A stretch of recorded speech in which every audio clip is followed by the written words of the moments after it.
Hey everyone. Welcome back to another video. This is the first part of a story called The Yellow Flash and His Son. Summary: when Minato survives the Kyuubi attack, he raises Naruto as both father and mentor. Trained in secret, Naruto becomes a prodigy, mastering the Hiraishin and Rasengan by age 8. As threats rise from rival villages, Naruto fights to protect peace, legacy, and those he loves. A new Yellow Flash is born, and the world will never be the same. Quickly before the video, I have been working on a story with my friend Quirky Sage. It's called, What If Naruto Went to the My Hero Universe? If you're interested in that, you can find it over on his channel, link to that will be in the description. As always, huge thanks to all of my Patreons. Making these videos would be impossible without you guys' support, especially with all the restrictions YouTube places on my type of content. As always, the full story is already out over there for you guys, along with about 50 other different stories you can enjoy. Also, feel free to send me any messages over there if you have any questions or even if you just want to chat. Link to all of that will be in the description. Anyways, everyone, enjoy the video. Chapter 1. The night air, once thick with the metallic tang of blood and the suffocating scent of ozone, was finally still. The monstrous roar of the nine-tailed fox, a sound that had ripped through the very soul of the Hidden Leaf village, was gone, replaced by an eerie, ringing silence. In its place, the soft, hiccuping cries of a newborn baby echoed in the clearing, a stark, fragile counterpoint to the devastation surrounding them. Minato Namikaze, the fourth Hokage, stood swaying on his feet, his signature white and red coat torn and stained, his body screaming in protest from 100 different injuries. His chakra reserves were scraped so dry he felt hollow, a ghost in his own skin. But he didn't fall. He couldn't. In his arms, wrapped in a simple white blanket, was the reason he was still standing. Naruto. His son. The third Hokage, Hiruzen Sarutobi, approached him slowly, his face a grim mask of sorrow and exhaustion. Behind him, a squad of Anbu moved with silent efficiency, tending to the wounded and assessing the damage to the village perimeter. Minato. Is it done? Hiruzen's voice was raspy, heavy with the weight of the night's losses. Minato nodded, his gaze fixed on the small, whiskered face of his son. The seal on Naruto's stomach, a complex swirl of black ink, was only half the story. Kushina. His beloved Kushina was gone. Her sacrifice, her final act of love as the Kyuubi's previous Jinchuriki and a master of Fuinjutsu, had been to use a forbidden Uzumaki sealing technique. With her last breath, she had unleashed the adamantine sealing chains to bind the beast and then performed the ultimate severance, splitting the Kyuubi's monstrous chakra in two. Minato's role had been to guide the yang half, the raw power of the beast, into their newborn son. But in a final, shocking act of foresight, Kushina had forced the yin half, the creature's cunning and immense chakra reserves, into Minato himself. It was a secret burden, a final gift to ensure he would have the strength to protect their child. A secret he would carry alone. She's gone, Hiruzen, Minato said, his voice cracking. But she saved us. She saved the village. She saved him. He looked down at Naruto again. The baby had quieted, his bright blue eyes, so much like his own, staring up at him with a startling awareness. A tiny hand reached out, fumbling, and wrapped around Minato's finger. In that moment, the crushing weight of his grief was pierced by a fierce, unyielding wave of love. This was all that was left of Kushina. This was his son. His responsibility. The council will not be pleased, Hiruzen said, his eyes lingering on the seal. To make your own son a Jinchuriki. They will demand he be turned into a weapon, trained and controlled from birth. Minato's grip on Naruto tightened, his knuckles turning white. A flicker of the cold, deadly intent that had made him a legend on the battlefield flashed in his eyes. They can demand whatever they wish. He is not a weapon. He is my son. I will raise him. I will train him. I will protect him. And you will remain Hokage? Hiruzen asked, his tone filled with concern. Minato, your injuries. After fighting that beast and performing such a complex sealing. I am not done yet, Minato stated, a stubborn fire igniting in his depleted core. Kushina gave her life to give this village, and our son, a future. I will not let her sacrifice be in vain. I will not let this village turn my son into what they fear. He will be a hero. I'll make sure of it. The years that followed were a testament to that promise. His official training was a grueling regimen. His chakra reserves, bolstered by the Kyuubi's power, were prodigious. He mastered the tree walking and water walking exercises before he was 6. His taijutsu, modeled after his father's fluid, efficient style, was fast and precise. He drilled relentlessly with shadow clones, multiplying his experience 1,000-fold. But his true training happened in the dead of night, in the most secure, seal-protected training grounds known only to the Hokage. This was where Minato passed on his greatest legacy. "This is the Hiraishin no Jutsu," Minato said, holding up one of his three-pronged kunai. They were deep underground, in a chamber lined with chakra-suppressing seals. "My technique. And now, yours. No one can ever know you are learning this, Naruto. Not Jiraiya-sensei, not Kakashi, no one. This will be our secret. The ultimate trump card for you and for the village. Do you understand?" Naruto, only 7 years old, nodded with a seriousness that belied his age. "Yes, Dad." By the time Naruto turned 8, he was a force of nature. In the academy, it was a joke. While other students were learning to throw their first accurate kunai, Naruto could already use his wind affinity to guide them in mid-air. His spars were demonstrations, not contests. Even Sasuke Uchiha, the clan's great hope, couldn't touch him. It came to a head when Iruka, his academy instructor, came to the Hokage's office with Hiruzen Sarutobi. "Hokage-sama," Iruka began, bowing deeply. "With all due respect, there is nothing left for Naruto to learn at the academy. He is holding back in every single exercise and is still leagues ahead of his classmates. Keeping him there is a disservice to him and intimidating to the other students." Minato looked at Hiruzen, who simply nodded in agreement. "I have observed him myself, Minato. The boy has your genius and Kushina's tenacity. He is ready." Minato leaned back in his chair, a thoughtful expression on his face. "I see. Very well. We will hold a graduation exam for him. But it will not be a simple test. If he is to graduate 4 years early, he must prove he is ready for the reality of a shinobi's life." He paused, his gaze becoming sharp. "Kakashi will be his proctor. The test will be tomorrow at Training Ground 3.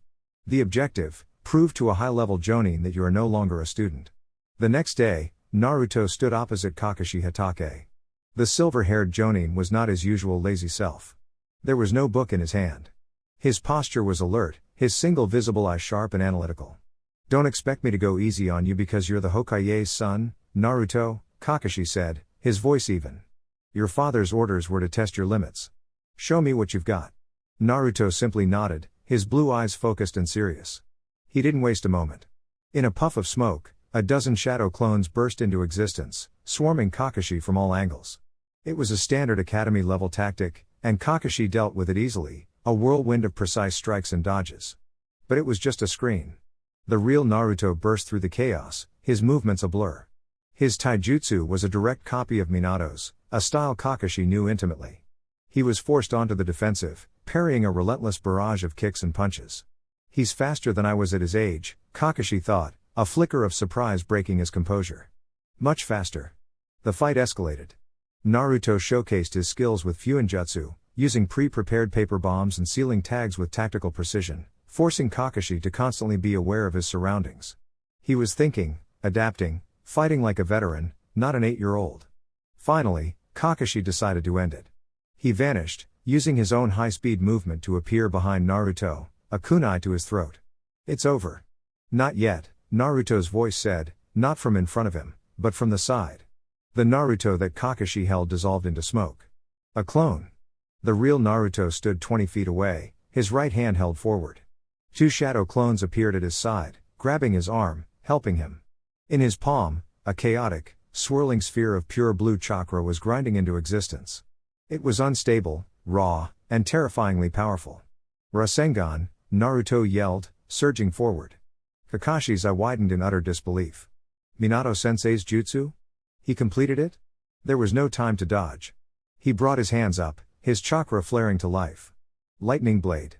The two S-rank techniques collided. The explosion was immense, ripping the ground apart and sending a shockwave that flattened trees for 50 yards. When the dust settled, Kakashi was standing, his arm smoking, his clothes torn. Naruto was on one knee, panting heavily, his clones gone, his arms scraped and bruised. He had put everything into that one attack. There was a long silence. Kakashi stared at the boy, then at the devastation around them. He slowly walked over and placed a hand on Naruto's head. "You pass," Kakashi said, his voice filled with a new, profound respect. "Welcome to the ranks, Junon." That evening, Minato stood with his son on the Hokage monument, looking out over the village. Naruto was now officially a shinobi of the leaf, a prodigy the likes of which hadn't been seen since Itachi Uchiha. "I'm proud of you, son," Minato said, his voice quiet. He was tough, Naruto admitted, looking at his bandaged hand.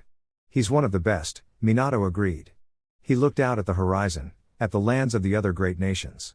The news would travel fast. The son of the Yellow Flash, the Jinchuriki of the Nine Tails, was no longer a child in training. He was an active shinobi. A weapon on the board. The fear he had seen in the eyes of his own people. He was beginning to see it in the eyes of foreign dignitaries, in the whispers and rumors that his spies brought back. One Yellow Flash was a legend. But a second one, a Jinchuriki prodigy who had mastered an S-rank jutsu at age 8, was a threat. And Minato knew, with a certainty that chilled him to the bone, that the world would not let such a power grow unchecked. A storm was coming, one far greater than the one swirling in his son's hand. And he and Naruto would have to be ready to face it together. News of Naruto Uzumaki Namikaze's graduation traveled through the elemental nations with the speed of a brushfire. An 8-year-old Junin was rare, but not unheard of. An 8-year-old who had mastered an S-rank jutsu and forced Kakashi of the Sharingan to use one of his own signature techniques to a draw? That was unprecedented. In the halls of power in Iwa, Kumo, and Suna, the whispers grew louder. The Leaf's Jinchuriki was not just a container, he was a prodigy. A second Yellow Flash was rising, and the balance of power was tilting precariously. For Naruto, however, the reality of being a Junin was far less glamorous. Minato, ever the strategist, knew that sending his son on high-ranking missions immediately would only stoke the fears of the other villages. Instead, Naruto was assigned to a series of D-rank missions under the watchful eye of various jonin, most frequently a young, purple-haired Chunin named Yugao Uzuki. Another lost cat, Naruto? Yugao asked, a wry smile on her face. They were standing in the mission assignment office, a place Naruto was becoming far too familiar with. It's Tora again, Naruto said, his voice flat. He looked at the mission scroll with a practiced air of resignation. She likes to hide in the market district. I'll have her back before lunch. Try to make it look like a challenge this time, Yugao teased. The client is starting to think we're overcharging her. Naruto just grunted in response, snatching the scroll and disappearing in a blur of motion. It was a test of his patience, he knew. His father had explained it to him. A shinobi's greatest weapon is not his jutsu, but his mind, Minato had told him one evening. Patience, observation, deception. These are the skills that will keep you alive when speed and power are not enough. These D-rank missions, as boring as they are, teach you the terrain of your own village. They teach you to interact with civilians, to gather information without them even knowing it. Do not dismiss them. So Naruto endured. He painted fences, pulled weeds, and became the world's most overqualified cat catcher. But during these simple tasks, he was always training. His shadow clones would be scattered across the village, practicing chakra control, or in their secret training ground, drilling the Hiraishin until the movements were as natural as breathing. He was a coiled spring, building his power in the shadows while presenting the world with the image of a dutiful, if somewhat bored, Junin. His first C-rank mission came 3 months after his graduation. It was a simple escort mission, protect a bridge builder named Tazuna on his journey back to the Land of Waves. Minato assigned Kakashi to lead the mission, with Naruto as his sole subordinate. The Land of Waves is a small, neutral country, Minato explained in his office, his Hokage face firmly in place. There are no shinobi villages there. This should be a straightforward mission, but stay alert. The world is not as peaceful as it seems. The mission started out as deceptively calm as Naruto's D ranks. Tazuna was a loud, sake-loving old man who grumbled about everything. Naruto remained silent for most of the journey, his senses on high alert. It was he, not Kakashi, who first noticed the puddle. It was a clear, sunny day. It hadn't rained in a week. A puddle had no business being there. Naruto didn't break his stride. He subtly tapped his foot twice, a pre-arranged signal with Kakashi. Kakashi's visible eye narrowed slightly. He had seen it too. When they passed the puddle, 2 figures erupted from the water, their chained gauntlets swinging. The demon brothers of the mist, Kakashi said, his voice calm as he effortlessly intercepted the attack. So, this is more than a simple escort mission, Tazuna. The bridge builder began to sweat profusely. While Kakashi engaged the 2 Chunin, Naruto moved. He didn't rush in. He analyzed the situation. 2 Chunin, likely hired by a rival shipping company to stop the bridge from being built. They were focused entirely on Kakashi. An opening. Naruto created a single shadow clone, which charged forward, a Rasengan forming in its hand. It was a diversion. The demon brothers, seeing the S-rank jutsu, broke off their attack on Kakashi to defend themselves. But as they braced for the impact, the clone dispersed. Looking for me? Naruto's voice came from behind them. He had used the clone's charge as a screen for his own movement. He didn't use a jutsu. Just 2 precise, chakra-enhanced strikes to the back of their necks. The 2 Chunin crumpled to the ground, unconscious. The entire exchange had taken less than 10 seconds. Kakashi looked at Naruto, an impressed glint in his eye. Good work, Naruto. Clean and efficient. Kazuna, after a lengthy and terrified confession about a shipping magnate named Gato, looked at the 8-year-old boy with a new sense of awe and fear. He's just a kid. He's a shinobi of the leaf, Kakashi corrected him. And you'd do well to remember that. The rest of the journey to the land of waves was tense. They knew more enemies would be coming. Kakashi decided to press on, knowing that turning back would only put Kazuna in more danger. Their fears were realized when they were ambushed on the road by Zabuza Momochi, one of the 7 ninja swordsmen of the mist. A thick, heavy mist descended upon them, and the air filled with a palpable killing intent. Kakashi of the Sharingan, a voice echoed through the mist. And the Hokage's little brat. Gato pays well, but fighting you two is a bonus. Naruto, protect Kazuna, Kakashi ordered, pulling up his headband to reveal his Sharingan. This is out of your league. No, Naruto said, his voice steady. He stepped forward, placing himself between Zabuza and the others. I'll handle this. Kakashi stared at him. Naruto, this is Zabuza Momochi, an S-rank missing nin. Don't be reckless. I'm not being reckless, Naruto replied, his blue eyes cold and focused. I'm being efficient. You're the Jonin, Kakashi-sensei. You're the commander. Your job is to see the big picture. My job is to eliminate the threat. Let me do my job. Before Kakashi could argue, Naruto made his move. He threw a handful of kunai into the mist, seemingly at random. Zabuza laughed. You think you can hit me with a blind throw, boy? I don't need to hit you, Naruto said. Zabuza's eyes widened. He felt a presence behind him. He spun around, his massive executioner's blade swinging, but he hit nothing. Then a presence to his left. He swung again. Nothing. Naruto was a ghost in the mist. He wasn't using the Hiraishin. He was using his speed, his silence, and Zabuza's own mist against him. He was a predator, toying with his prey. What is this? Zabuza snarled, his confidence beginning to waver. He couldn't get a lock on the boy's position. This, Naruto's voice whispered directly into his ear, is the difference between a swordsman and a shinobi. In a flash, Naruto appeared in front of him. But he wasn't attacking. He was holding a single, 3-pronged kunai.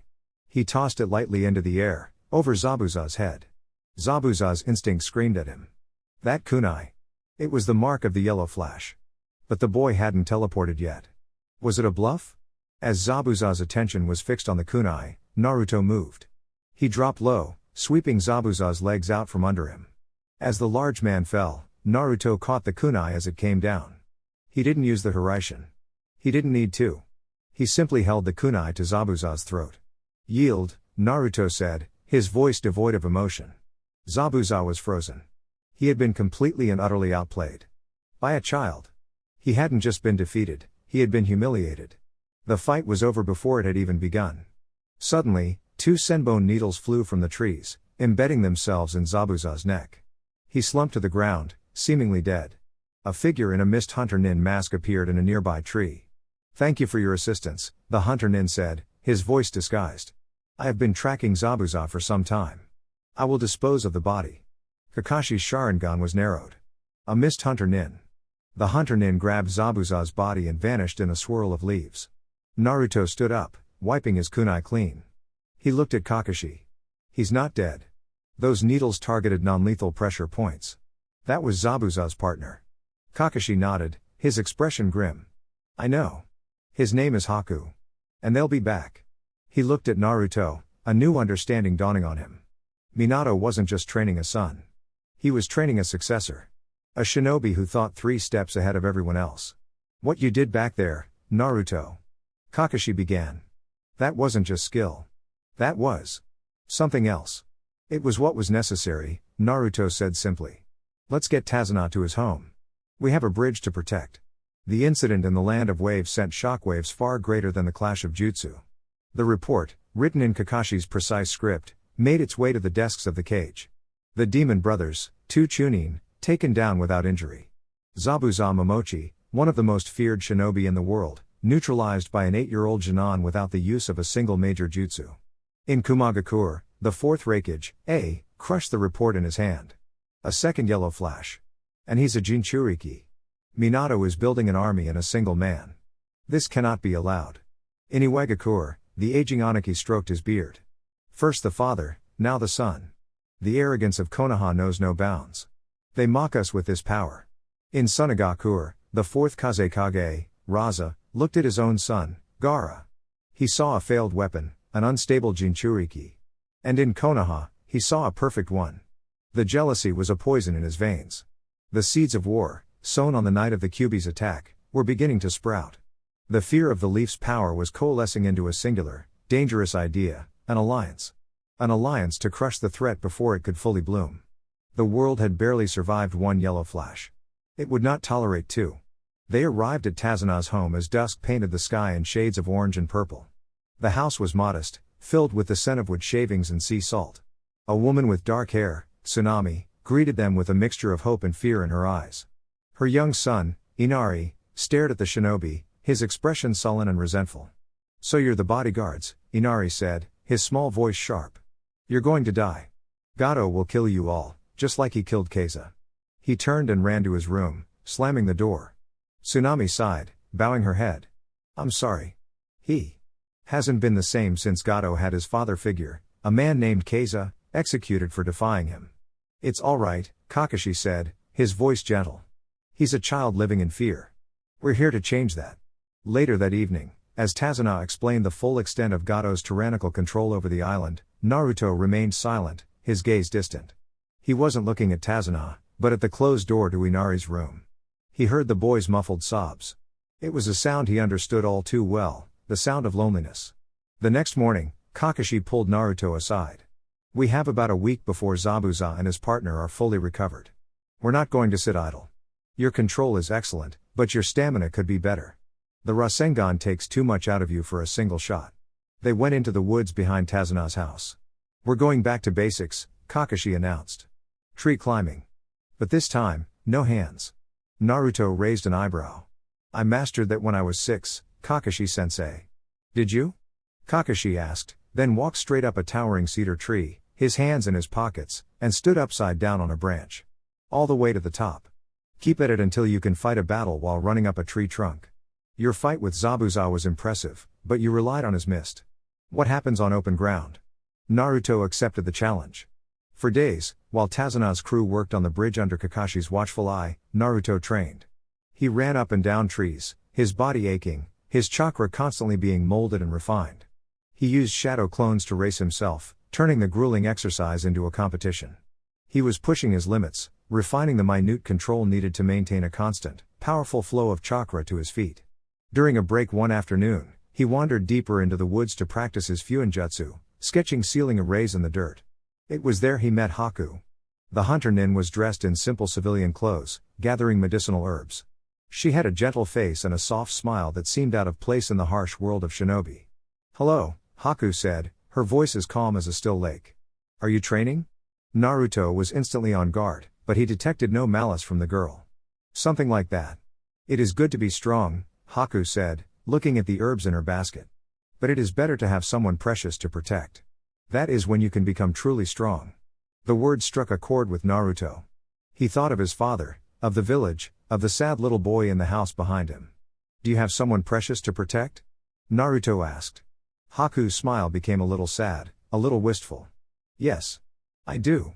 He is my purpose. My reason for living. And I will become a true shinobi to be his ultimate tool." "A tool?" Naruto questioned, frowning. "My dad says a shinobi is a protector, not a tool." "Perhaps your father is a kind man," Haku said, standing up. "This was a nice talk. I hope we meet again." She bowed slightly and walked away, disappearing into the foliage as silently as she had appeared. The conversation left Naruto unsettled. He understood the desire to protect someone. But to be a mere tool? It felt wrong. A few days later, Zabuza and Haku were ready. On the half-finished bridge, shrouded in a thick, unnatural mist, they waited. "Are you ready, Haku?" Zabuza asked, his voice a low growl. He was wrapping fresh bandages around his face. "Yes, Zabuza-sama," Haku replied, pulling on her hunter nin mask. For you, I am ready for anything. When Kakashi and Naruto arrived with Tazuna, the scene was set. So, you're still alive, Kakashi said, his Sharingan already spinning. I had a feeling. I don't pay my debts to the dead, Kakashi, Zabuza snarled. And I have a score to settle with your little brat. He turned his murderous gaze to Naruto. This time, boy, there will be no tricks. This time, Naruto replied, his voice calm, I won't have to. As Kakashi and Zabuza clashed, a blur of steel and jutsu, Haku moved towards Tazuna. Naruto intercepted her. So we meet again, Naruto said. I had a feeling we would, Haku replied, her voice now cold and distant from behind the mask. But this time, I will not hold back.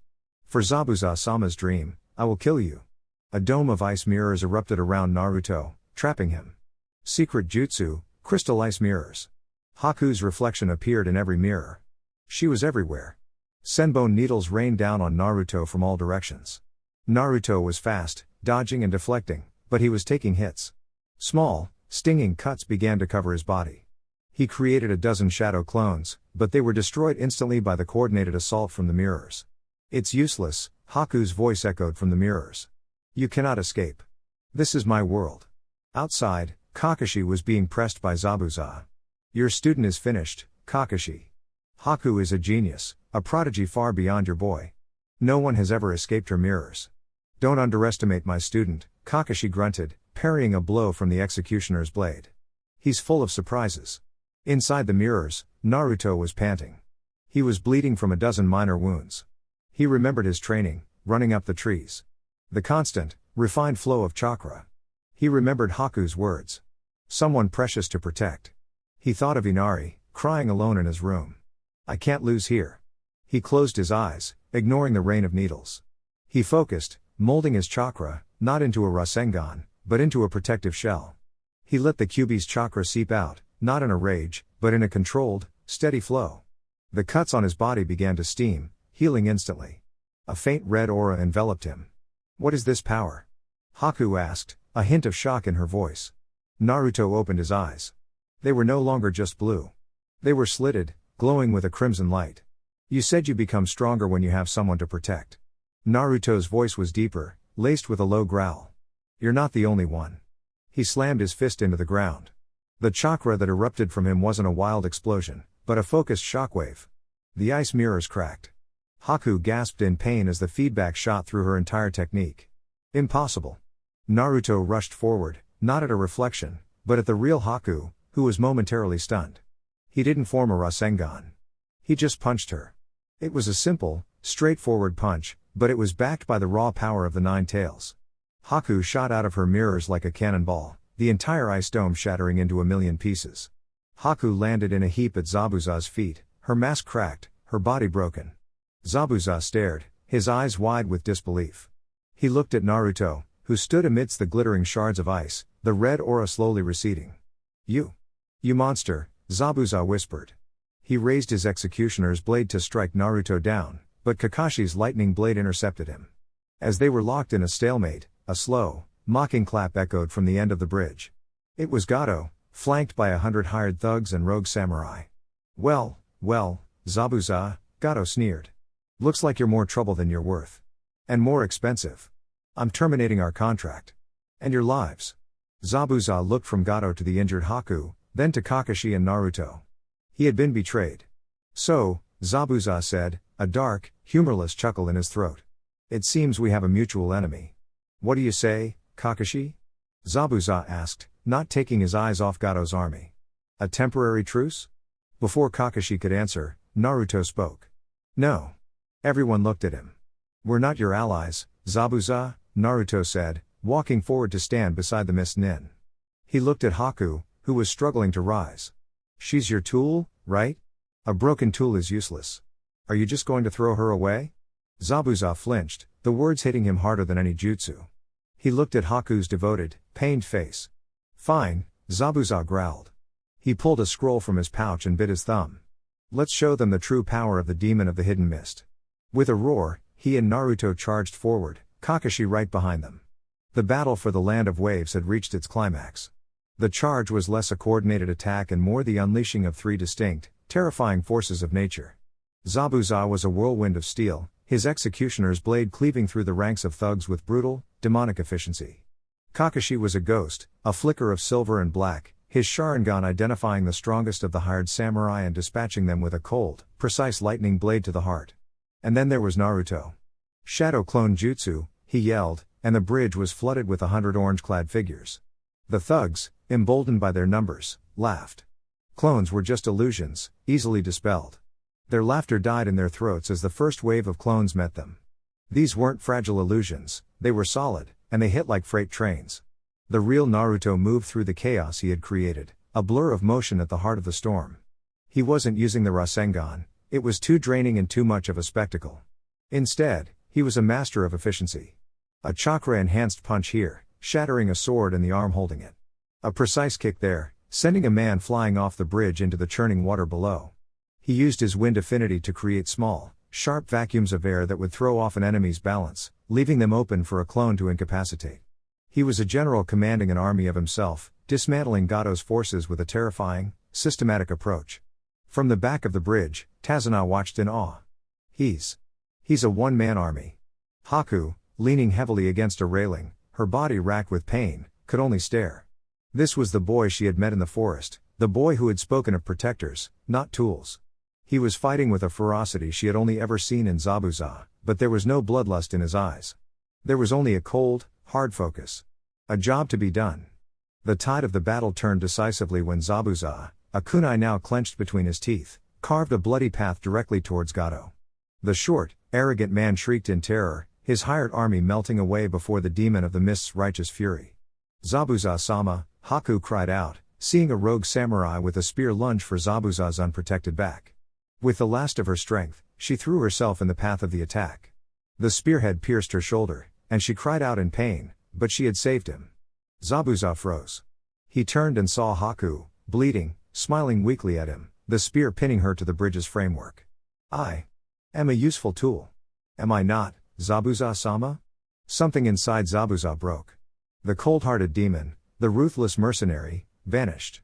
He looked at Haku, his precious weapon, who had just sacrificed herself for him. Then he looked at Gato, the sniveling man who saw people as nothing more than pawns to be bought and discarded. You, Zabuza growled, his voice a low, guttural sound of pure hatred. He ignored the samurai who had stabbed Haku and charged Gato. The thugs between them scattered like mice. He grabbed Gato by the throat, lifting him into the air. Please. I'll pay you double. Triple. Gato squealed, his legs kicking uselessly. Some things, Zabuza said, his voice dangerously quiet, are not for sale. With a final, brutal twist, he ended the shipping magnate's life and tossed the body aside like garbage. As Zabuza stood over his fallen enemy, the remaining samurai, seeing his back was turned, charged him. But before their blades could find their mark, a volley of arrows and makeshift weapons rained down upon them from the entrance to the bridge. Inari stood there, a fishing spear in his hands, his face streaked with tears but his eyes burning with defiance. Behind him were the people of the land of waves, fishermen, carpenters, mothers and fathers, armed with whatever they could find. They were terrified, but they were no longer willing to stand by. The land of waves is our home. Inari screamed. We will fight for it. The remaining thugs, their employer dead and their morale shattered, threw down their weapons and fled. The bridge was silent, save for the wind and the pained gasps of the wounded. Zabuza, suffering from dozens of his own injuries, stumbled and fell to his knees. He rushed to Haku's side, carefully breaking the shaft of the spear and pulling her free. He cradled her in his arms, pressing his hand against the wound to staunch the bleeding. Haku. I'm sorry, he whispered, tears tracing paths through the blood and grime on his face. You were never a tool. You were everything. Haku reached up, her hand gently touching his face. I know, Zabuza-sama. I have always known. Her eyes fluttered closed as she fell unconscious from pain and blood loss. Zabuza let out a roar of fury and fear, terrified he was about to lose her. Naruto walked over to him, his expression somber. Kakashi stood back, letting his student handle it. One of Naruto's clones appeared, its hands glowing with green medical chakra, and pressed them against Haku's wound. The bleeding slowed considerably. Zabuza looked up, stunned. What? She's alive, Naruto said quietly. But she needs a real doctor. And a future. What kind of future can you give her, Zabuza? One where she's always on the run, always throwing her life away for you? Zabuza looked down at Haku's peaceful, unconscious face, then at his blood-soaked hands. I don't know. You have a home, Naruto said, his voice firm. The Hidden Mist Village. It's not the same place you fled from. The Civil War, the Bloody Mist, it's ending. There's a woman, Mei Terumi, leading a rebellion to take back your home from the corrupt Mizukage. They have medics. They have a cause. They could use a shinobi like you. Zabuza stared at him. How? How do you know this? My father is the Hokage, Naruto stated simply. We know many things. Your home is fighting for its soul, Zabuza. Give Haku a home to heal in, a cause to believe in. Don't make her live for a man with nothing. Let her live for a better Mizukage. A flicker of something, a spark of fierce determination, returned to Zabuza's eyes. He looked at Haku, so fragile in his arms. He needed to protect her. To do that, he needed a home. He needed power. The rebellion could give him both. He slowly, painfully, got to his feet. Mei Terumi, he repeated the name, committing it to memory. He adjusted his grip, holding Haku with a gentleness that belied his reputation. Thank you. Brat. He gave a slight nod to Kakashi. Tell your Hokage. The demon of the mist is going home. With that, he vanished into the mist, leaving the Leaf Shinobi and the newly freed people of the Land of Waves on the bridge. A week later, the bridge was complete. The people, filled with a new sense of pride and hope, had named it the Great Naruto Bridge. As Team Kakashi prepared to leave, Inari ran up to Naruto, his eyes no longer filled with hate, but with admiration. Are you leaving? He asked. Naruto knelt down and smiled, a genuine, warm smile. For now. But you don't need us anymore. You're all heroes now. Inari launched himself at Naruto, hugging him tightly. Thank you, he whispered. On the journey back, Kakashi was unusually quiet. You did well, Naruto, he finally said. Not just in the fighting. What you did for Zabuza. That was the mark of a true leader. I just told him the truth, Naruto replied, looking up at the sky. Everyone deserves a home to fight for. When they returned to Konoha, Minato was waiting for them. He read Kakashi's report in silence, his expression unreadable. When he was finished, he looked at his son. He saw the new maturity in his eyes, the quiet confidence. You faced an S-rank missing nin, neutralized his partner, led an army of clones, inspired a town to fight for its freedom, and turned an enemy into a potential ally for a future mist village, Minato summarized, a slow smile spreading across his face. He stood up and pulled his son into a hug. I think it's time we started you on C-rank missions full-time. Naruto groaned, but he was smiling too. The world was a dangerous place, but he was ready for it. And in the hidden mist, a demon was beginning a long journey home, carrying the one person he cared for to a new future, a future made possible by the son of the Yellow Flash. The 6 months following the mission to the Land of Waves were a blur of activity for Naruto. True to his word, Minato assigned him a steady stream of C and B rank missions. He worked under various jonin, becoming known throughout the village as the Little Flash Asianon with the speed, power, and tactical acumen of an elite. His reputation was pristine, efficient, professional, and devastatingly effective. He was no longer just the Hokage's son, he was earning his own legend. His public training focused on advancing his known skills. He worked with Kakashi on elemental manipulation, learning to infuse his wind chakra into his kunai, making them sharper and deadlier. He spent time with the Inuzuka clan to hone his senses and tracking abilities, and with the Aburame to understand subtle intelligence gathering.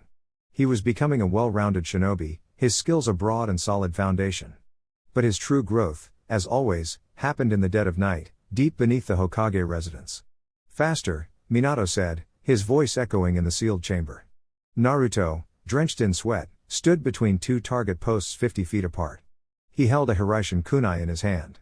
You're still thinking about it, Minato critiqued, appearing beside him in a silent, yellow flash. You're thinking, I need to throw the kunai, then I need to teleport. It needs to be one fluid thought. The throw and the arrival must be simultaneous in your mind. The body will follow the will. Naruto nodded, panting. I know. It's just hard. The hardest things are what make us strong, Minato said, placing a hand on his son's shoulder. He felt a surge of pride, mixed with a constant, gnawing worry. Naruto was now 9 years old, and his power was growing exponentially. He had mastered the base Hiraishin, but now they were working on the second stage, teleporting to a thrown kunai while it was still in mid-air. It was a feat of timing and chakra control that even Minato had struggled with for years. Again, Naruto said, his eyes hardening with determination. He tossed the kunai. As it left his fingertips, he focused, pouring his will into the seal. For a split second, the world tore apart, and then he was standing at the far post, his hand outstretched, catching the kunai perfectly from the air. A slow smile spread across Minato's face. Good. Very good. It was a week later that Minato made the announcement. Konoha would be hosting the Chunin exams. It's a political necessity, Minato explained to Naruto in his office that evening. The mood was somber. Our reports indicate that Iwa, Kumo, and Suna are growing bolder. They see our power, my power, and now yours, as a threat. They are beginning to talk of alliances. Of containment. They're afraid, Naruto stated. Yes, Minato agreed. And fear makes men do foolish things. The Chunin exams are a display of power, a way to show the strength of our next generation and deter any thoughts of war. But it's a double-edged sword. It also puts our best young shinobi on a stage for all our rivals to see. He looked directly at his son. It puts you on that stage. You want me to enter? Naruto said. It wasn't a question. I do. I want you to show them exactly what a shinobi of the leaf is capable of. I want you to dominate. I want you to instill in them a fear so profound that they would not dare to move against us. Minato's voice was cold, the voice of a Hokage, not a father. But you must not, under any circumstances, use the Hiraishin. Show them the storm, Naruto. But do not show them the lightning. I understand, Naruto said, his expression serious. In the weeks that followed, the village swelled with foreign shinobi. The air grew thick with tension and suspicion. Naruto, walking through the village, could feel the eyes on him. He was a known quantity, the Jinchuriki prodigy. He saw the fear, the envy, the outright hostility in the faces of the Junon from other villages. He had his first significant encounter near the academy. A team from Sunagakure, a girl with 4 large pigtails carrying a massive fan, a boy with purple face paint and a strange bundle on his back, and a short, red-haired boy with dark rings around his eyes and a gourd on his back, were bullying Kiba Inuzuka and his friends. Let him go, Naruto said, his voice quiet but carrying an undeniable weight. The boy with the face paint, Kankuro, sneered. And who are you to give us orders? He's Naruto Uzumaki Namikaze, the girl, Tamari, said, her eyes narrowing. The Hokage's son. The red-haired boy, Gaara, looked at Naruto. His teal eyes were devoid of any emotion, a dead, chilling emptiness that made the air grow cold. He wasn't looking at a person, he was looking at a thing. An obstacle. Kankuro, Gaara's voice was a dry, rasping sound, like sand scraping against stone. You're an embarrassment to our village. Stop it. Kankuro immediately backed down, sweating. Why yes, Gaara. Gaara's dead eyes remained fixed on Naruto. I have no interest in you, he said. But you have the same eyes as me. The eyes of someone who is killed. I look forward to crushing you and proving my existence. Before Naruto could respond, Gaara turned and walked away, his siblings scrambling to follow. Naruto stood there, a cold feeling settling in his stomach. He remembered the briefing his father had given him on high-profile entrance. The Kazekage's children. Reports from Suna indicated their father, Raza, had pushed their training into overdrive the moment news of Naruto's own early graduation had reached him, forcing them through the academy and into the field at an accelerated, brutal pace. The Kazekage was trying to forge his own weapons, driven by a desperate, jealous rage. He had felt the killing intent from Zabuza, but this was different. Zabuza was a predator. Gaara was a void. A broken, hateful emptiness created by his own father. The day of the first exam arrived. Hundreds of Junon were packed into a large classroom. The proctor was a tall, heavily scarred man named Ibiki Morino, the head of Konoha's torture and interrogation force. His presence alone was enough to make half the Junon tremble. My name is Ibiki Morino, he announced, his voice a low growl. And I will be your proctor for the first stage of this exam. He explained the rules of the written test, 10 questions, points deducted for cheating, and if one member of a 3-man cell scored a 0, their entire team would fail. Naruto looked at the test paper. The questions were absurdly difficult, far beyond the level of any Junon. He instantly understood the true nature of the test. It wasn't about knowledge. It was about information gathering. It was a test of their ability to cheat without getting caught. He saw shinobi from various clans using their signature techniques. An Aburame using his insects to read another paper. An Inuzuka's dog whispering answers. A Hyuga's Byakugan seeing through the paper in front of him. Naruto didn't need any of that. He had a simpler method. He created a single, tiny shadow clone, no bigger than a fly, and had it buzz around the room, reading the answers from the smartest-looking Chunin plants who were scattered amongst the Jinan. It was subtle, undetectable, and perfectly efficient. He finished his test in 10 minutes, then put his head down, pretending to sleep. He was observing, watching the others. He saw the desperation, the cleverness, the fear. And he saw Gaara, who wasn't writing at all. A third eye, made of sand, had formed and was floating around the room, gathering the information for him. So that's his trick, Naruto thought. Clever. Finally, Ibiki called time. And now, for the 10th question. His lips curled into a sadistic smile. But before I give it to you, there's a new rule. You can choose not to answer the 10th question. If you choose not to answer, your entire team will fail, but you can try again in the next exams. However, if you choose to answer and get it wrong, you will be barred from ever taking the Chunin exams again. The room erupted in panicked whispers. It was a brutal choice. Risk everything on a single, unknown question, or give up and try again later. One by one, teams began to quit, their nerve broken. Naruto didn't move. He watched as the numbers dwindled. He saw the fear in the eyes of those who remained. Then, he slowly raised his hand. A hush fell over the room as Naruto's hand went up. Every eye, including Ibiki's and Gaara's, turned to him. Was the Leaf's prodigy, the Hokage's son, about to quit? The thought sent a wave of relief through some and confusion through others. You have something to say, boy? Ibiki growled, his scarred face a mask of intimidation. Naruto didn't lower his hand. He didn't stand. He simply looked Ibiki in the eye, his own gaze as calm and steady as a frozen lake. I just want to make sure I understand, he said, his voice carrying easily through the silent room. If I stay, and I answer the question, and I get it right, I pass. And if I get it wrong, I'm a Jinan for life. Is that it? That's the deal, Ibiki confirmed, a cruel smile playing on his lips. Good, Naruto said, and he slowly lowered his hand. Then there's no problem. Bring on your 10th question. I'm not afraid of a little risk. He didn't shout. He didn't make a grand speech about never giving up. It was a simple, factual statement, delivered with an unnerving amount of confidence. It wasn't a declaration of courage for his peers, it was a dismissal of Ibiki's entire psychological ploy. The effect, however, was electrifying. The simmering panic in the room died instantly. If the little flash wasn't scared, why should they be? The wavering Jinan sat up straighter, their resolve hardening like steel. Ibiki stared at Naruto for a long moment, his smile fading, replaced by a look of genuine, grudging respect. He had expected a loud, brash outburst. This quiet, unshakable confidence was far more impressive. A good decision, Ibiki said, his voice losing its menacing edge. For those of you who remained, I have good news. You've all passed the first exam. Confusion rippled through the room. What? What about the 10th question? Tamari demanded. There never was one, Ibiki explained, untying his headband to reveal a scalp covered in horrific scars from torture and interrogation.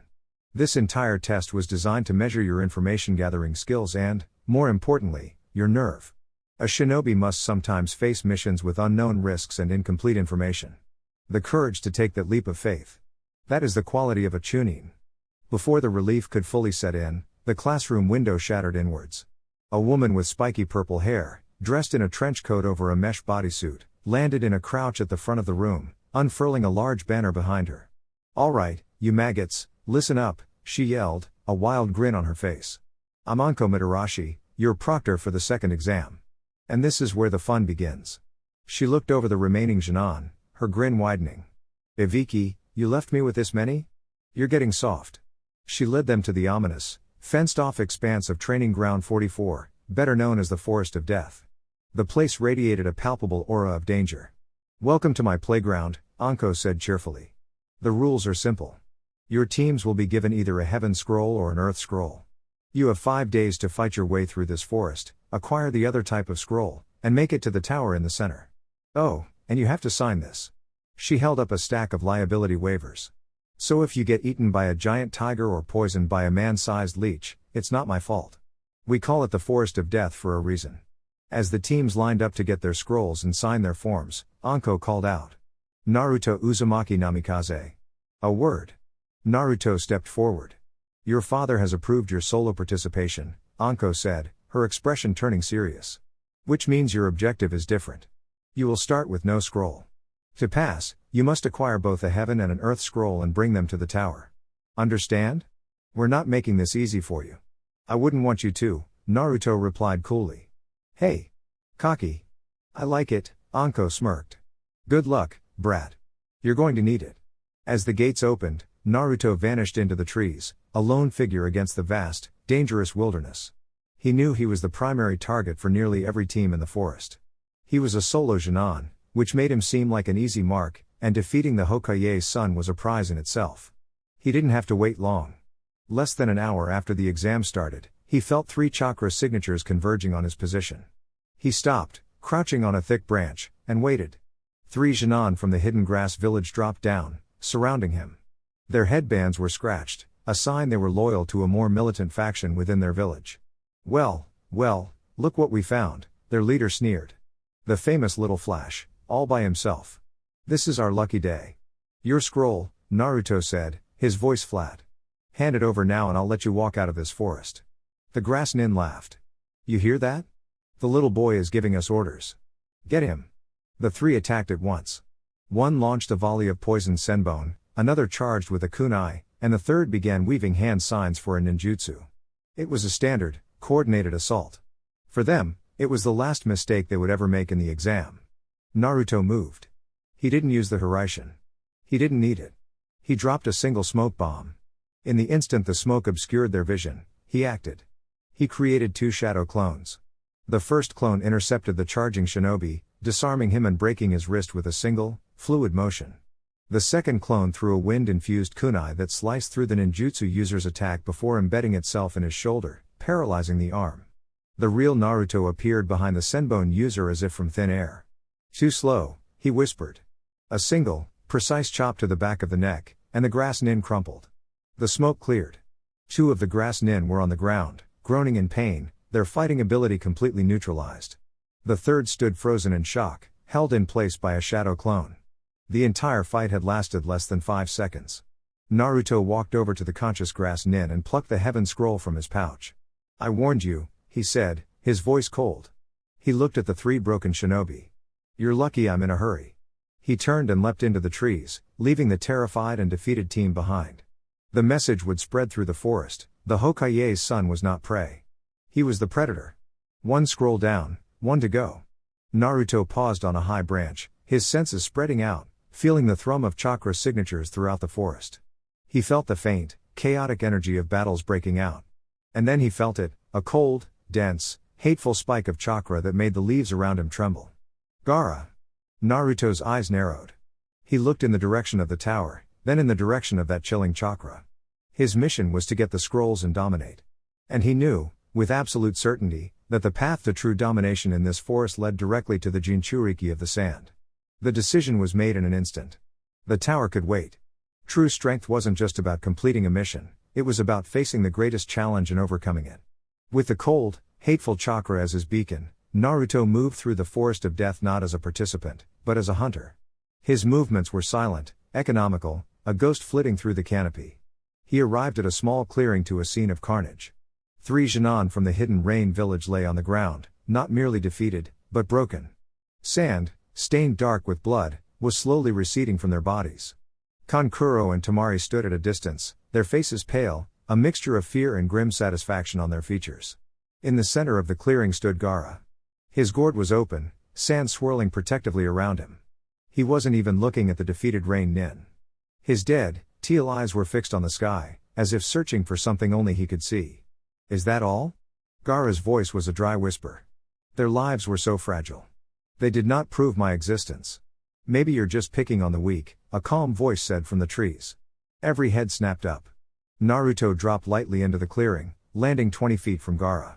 He held the heaven scroll loosely in one hand. Naruto Uzumaki Namikaze, Tamari breathed, instinctively taking a step back. Gaara's head tilted, a slow, unnatural movement.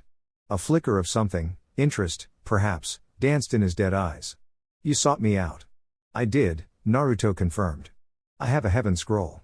Your team has an earth scroll. I'm here to complete my set. Kankuro scoffed, trying to regain some bravado. You think you can just take our scroll? After what Gaara just did to these guys? Naruto ignored him, his gaze locked on Gaara.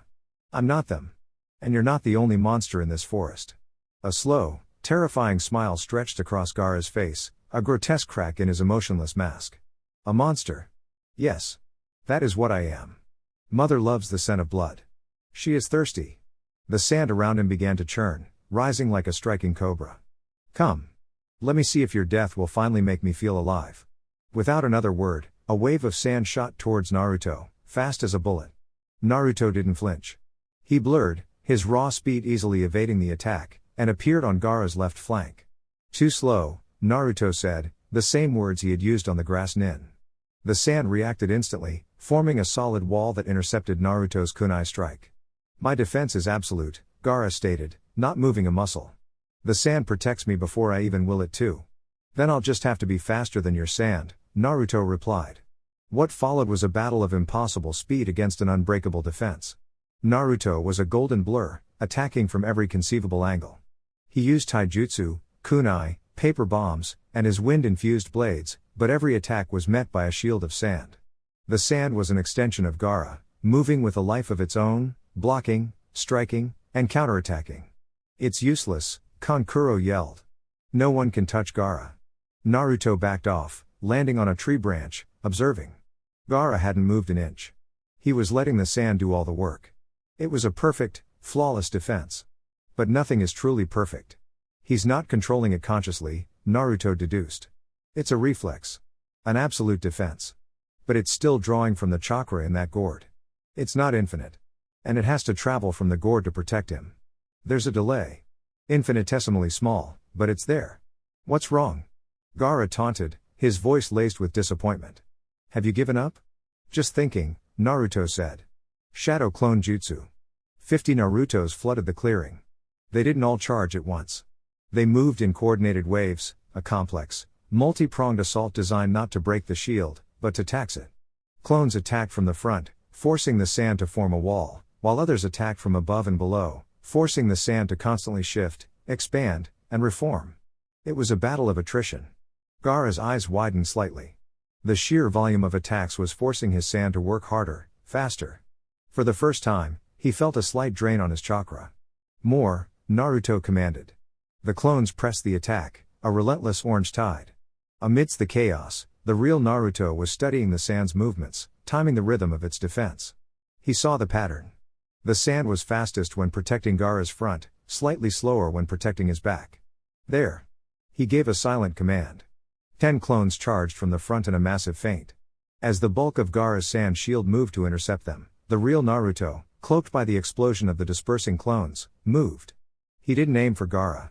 He aimed for the space right behind him. He was faster than the sand. For the first time in Gaara's life, an attack broke through his shield. Naruto's fist, glowing with a faint blue aura of chakra, slammed squarely into Gaara's face. It wasn't a devastating blow.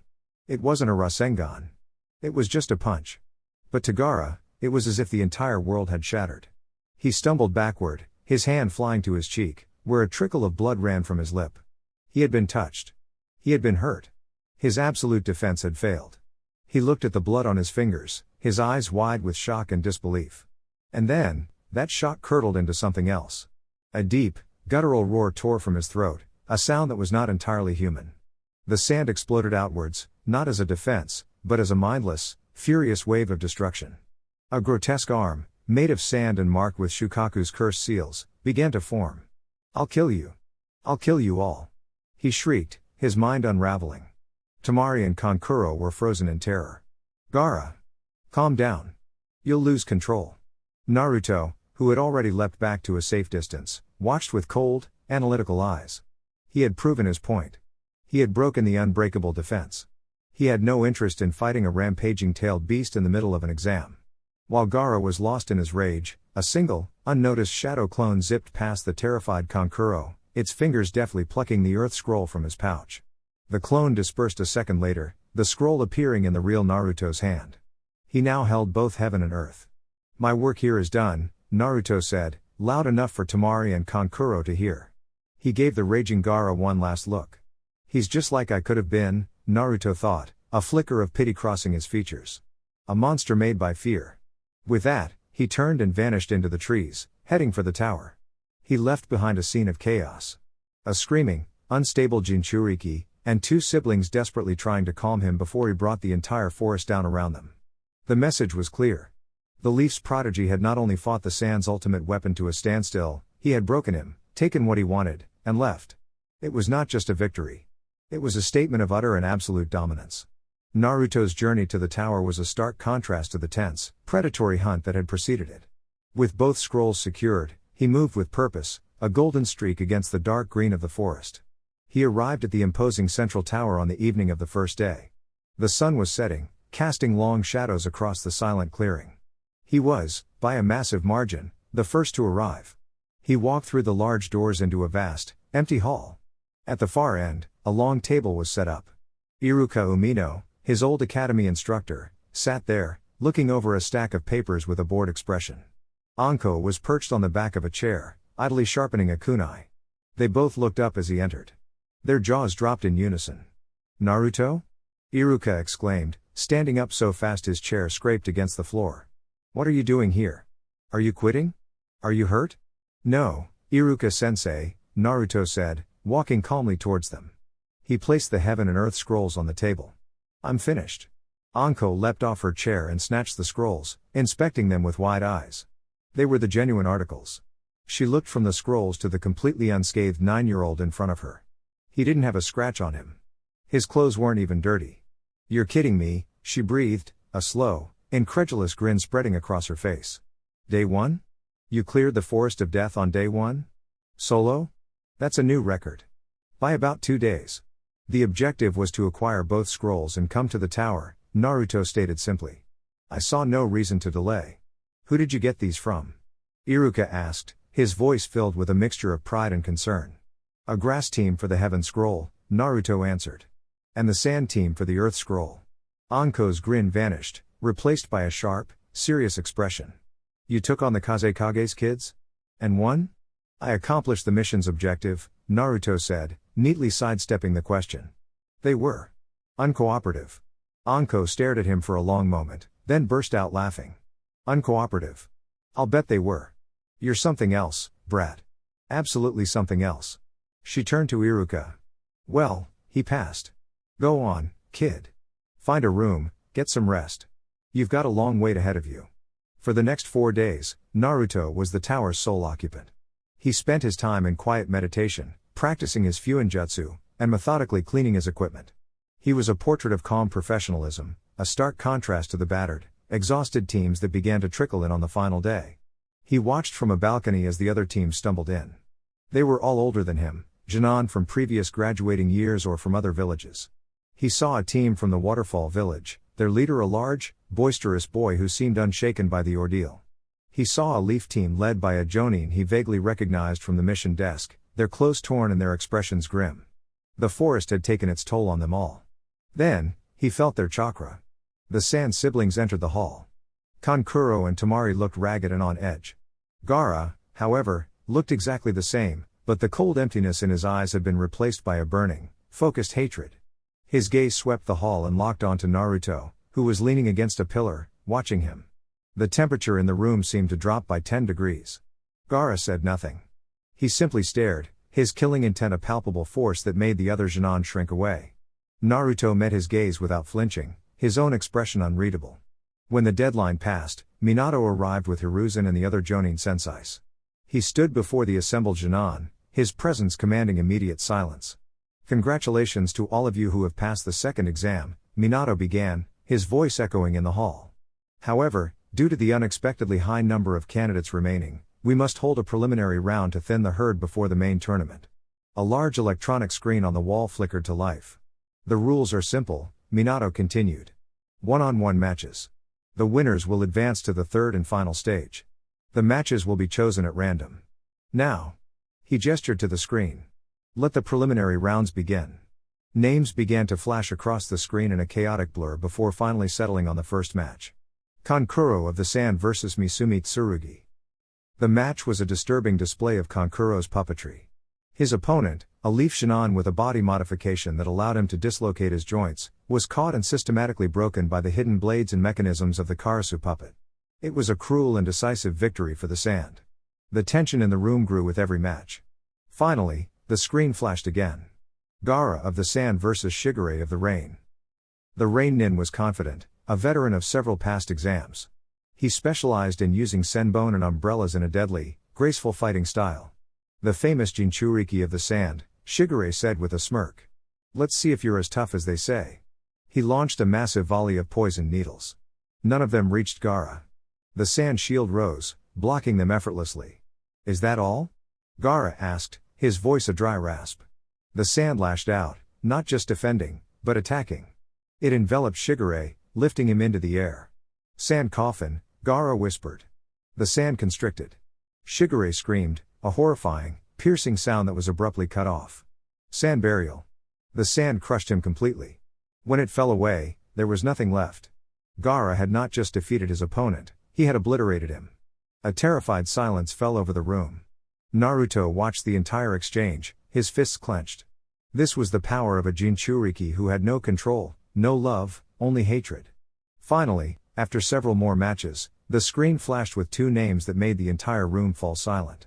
Uzumaki Namikaze Naruto vs Oboro of the Rain. The Genin who stepped forward was one of Shigure's teammates, his face contorted with rage and a desire for revenge. You're the one they call the Little Flash, Oboro sneered, creating two Haze clones. You think you're so special. I'm going to avenge my teammate by crushing Konoha's prized prodigy. Naruto simply walked towards the arena floor. This wasn't a battle against a monster or a missing nin. This was a test. A chance to demonstrate, without a shadow of a doubt, the gap between himself and everyone else. Hayate Gecko, the proctor for the preliminary matches, coughed into his hand. All right. When you're ready. Begin. Oboro and his Haze clones immediately melted into the ground, turning it into a shallow pool of water. You can't fight what you can't see, Little Flash. Drowning water prison jutsu. The water surged upwards, attempting to trap Naruto in a sphere of inescapable water. From the stands, the foreign shinobi leaned forward. This was a classic Rain Nin tactic, designed to neutralize faster, stronger opponents. But the water prison never fully formed. Before the water could even reach his waist, Naruto was gone. He hadn't used a substitution jutsu. There was no puff of smoke, no log left in his place. One moment he was there, the next he was standing directly behind the real Oboro, who was still holding the hand sign to maintain his jutsu. The Haze clones flickered and died. How? Oboro gasped, terror seizing him. He hadn't even seen Naruto move. Genjutsu doesn't work when your opponent isn't looking at you, Naruto said, his voice a calm whisper in the Rain Nin's ear. And your clone smelled of ozone. The real you just smells like wet dirt. He delivered a single, precise chop to the back of Oboro's neck. The Rain Nin's eyes rolled back into his head, and he collapsed in a heap. The water on the arena floor splashed once, then settled. The fight was over. It had taken less than 3 seconds. A stunned, absolute silence descended upon the hall. The other Genin stared, their minds struggling to process the sheer speed of what had just happened. They hadn't seen a fight, they had seen an execution. Oboro, a Genin skilled enough to pass the first 2 exams, had been rendered completely irrelevant. Hayate coughed, his own eyes wide with shock. Winner, Uzumaki Namikaze Naruto. As Naruto walked calmly back towards the waiting area, the spell was broken. A wave of whispers erupted. Did you see that? He just vanished. I didn't even see him make a hand sign. Minato, watching from the upper balcony, allowed himself a small, proud smile. That was pure, unadulterated speed. No tricks, no flashy jutsu. Just the result of years of relentless training. It was the perfect message, this is our baseline. This is what a Genin from the Leaf can do. Gaara, however, was not impressed. He was shaking, his hands clenched so tightly his knuckles were white. The sand in his gourd churned violently. It wasn't fear. It was rage. A deep, primal fury at seeing such effortless power. It was a power that mocked his own painful, blood-soaked existence. I will kill him, the voice of Shukaku whispered in his mind. I will crush him and his power and make his blood my own. The preliminary matches concluded, leaving a handful of finalists. Minato stepped forward once more, glancing at the proctors. Hayate, looking tired as always. Anko, still radiating a chaotic energy that belied her youth. She'd been a good choice. Congratulations to the victors, he announced. You have proven yourselves worthy of advancing to the final stage. The 3rd exam will be held in 1 month's time, in the main arena before the feudal lords and esteemed guests from across the nations. This will give you time to rest, train, and prepare. It will also give your villages a chance to see the future of the shinobi world. He gestured to the screen, where the matchups for the final tournament bracket were displayed. First match, Uzumaki Namikaze Naruto, Konoha, vs Kenshin Hyuga, Konoha. Second match, Kankuro of the Sand, Suna, vs Unkai Kurama, Konoha. Third match, Tamari of the Sand, Suna, vs Onsui Nara, Konoha. Fourth match, Gaara of the Sand, Suna, vs Dosu Kinuta. A low murmur went through the finalists. Naruto's eyes narrowed slightly as he saw his opponent's name. Kenshin Hyuga. A Junon from 2 years prior, known as the greatest prodigy of the Hyuga main branch in a generation. It was a politically charged matchup. The Hokage's son versus the Hyuga clan's great hope. That night, in the Hokage's office, the mood was serious. Kenshin Hyuga, Minato said, steepling his fingers. He's a master of the gentle fist. His Byakugan can see your chakra points. A single clean hit from him could shut down your chakra network entirely. He is the pride of the main branch. His defense is good, Naruto countered, but it's not absolute. He has a blind spot. Minato raised an eyebrow. You know of it? The Anbu assigned to guard the Hyuga compound are not as subtle as they think they are, Naruto said with a slight smirk. There's a small area, just behind the first thoracic vertebra. His Byakugan can't see it. It's a tiny target, but it's there. Minato's smirk matched his son's. Excellent. Information is the key to any victory. But this fight is about more than just winning, Naruto. The Hyuga clan, especially the main branch, has grown arrogant. They believe their bloodline makes them superior. You must show them, and the world, that a shinobi's strength comes from his will and his hard work, not his name. I understand, Naruto said. I'll break his unbeatable defense. Good. Minato's expression grew grim. There is another concern. Gaara. His performance in the preliminaries was alarming. The Kazekage is a fool for letting such an unstable weapon participate in a public event like this. If Gaara loses control in that arena, it would be a disaster for both our villages. You think he'll rampage? Naruto asked. It's a strong possibility. He is a true Jinchuriki, one who has not mastered his beast. He is ruled by it. That is why this exam is so important. We must project an image of overwhelming strength and control. We must show the other villages that Konoha's power is not a threat to be challenged, but a reality to be respected. He stood up and walked to the window, looking out at the village he had sworn to protect. Your matches are a message, Naruto. Against Kenshin, you will prove that will is superior to birthright. And should you face Gaara, you must be prepared to show them the difference between a wild beast and a true shinobi. You have my permission to use whatever is necessary to contain him if he loses control. Show them that Konoha's Jinchuriki is a guardian, not a mindless monster. Minato turned to face his son. The world is watching. They fear our power. This is our chance to turn that fear into respect. Secure the peace not by hiding our strength, but by displaying it so completely that none would dare challenge it. The future of this village's security rests on your shoulders. Naruto looked at his father's back. He felt the immense weight of the words, the crushing responsibility. But he didn't feel fear. He felt a calm, cold resolve. He had been training for this his entire life. He was his father's son. He was the Jinchuriki of the Nine Tails. He was a shinobi of the leaf. And he would not fail. The month of preparation began not with a bang, but with a quiet meeting in the Hokage's office. Jiraiya, the legendary Sannin, leaned back in a chair, his arms crossed, looking Naruto up and down with a critical eye. He had just returned to the village at Minato's request. So, this is the prodigy you've been hiding, Jiraiya said, his voice a low rumble. He's got your face, Minato, but he's got Kushina's eyes. That's a dangerous combination. He needs a trainer for the next month, Minato said, his tone leaving no room for argument. I'll be too busy with the diplomatic arrangements for the exams. I'm entrusting him to you, sensei. Humph. Fine, Jiraiya grunted. But we do this my way. No Hokage's son nonsense. Out on the training ground, he's just another student. A student with a whole lot to learn. He turned his gaze back to Naruto. All right, brat. Show me what you've got. Everything. For the next 2 days, Jiraiya did nothing but watch. He had Naruto run through every jutsu, every taijutsu kata, every training exercise he knew. Naruto demonstrated his mastery of the shadow clone jutsu, his refined wind nature manipulation, and the raw, destructive power of his Rasengan. Jiraiya watched it all with an unreadable expression. On the third day, they stood in a secluded training ground far from the village. Your skills are solid, Jiraiya finally conceded. Your taijutsu is a perfect copy of your father's, and your chakra control is phenomenal for your age. That Rasengan. You've stabilized it far better than Minato had at your age. Naruto felt a swell of pride, but he remained silent, waiting. But it's not enough, Jiraiya continued, his voice turning serious. Your opponent is a Hyuga genius. He'll see your chakra building for a Rasengan from a mile away. Your speed is your greatest asset, but what happens if he lands one hit? One lucky shot is all it takes for a gentle fist master to cripple you. So what do I do? Naruto asked. You need something he can't predict, Jiraiya said, a wide grin spreading across his face. You need a bigger stick. Something that changes the entire scale of the battlefield. I'm going to teach you the summoning jutsu. He bit his thumb, wiped the blood across his palm, and slammed it onto the ground. Summoning jutsu. In a massive explosion of smoke, a toad the size of a small house appeared in the clearing. It wore a simple blue happy coat and had a stern look in its large, yellow eyes. Jiraiya.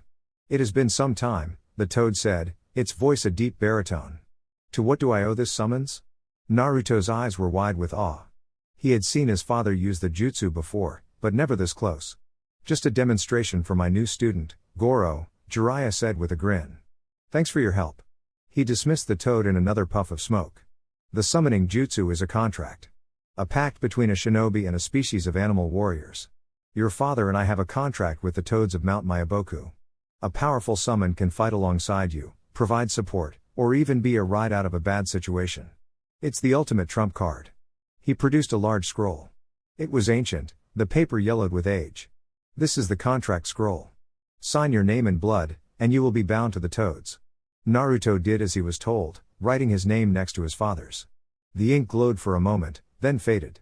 Now for the hard part, Jiraiya said. It takes a massive amount of chakra to summon anything worthwhile. You've got the reserves, thanks to your tenant, but you need to learn to mold it properly. The training was grueling. Naruto spent days practicing the hand signs and trying to pour enough chakra into the jutsu. His first few attempts produced nothing but puffs of smoke. Then, he managed a tadpole. A tiny, wriggling thing that flopped on the ground before disappearing. More chakra, Jiraiya yelled. You're trying to call a warrior, not order soup. Naruto grit his teeth, focusing.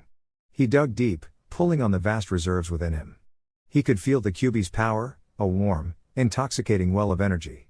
He carefully drew on it, not with rage, but with purpose, feeding the raw power into the jutsu. Summoning jutsu, he roared, slamming his palm onto the ground. The explosion of smoke was immense, far larger than any he had produced before. It billowed outwards, flattening the surrounding trees. When it cleared, a colossal figure stood there, blocking out the sun. It was a toad easily the size of the Hokage monument, with a short blade at its hip and a pipe clenched in its mouth. It was the chief toad, Gamabunta. He blinked his huge, yellow eyes, looking down at the tiny human who had summoned him. Well, what do we have here?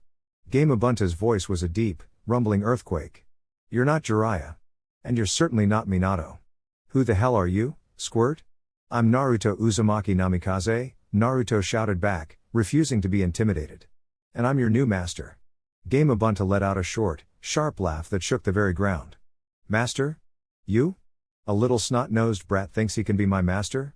You got guts, I'll give you that. But you ain't got the right. Then I'll earn it, Naruto declared. Is that so? Gamabunta leaned down, his massive face inches from Naruto's. All right, brat. You want my respect? You want to summon me in battle? Then stay on my back until sunset. If you can do that, I'll consider it. But I ain't gonna make it easy on ya. Before Naruto could react, Gamabunta's long, sticky tongue shot out and snatched him up, placing him on the flat of his head. And then, he leapt. What followed was the most terrifying ride of Naruto's life.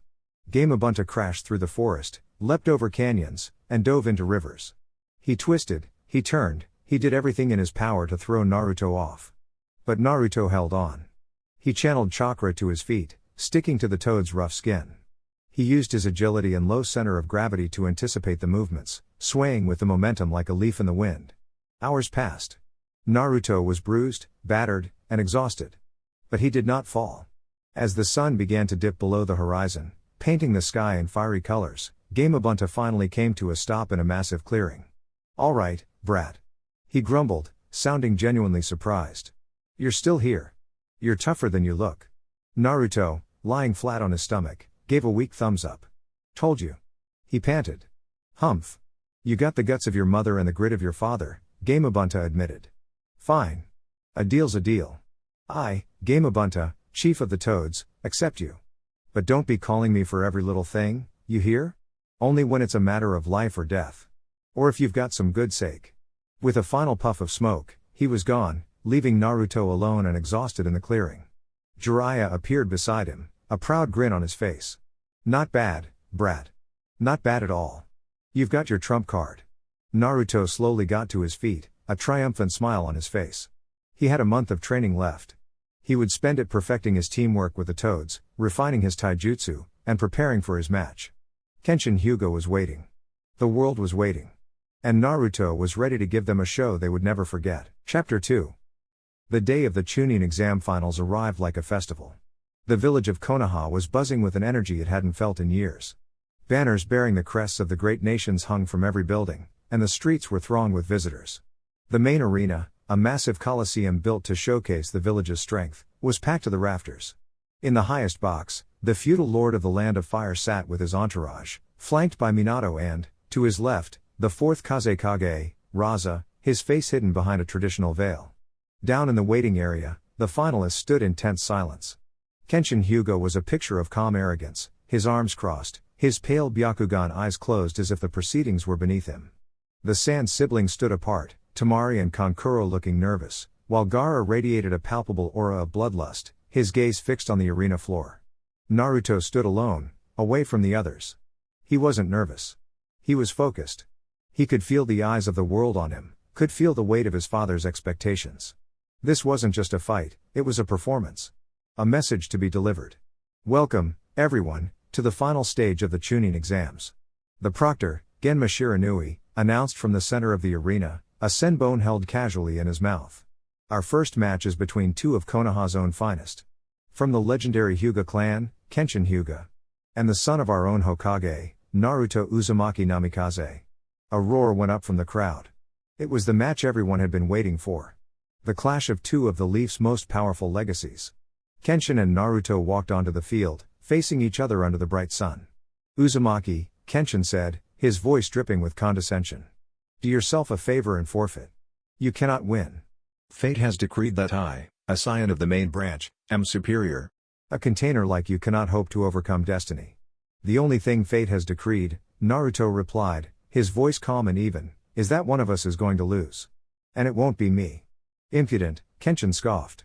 Then I will teach you your place. He settled into the classic gentle fist stance. Byakugan. The veins around his temples bulged as his vision expanded, seeing the world in nearly 360 degrees, every chakra point on Naruto's body laid bare before him. Begin, Genma yelled, leaping back. Kenshin moved first, gliding across the field with a grace that belied his speed. 8 trigrams, 64 palms. He unleashed a furious barrage of precise, chakra-infused strikes. Naruto met the assault not by retreating, but by moving forward. His movements were fluid, economical, a dance of dodges and parries. He didn't let Kenshin land a single clean hit, but the sheer volume of the attack forced him back. It is useless, Kenshin declared. I can see every move you make. Your chakra flow is as clear as day to me. Naruto smirked. Is it? He created a dozen shadow clones. They swarmed Kenshin, but the Hyuga prodigy was ready. 8 trigrams palms revolving heaven. He spun, creating a dome of pure chakra that blasted the clones away, a perfect, absolute defense. Your tricks are meaningless before the power of the Hyuga. Kenshin boasted. From the cage box, Raza watched intently. A formidable defense. The Hyuga are truly the Leaf's greatest clan. Minato simply smiled. The match isn't over yet. Down in the arena, Naruto was observing. Kenshin was powerful, arrogant, and utterly convinced of his own superiority. He relied completely on his eyes and his clan's techniques. And that was the weakness. My turn, Naruto said. He created 200 shadow clones. The entire arena gasped. The sheer amount of chakra required was staggering. High up in the stands, a special section had been reserved for the academy students, brought to witness the pinnacle of shinobi skill. A young Sasuke Uchiha's eyes widened, his usual bored composure shattered. He had sparred with Naruto, had seen his skill, but this was on another level entirely. Beside him, Sakura Haruno could only stare, her mind unable to comprehend the scale of the jutsu. 200. How is that even possible? She whispered in awe. Shikamaru Nara, who had been half asleep, was now sitting bolt upright. What a drag! He was this strong all along? The sheer tactical nightmare of fighting that many solid opponents at once was enough to make his brain hurt. The clones didn't charge blindly. They moved with tactical precision, some throwing kunai, others charging with taijutsu, forcing Kenshin to constantly use his revolving heaven, draining his chakra. More numbers will not save you, Kenshin yelled, though a bead of sweat was now visible on his brow. Amidst the chaos of the clones, the real Naruto was analyzing, waiting. He saw it. Every time Kenshin spun, for a split second, his head had to turn. And in that turn, the blind spot at the back of his neck was exposed. It was a minuscule opening, but it was there. Now, Naruto whispered. A wave of clones charged from the front, forcing Kenshin into another revolving heaven. But as he spun, another clone, which had been hidden underground, shot up directly behind him. Kenshin's Byakugan caught the movement at the last second, but it was too late. The clone didn't attack. It just grabbed his ankles. The momentary stumble was all Naruto needed. The real Naruto burst through the screen of his dispersing clones. He wasn't aiming a Rasengan. He wasn't summoning a toad. He moved with blinding speed, appearing directly in Kenshin's blind spot. Kenshin felt a presence behind him and tried to turn, his eyes wide with panic. He was too slow. Naruto's fist, glowing with a condensed aura of wind chakra, slammed into the precise spot on Kenshin's back. It wasn't a gentle fist strike designed to block chakra. It was a brutal, concussive blow designed to overload the entire nervous system. Wind style, pressure point strike, Naruto said calmly. Kenshin's eyes went wide. His perfect defense, his Byakugan, his destiny, none of it mattered. A wave of paralyzing force shot through his body. He couldn't move. He couldn't even breathe. He crumpled to the ground, unconscious before he even hit the dirt. The stadium was silent. Then, it exploded into a deafening roar. Naruto stood over his defeated opponent, not with a look of triumph, but with a simple, factual finality. He had proven his point. Genma landed beside them, checking Kenshin's pulse. He looked up at Naruto, his expression one of pure disbelief. Winner, by knockout, Naruto Uzumaki Namikaze. In the cage box, Raza was speechless.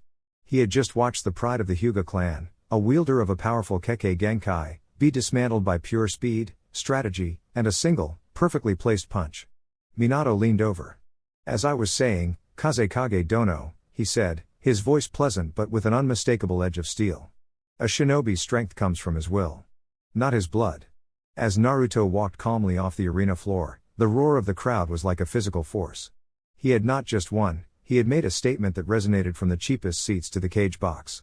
In a private section of the stands, Hiashi Hyuga sat rigid, his face a mask of cold fury. The elders of the main branch around him were silent, their collective pride shattered. Their greatest prodigy of the generation, the embodiment of their clan's perfect fighting style, had been dismantled with what looked like casual ease. It was a public humiliation of the highest order. A few rows away, another powerful clan leader watched with a calculating gaze. Fugaku Uchiha, flanked by his wife Mikoto, observed the Hyuga's humiliation with a flicker of grim satisfaction. The rivalry between the Uchiha and the Hyuga was as old as the village itself. But his satisfaction was overshadowed by a deep, pressing concern. The power the Hokage's son had just displayed was immense. Fugaku's eyes drifted down to the academy section, where his own son, Sasuke, sat watching. The unspoken pressure on the Uchiha to produce a genius who could match, or surpass, this new benchmark had just increased tenfold. Sasuke, for his part, was gripping the railing in front of him, his knuckles white. He had seen Naruto's skill in their spars, but this was different. The sheer scale of the shadow clone jutsu, the blinding speed, the clinical precision of the final blow, Naruto hadn't even bothered to use the Rasengan. It was a level of power that was both infuriating and, though he would never admit it, awe-inspiring. He was being left behind, and the heir to the Uchiha clan would not tolerate it. The exams continued, but the shadow of Naruto's victory loomed over the proceedings. The next match was Kankuro versus a Genin from the Leaf's Kurama clan, Unkai, a supposed master of genjutsu. Unkai's illusions were powerful, trapping Kankuro in a world of nightmares, but the puppet master used pain to break free, and the moment the illusion shattered, his puppet Karasu struck, ending the match with its poison blades. It was another victory for the Sand, but a cruel and graceless one. Next, Tamari of the Sand faced Onsui Nara, an older cousin of Shikamaru known for his sharp intellect. Ansui's shadow possession was brilliant, catching Tamari multiple times, but her powerful wind scythe dance jutsu allowed her to attack from a distance, systematically destroying the terrain and leaving him with no shadows to work with. She won with a final, massive gust of wind that knocked him out of the arena. Then came the match that had the entire stadium on edge. Gaara of the Sand versus Dosu Kinuta of the Sound. Dosu, a confident shinobi with a sound amplifying device on his arm, was cautious. "I heard what happened in the forest," he said. "I know I can't break your sand shield. But I don't have to." He aimed his arm. "My sound can bypass your defense and attack your inner ear directly." He unleashed a piercing wave of sound. The crowd winced, but Gaara didn't even flinch. "Is that your plan?" Gaara's voice was a dead whisper. "To attack my ears?" The sand swirled around him, not just forming a shield, but molding into a third ear, then plugging it. A futile effort. Before Dosu could react, the sand lashed out. It wasn't the quick, efficient strike from the preliminaries. This was a furious, hateful wave of destruction. It engulfed Dosu, lifting him high into the air. "Let me hear you scream," Gaara rasped. "Sand coffin." The sand crushed him. The sound of breaking bones echoed through the silent stadium. It was a display of such brutal, unnecessary violence that a wave of fear washed over the crowd. In the cage box, Minato's hands clenched into fists under his robes. "Kazekage Dono," he said, his voice dangerously low. "Your son is a credit to your villages." Intensity. Raza said nothing, but beneath his veil, a satisfied smile formed. The message had been sent. Genma, looking pale, declared Gaara the winner. The board flashed to show the semi-final matchups. The first match was set, Naruto Uzumaki Namikaze vs Tamari of the Sand. The second matchup appeared, Gaara of the Sand vs Kankuro of the Sand. Kankuro, who had just returned to the waiting area, froze. His face went white with terror. He looked at his younger brother, who was now staring at him with those dead, emotionless eyes. I forfeit," Kankuro stammered, raising his hand immediately. A murmur went through the crowd. Forfeiting to a sibling? It was unheard of. But those who had seen Gaara's matches understood. It wasn't a strategic choice, it was self-preservation. "Very well," Genma announced, looking unsettled. Due to the forfeit, Gaara of the Sand advances to the final round. The stage was set. Naruto would face Tamari, and the winner of that match would face Gaara in the final. The confrontation between the two Jinchuriki was now inevitable. Naruto, who had been watching the proceedings with a cool detachment, finally pushed himself off the wall. As he walked towards the arena for his match against Tamari, his eyes met Gaara's across the field. There were no words. There was no taunt. It was a silent, chilling promise. A storm was coming. And in the center of the arena, two forces of nature were on a collision course, with the fate of the Chunin exams, and perhaps the future peace of the shinobi world, hanging in the balance. The arena fell into a momentary hush as Naruto and Tamari took their positions. The wind, as if sensing a challenge, began to whip around the stadium, kicking up dust and making the banner snap. Tamari stood confidently, her massive iron fan resting on her shoulder. She had seen Naruto's match against the Hyuga, but she was a long-range fighter. His speed would be less of an advantage against her wide, sweeping attacks. "Just so you know, I'm not going to go easy on you just because you're the Hokage's kid," Tamari said, a sharp grin on her face. "This won't be as easy as your last fight." "I'm counting on it," Naruto replied, his expression unreadable. "Begin." Genma called out. Tamari didn't hesitate. She swung her fan, which was closed, creating a powerful, focused blade of wind that screamed towards Naruto. Naruto blurred, easily sidestepping the attack. The wind blade slammed into the stadium wall behind him, gouging a deep scar in the stone. "Impressive speed," Tamari noted, unfurling her fan to reveal a single purple circle, or moon. "But can you dodge this?" Wind scythe dance. She swung the fan again, and this time a massive, swirling vortex of cutting winds erupted, covering a huge portion of the arena. It wasn't a single projectile, it was an area of effect attack. Naruto was forced to create a dozen shadow clones, sacrificing them to absorb the brunt of the attack while the real him leapt high into the air to escape the vortex's range. From the stands, Sasuke watched with narrowed eyes. "She's controlling the battlefield, not letting him get close. A smart strategy against a speed-based fighter," Fugaku Uchiha murmured beside him. Tamari kept up the pressure, sending wave after wave of wind attacks, forcing Naruto to stay on the defensive. She was methodically tearing up the arena floor, limiting his mobility and trying to box him in. "Is that all you can do, little Flash?" she taunted. Run and hide behind your clones? Naruto, perched on the stadium wall, was silent. He wasn't just dodging. He was watching. He saw how she adjusted her grip. He saw how the power of her attacks correlated to the number of moons showing on her fan. 1 moon was a powerful gust. 2 was a vortex. He hadn't seen the third yet, but he could guess what it meant. He was also watching the wind itself. He had his own affinity for it, after all. He could feel the currents, the way she gathered the air before an attack. He had all the information he needed. "All right, I'm done warming up," Naruto said, loud enough for the whole stadium to hear. He dropped back to the arena floor and created a single shadow clone. Tamari laughed. "Only one? What's that supposed to do?" Naruto and his clone ran in opposite directions, circling her. "A pincer attack? How simple," Tamari sneered. She decided to end it. She opened her fan completely, revealing all 3 moons. "This is it. Summoning, blade dance." She swung the fan with all her might. The sky seemed to darken as a colossal, swirling tornado of razor-sharp wind formed, aimed directly at the real Naruto. It was her most powerful attack, capable of leveling a small forest. But just as she launched it, the Naruto she was aiming at dispersed. It was the clone. The real Naruto was behind her. He hadn't used his speed to charge her. He had used the clone as a diversion and ridden the initial air currents from her attack, using his own wind chakra to propel him, to become one with her storm. He appeared behind her faster than she could track. Tamari's eyes went wide with shock.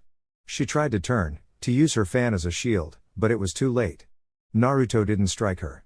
He simply placed a hand on the back of her fan and pushed. With his other hand, he held a kunai to her throat.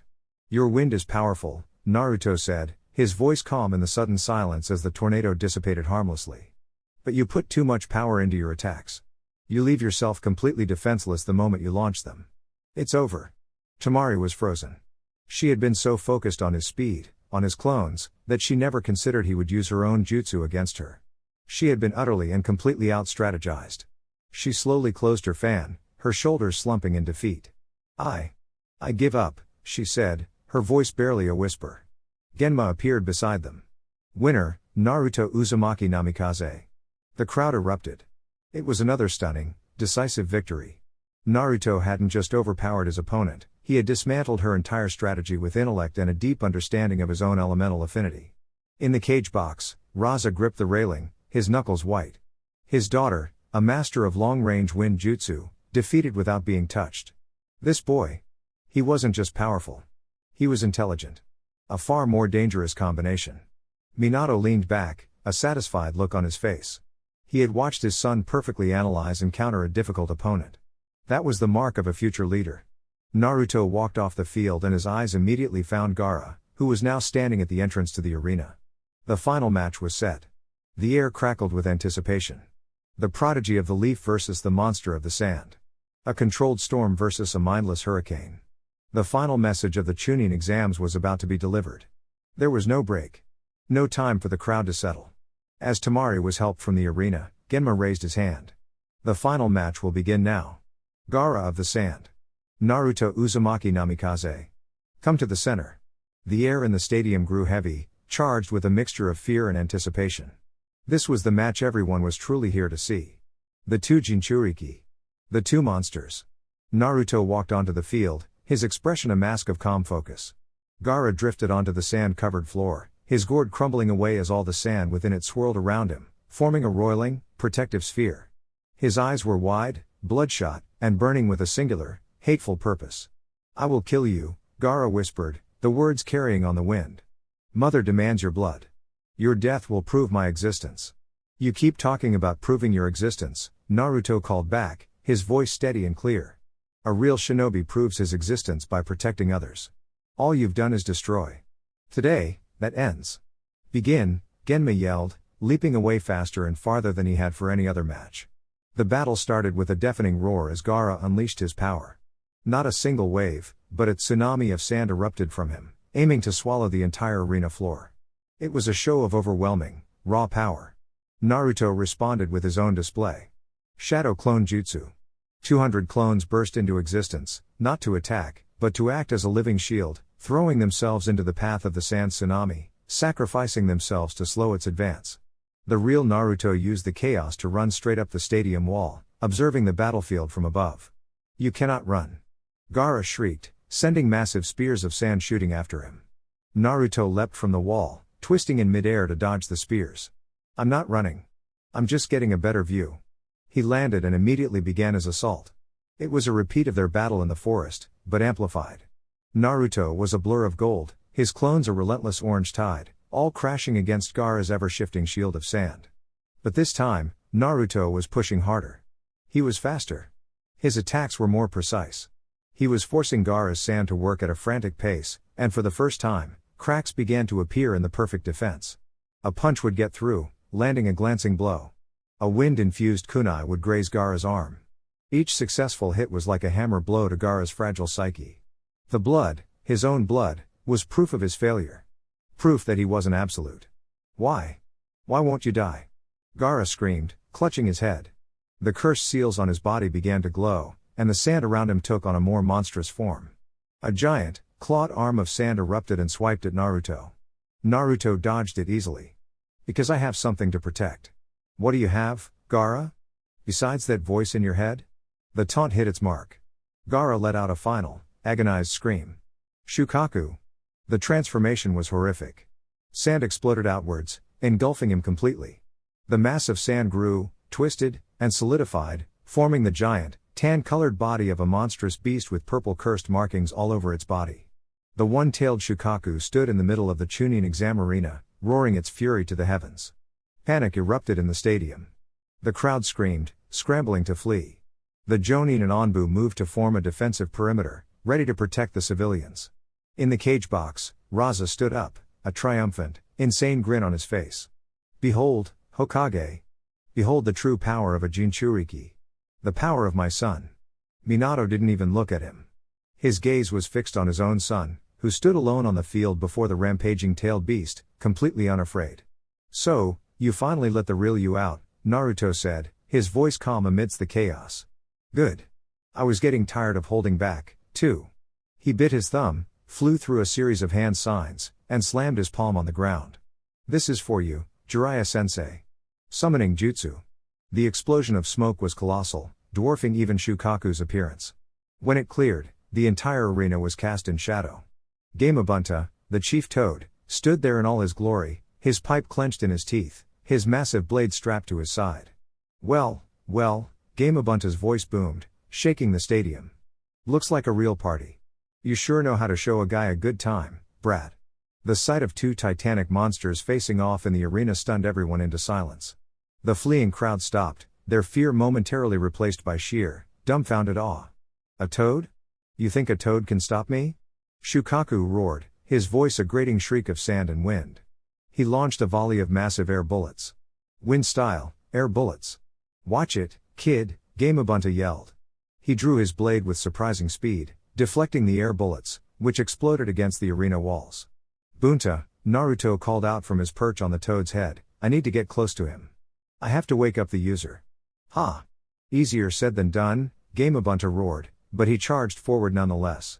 What followed was a battle of gods. Shukaku, with his powerful wind jutsu and sand manipulation, clashed with Gamabunta's brute strength and swordsmanship. The arena became their personal playground, the ground cracking and shattering under their immense weight. I need a bigger opening, Naruto yelled over the din. He created a dozen shadow clones on Gamabunta's back. They all began to form Rasengans. What are you planning, brat? A distraction. Get ready, Naruto yelled. The clones leapt, their Rasengans aimed at Shukaku's legs, forcing the beast to focus its sand defense downwards. It was the opening the real Naruto needed. He leapt from Gamabunta's head, a Hiraishin kunai in his hand. He threw it with all his might, not at Shukaku, but just above its massive head. And in a flash of yellow light, he was there. It's over, Gaara, Naruto yelled, forming a Rasengan in his free hand. He slammed it down on Shukaku's head. The impact was immense, but it wasn't enough to bring the beast down. It's not working, brat, Gamabunta yelled, struggling to hold Shukaku back. I know, Naruto yelled back. He landed on Shukaku's head, his hands flying through seals. Then I'll just have to wake you up myself. He placed his palm on Gaara's forehead, where he was embedded in the giant sand creature. 5-pronged seal, release. He poured his own chakra into the seal, disrupting the flow between Gaara and Shukaku. The giant sand monster roared in pain and began to crumble, dissolving back into inert sand. Gaara, unconscious, fell from the creature's head. Naruto caught him, landing softly on the ruined arena floor. He laid the unconscious sand nin gently on the ground. The stadium was silent. The rampaging tailed beast was gone. The chief toad stood victorious. And in the center of it all was a 9-year-old boy, who had just done the impossible. He had subdued a tailed beast in the middle of a crowded stadium and saved them all.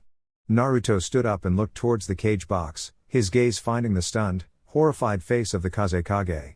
The message had been delivered. Loud and clear. The silence in the ruined stadium was a heavy, suffocating blanket.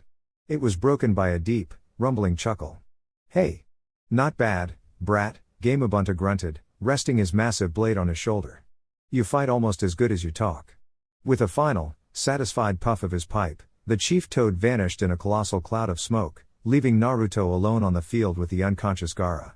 The spell was broken. The crowd, which had been frozen in a state of terror and awe, erupted into a single, deafening roar of Naruto. Naruto! Naruto! It wasn't just cheering, it was a chant of pure, unadulterated relief and adoration. The boy hadn't just won a tournament. He had saved them. He had faced down a monster and protected them all. In the cage box, Minato Namikaze slowly stood up. He turned to the fourth Kazekage, his blue eyes no longer warm or diplomatic, but as cold and hard as glacial ice. "Kazekage Dono," Minato said, his voice dangerously quiet but carrying over the roar of the crowd. "You came to my village. You entered your unstable weapon into a public tournament. You endangered the lives of thousands of my people, and the feudal lord himself, all for a pathetic display of power that backfired spectacularly." Raza, his face ashen with shock and humiliation, stammered, I had no idea he would lose control. It was a miscalculation." "There was no miscalculation," Minato countered, his voice cutting like a shard of glass. "There was only arrogance. You thought to make a statement. Very well. A statement has been made." He leaned in closer. "Here is what happens now. You will return to Suna. You will issue a formal apology and pay reparations for the damages to my arena. You will acknowledge Konoha's complete and utter superiority in this matter. And you will pray, Kazekage, that I am feeling merciful. Because if I were not the Hokage, if I were simply a father whose son you just tried to have murdered by a tailed beast, this conversation would be very different." The unspoken threat hung in the air, more potent than any jutsu. Raza, for the first time, understood the terror that the name Yellow Flash had inspired on the battlefields of the Third Great War. He nodded meekly, utterly broken. Down on the field, medics rushed towards Gaara. Naruto waved them off. He knelt beside the unconscious redhead, looking at the peaceful expression on his face, so different from the mask of hate he usually wore. He saw the dried tear tracks mixed with sand, the deep, dark rings around his eyes that spoke of a lifetime of sleepless nights. "I get it," Naruto whispered, so quietly only he could hear. Being alone. The whispers. The fear in everyone's eyes. "I get it." He placed a hand on Gaara's chest. "But you don't have to be a monster to prove you're alive. You just need someone to see you. Really see you." He channeled a small, warm pulse of his own chakra into Gaara, a gesture not of attack, but of connection. Temari and Kankuro ran onto the field, their faces a mess of fear and concern for their brother. They stopped short when they saw Naruto kneeling beside him. "What did you do to him?" Kankuro demanded, though his voice lacked its usual bite. "I woke him up," Naruto said, standing. "Get him home. Get him help. A real family, not a weapon and his handlers." He turned and walked away, leaving the Sand siblings to stare after him, a new, confusing seed of respect planted in their minds. Minato appeared on the field, his warm smile back in place as if the chilling confrontation in the cage box had never happened. He raised his hand, and the stadium fell silent. By unanimous decision of the judges and the feudal lord, Minato announced, his voice booming with pride, "The winner of the Chunin exams is Naruto Uzumaki Namikaze." He paused, letting the cheer wash over them. Furthermore, for his exceptional skill, strategic intellect, and unwavering courage in the face of overwhelming odds, for protecting this village and all its people. It is my honor to promote him to the rank of Chunin. The stadium exploded. It was a moment of pure triumph for the Leaf. In the stands, Fugaku Uchiha closed his eyes. The gap was wider than he had feared. Hiyashi Hyuga simply turned and left, his face a thundercloud.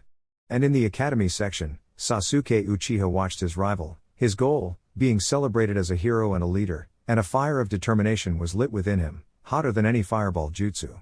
The weeks that followed were a whirlwind of political fallout. The Hidden Cloud and Hidden Stone villages, who had been watching the exams with predatory interest, suddenly grew quiet. The message Konoha had sent was undeniable. Their leader was the legendary Yellow Flash, a man who had single-handedly ended a war. His son, the village's Jinchuriki, was a 9-year-old Chunin who had subdued a tailed beast in a public arena. The combination was terrifying. To challenge Konoha now would not just be war, it would be suicide.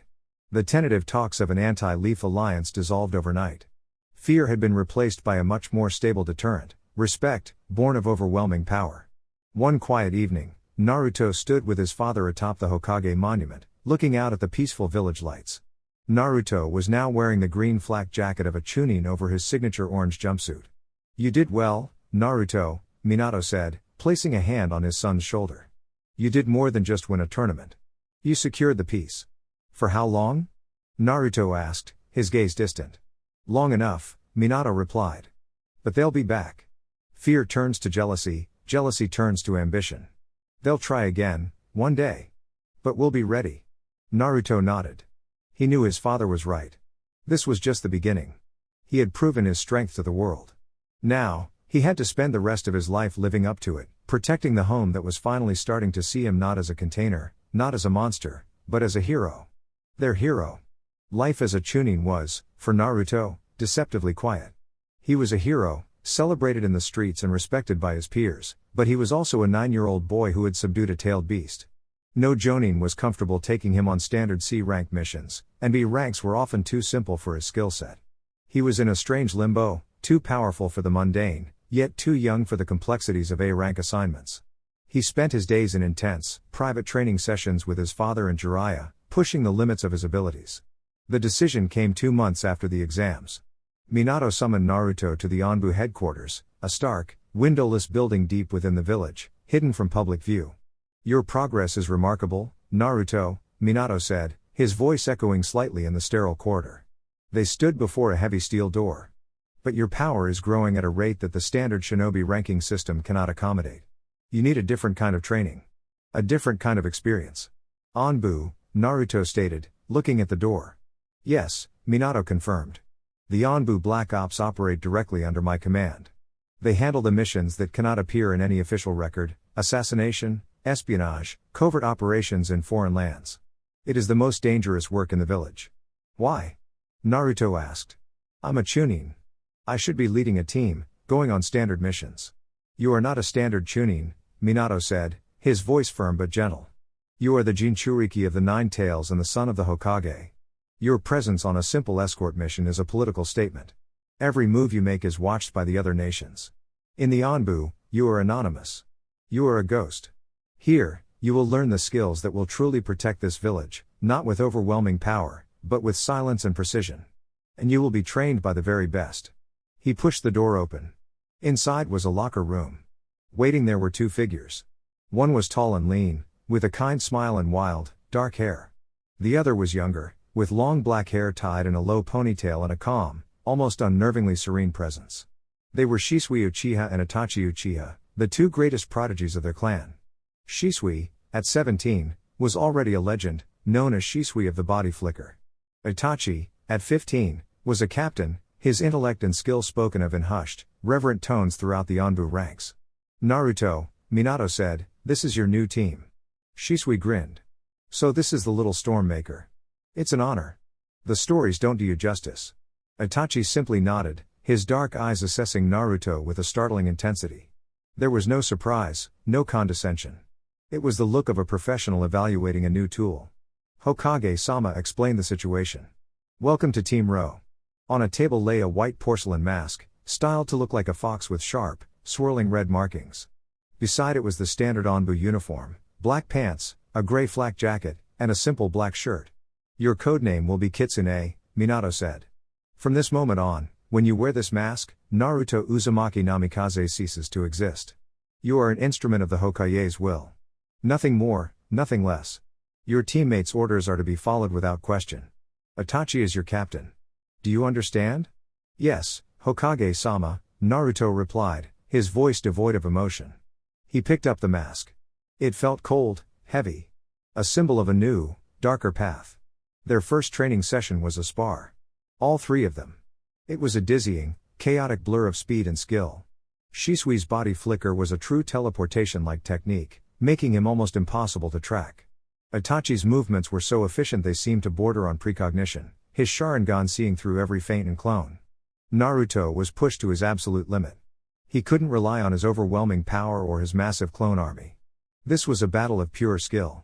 He used his own speed, his tactical mind, and the subtle misdirection he had learned from his father.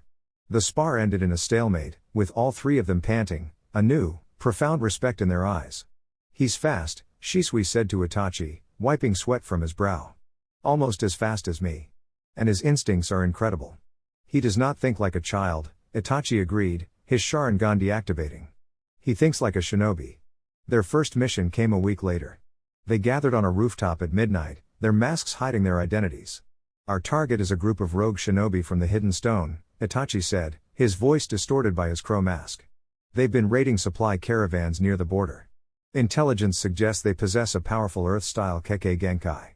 Our mission is to infiltrate their fortress, eliminate the leader, and retrieve the stolen scrolls detailing their jutsu. We move with absolute stealth. No witnesses.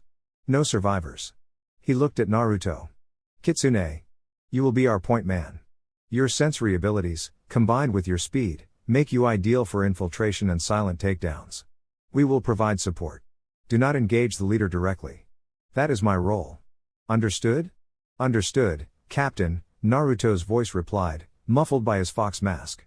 With a silent nod, the three figures vanished into the night. Team Ro, a combination of the Leaf's most powerful legacies, the Uchiha's eyes, the Uzumaki's vitality, and the Hokage's speed, was on the hunt. Naruto's life as a public hero was over. His life in the shadows had just begun. The journey to the land of Earth's border was a silent, high-speed blur. Team Ro moved through the trees like specters, three shadows indistinguishable from the night itself. Naruto, codenamed Kitsune, found the pace exhilarating. This was a different kind of speed from his solo dashes. It was a synchronized, unified movement, each member perfectly in tune with the others. They arrived at the rogue shinobi fortress, a crude structure built into the side of a rocky mountain, 2 hours before dawn. It was a formidable position, with high walls and watchtowers. "Kitsune, report," Itachi's voice, distorted by his crow mask, was a low whisper in Naruto's ear. Naruto had a dozen shadow clones, each the size of a mouse, scouting the perimeter. He closed his eyes, processing the information they fed him, his own senses enhanced by the Kyuubi's chakra, picking up the flow of chakra within the fortress. 16 guards on the outer perimeter. Patrols of 2, moving counterclockwise. 4 sentries in the watchtowers, equipped with crossbows. The leader's chakra is the strongest, top floor, center building. He's not alone. 2 guards with him. Impressive, Shisui's voice, masked as a weasel, murmured. He mapped the entire fortress in under a minute. "Kitsune, you have the perimeter," Itachi commanded. "Take them out. Silently. Weasel, you have the watchtowers. I will handle the interior guards once you've created a path. We move on my signal." Naruto nodded. This was his test. He melted into the shadows at the base of the fortress wall. The first patrol rounded the corner, 2 men grumbling about the cold. Naruto moved. He was a flicker of motion, a whisper of displaced air. Before the first man could even register a threat, a kunai sliced cleanly across his throat. The second man opened his mouth to shout, but Naruto was already there, a hand clamped over his mouth, another kunai ending his life with a brutal efficiency that was purely Anbu. He lowered the bodies to the ground without a sound. One by one, he dismantled the perimeter. He used his speed, his clones for misdirection, and a cold, detached precision he hadn't known he possessed. This wasn't a battle, it was a removal. A systematic erasure of threats. He felt a strange disconnect, as if he were watching someone else perform these grim tasks. This was Kitsune, the instrument of the Hokage's will. Naruto, the boy, was somewhere else entirely. In the watchtowers, 4 crossbowmen suddenly slumped over, senbone laced with a fast-acting poison protruding from their necks. Shisui, a ghost who had flickered between all 4 towers in the span of a single heartbeat, gave the all-clear signal. "Perimeter secure," Kitsune's voice reported. "Move in," Itachi ordered. They slipped through the fortress gate like smoke. The interior was a maze of corridors. Itachi led the way, his Sharingan blazing, seeing through the patrol's routes, guiding them through the shadows. They moved as one unit, a triumvirate of death. When they encountered guards, they were dispatched with a silent grace. A genjutsu from Itachi, a lightning-fast strike from Shisui, a kunai from the shadows by Kitsune. No alarms were raised. No one knew they were already dead. They reached the door to the leader's chamber. Itachi held up a hand. He knows we're here. He looked at Naruto. Kitsune, with me. Weasel, secure our exit and eliminate any stragglers. Shisui nodded and vanished. Itachi kicked the door in. The room was large, dominated by a desk. Behind it stood a large, powerfully built man with a scar across his face. He was flanked by his two guards. Anbu from the Leaf, the leader sneered. You're foolish to have come here. My clan's jutsu allows us to manipulate the very rock you stand on. He slammed his hands on the floor, and stone spikes erupted, aiming to impale them. Itachi moved with an effortless grace, avoiding the spikes. Naruto, using his wind chakra, created a small, focused burst of air beneath his feet, launching himself onto the ceiling, clinging there like an insect.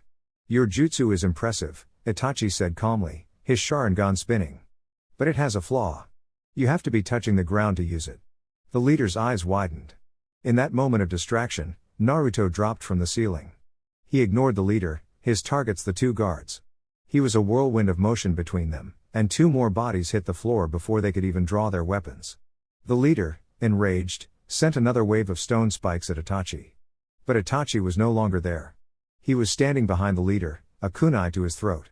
It's over, Itachi said. Never. The leader roared, attempting to encase himself in a suit of rock armor. But the armor never fully formed. He looked down to see Itachi's hand pressed against his chest. You were caught in my genjutsu the moment I entered the room, Itachi explained. Everything after that was an illusion. The leader's eyes glazed over, and he collapsed, his mind shattered. Itachi quickly located the stolen scrolls and sealed them away. Mission complete. They rendezvoused with Shisui at the fortress gate. The entire infiltration and elimination had taken less than 15 minutes. They moved out, leaving the fortress as a silent tomb, a monument to the Leaf's terrifying efficiency. Back in Konoha, they stood before the Hokage in his office, their masks held at their sides. Report, Minato said, his face stern, betraying none of the relief he felt seeing his son safe. Mission successful, Hokage-sama, Itachi reported in his crisp, formal tone. All targets eliminated. The scrolls had been secured. Kitsune performed his duties flawlessly. He is an asset to this team. Minato looked at his son, who stood at attention, his face a neutral mask. He saw the new hardness in his eyes, the weight of what he had done. Good. You are dismissed. As they walked out, Shisui clapped Naruto on the shoulder, his usual cheerful grin returning. You were amazing out there, Kitsune. For a rookie, you're a natural at this dark and gloomy stuff. He is not a rookie, Itachi said quietly, stopping at the door. He turned, his dark eyes meeting Naruto's. He is one of us. With that, he was gone. The words, coming from the stoic and reserved Itachi Uchiha, were the highest praise possible. Naruto looked down at his fox mask. He had crossed a line tonight, stepped deeper into the world of shadows. It was a cold, brutal world, but he was not alone in it. He had a team. And for a shinobi, that was everything. 2 years passed. The world, held in a tense peace forged by fear and respect, watched Konoha. Naruto Uzumaki Namikaze, now 11 years old, was the Leaf's most famous Chunin. His name was synonymous with prodigious power, his victory in the exams a story told to frighten academy students in rival villages. He undertook high-level B-rank missions, often solo, completing them with a quiet professionalism that was becoming his trademark. To the world, he was the shining symbol of Konoha's new generation, the controlled power of their Jinchuriki, and a deterrent in his own right. The summons came on a bright, clear morning. Naruto was called to the Hokage's office, a place he knew both as a son and as a shinobi. Waiting there were two figures he respected above all others, Itachi Uchiha and Shisui Uchiha. In the last 2 years, they had become his mentors and closest confidants, sparring with him, pushing him, and helping him navigate the complex pressures of his unique position. Itachi, at 17, was now a full Jonin commander. Shisui, at 19, was one of the Leaf's most celebrated heroes. I have a mission for you, Minato said, his expression serious. He unrolled a map of the Land of Water. As you know, the civil war in the Hidden Mist has been raging for years. I have received a formal request for aid from the leader of the rebellion, Mei Terumi. The civil war has destabilized the entire region, and as Hokage, I have a responsibility to promote peace and stability. He looked at the 3 young men before him. The best of the Uchiha, and his own son. The most powerful team he could possibly assemble. This is a political gambit of the highest order, Minato continued. I am officially recognizing the rebellion as the legitimate governing body of the Mist. I am sending you 3 as Special Task Force Rho, official envoys and military advisors from Konoha. Your mission is to assist the rebellion, break the stalemate with the 4th Mizukage's forces, and secure a formal alliance with the new government once Mei Terumi is victorious. You will not be hiding in the shadows. You will be acting as representatives of the Leaf. Your every action will reflect on this village. A bold move, Hokage-sama, Itachi observed, his expression calm. Announcing our intervention will draw the eyes of Iwa and Kumo. Let them watch, Minato said, a hard glint in his eye. They fear our power. I want to show them that we use it to support our allies and end tyranny, not to conquer. This is the foundation of a new era of peace, one built on mutual trust, not fear. He looked at his son. Naruto, this is your first A-rank mission. You are a Chunin of the Leaf, and you will act with the honor and dignity befitting that station. Itachi is the captain of this team. His orders are absolute. Yes, Hokage-sama, Naruto replied, his voice filled with a new sense of gravity. This was different from his Anbu missions. This was public. This was history in the making. Their arrival in the land of water was not subtle. They traveled under the full banner of Konoha. Their presence was announced the moment they stepped on rebel-held soil. They were escorted to the rebellion's main camp, a fortified village hidden in a coastal valley. They were met by Mei Terumi, flanked by her commanders. Among them, tall and imposing with his executioner's blade on his back, was Zabuza Momochi. Hokage-sama's answer is more generous than I had hoped, Mei said, bowing respectfully. To send such an esteemed team. Itachi Uchiha, the Jonin commander. Shisui of the body flicker. And. Her eyes landed on Naruto, the hero of the Chunin exams. Konoha honors us. Zabuza stepped forward, a smirk playing on his lips under his bandages. Hey! Look at you, brat.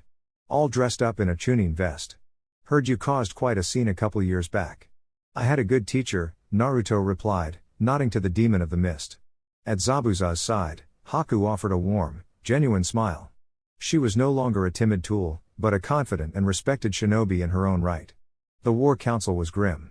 Mei laid out the situation. Her forces were skilled and had high morale, but they were being bled dry by a war of attrition. The Mizukage, Yagura, was using a forbidden jutsu to create an endless army of powerful water clones.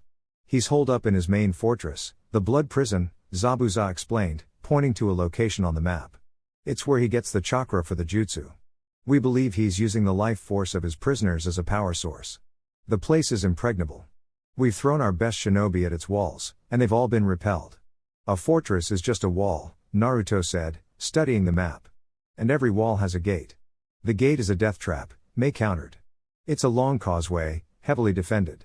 No one can get close. You've been trying to break down the door, Itachi said, his eyes tracing the fortress's layout. We will not. We will knock. He looked at Mei. We need your best team to create a diversion on the western wall. Draw their attention. The main force will prepare for a full assault. My team. We will handle the front gate. Zabuza laughed. 3 of you against the entire front gate garrison? That's not a plan, that's suicide. It is a Konoha plan, Shisui said with a cheerful grin. That evening, as the rebellion forces moved into position, Special Task Force Rho stood on a hill overlooking the Blood Prison. It was a grim, terrifying structure, constantly shrouded in mist and the screams of the damned. Ready to make some noise? Shisui asked, stretching his arms. This is more than a battle, Itachi reminded them, his voice serious. This is a message to the world. We will be swift, efficient, and overwhelming. We will show them the true strength of the Leaf. Naruto looked at the fortress, then at his teammates. He wasn't a shadow tonight. He was a shinobi of Konoha, wearing his flak jacket with pride. He was here to end a war and protect the innocent. This was the reason he had trained, the reason he had endured. Let's begin, Naruto said, his voice ringing with a confidence that could shake mountains. The signal was a massive explosion on the western wall of the Blood Prison. Zabuza and Haku, leading an elite team of mist rebels, had begun their diversion, a chaotic assault designed to draw the bulk of the Mizukage's forces. On the hill opposite the main gate, Mei Terumi watched through a spyglass, her heart pounding. The fate of her rebellion rested on what happened next. She watched as 3 figures walked out of the tree line and onto the long, narrow causeway leading to the fortress's main gate. They didn't sneak. They didn't charge. They simply walked, 3 Konoha shinobi against a fortress teeming with hundreds of loyalist Mist Nin. "They're insane," one of her commanders whispered beside her. From the fortress walls, a roar of laughter went up from the defenders. "Look!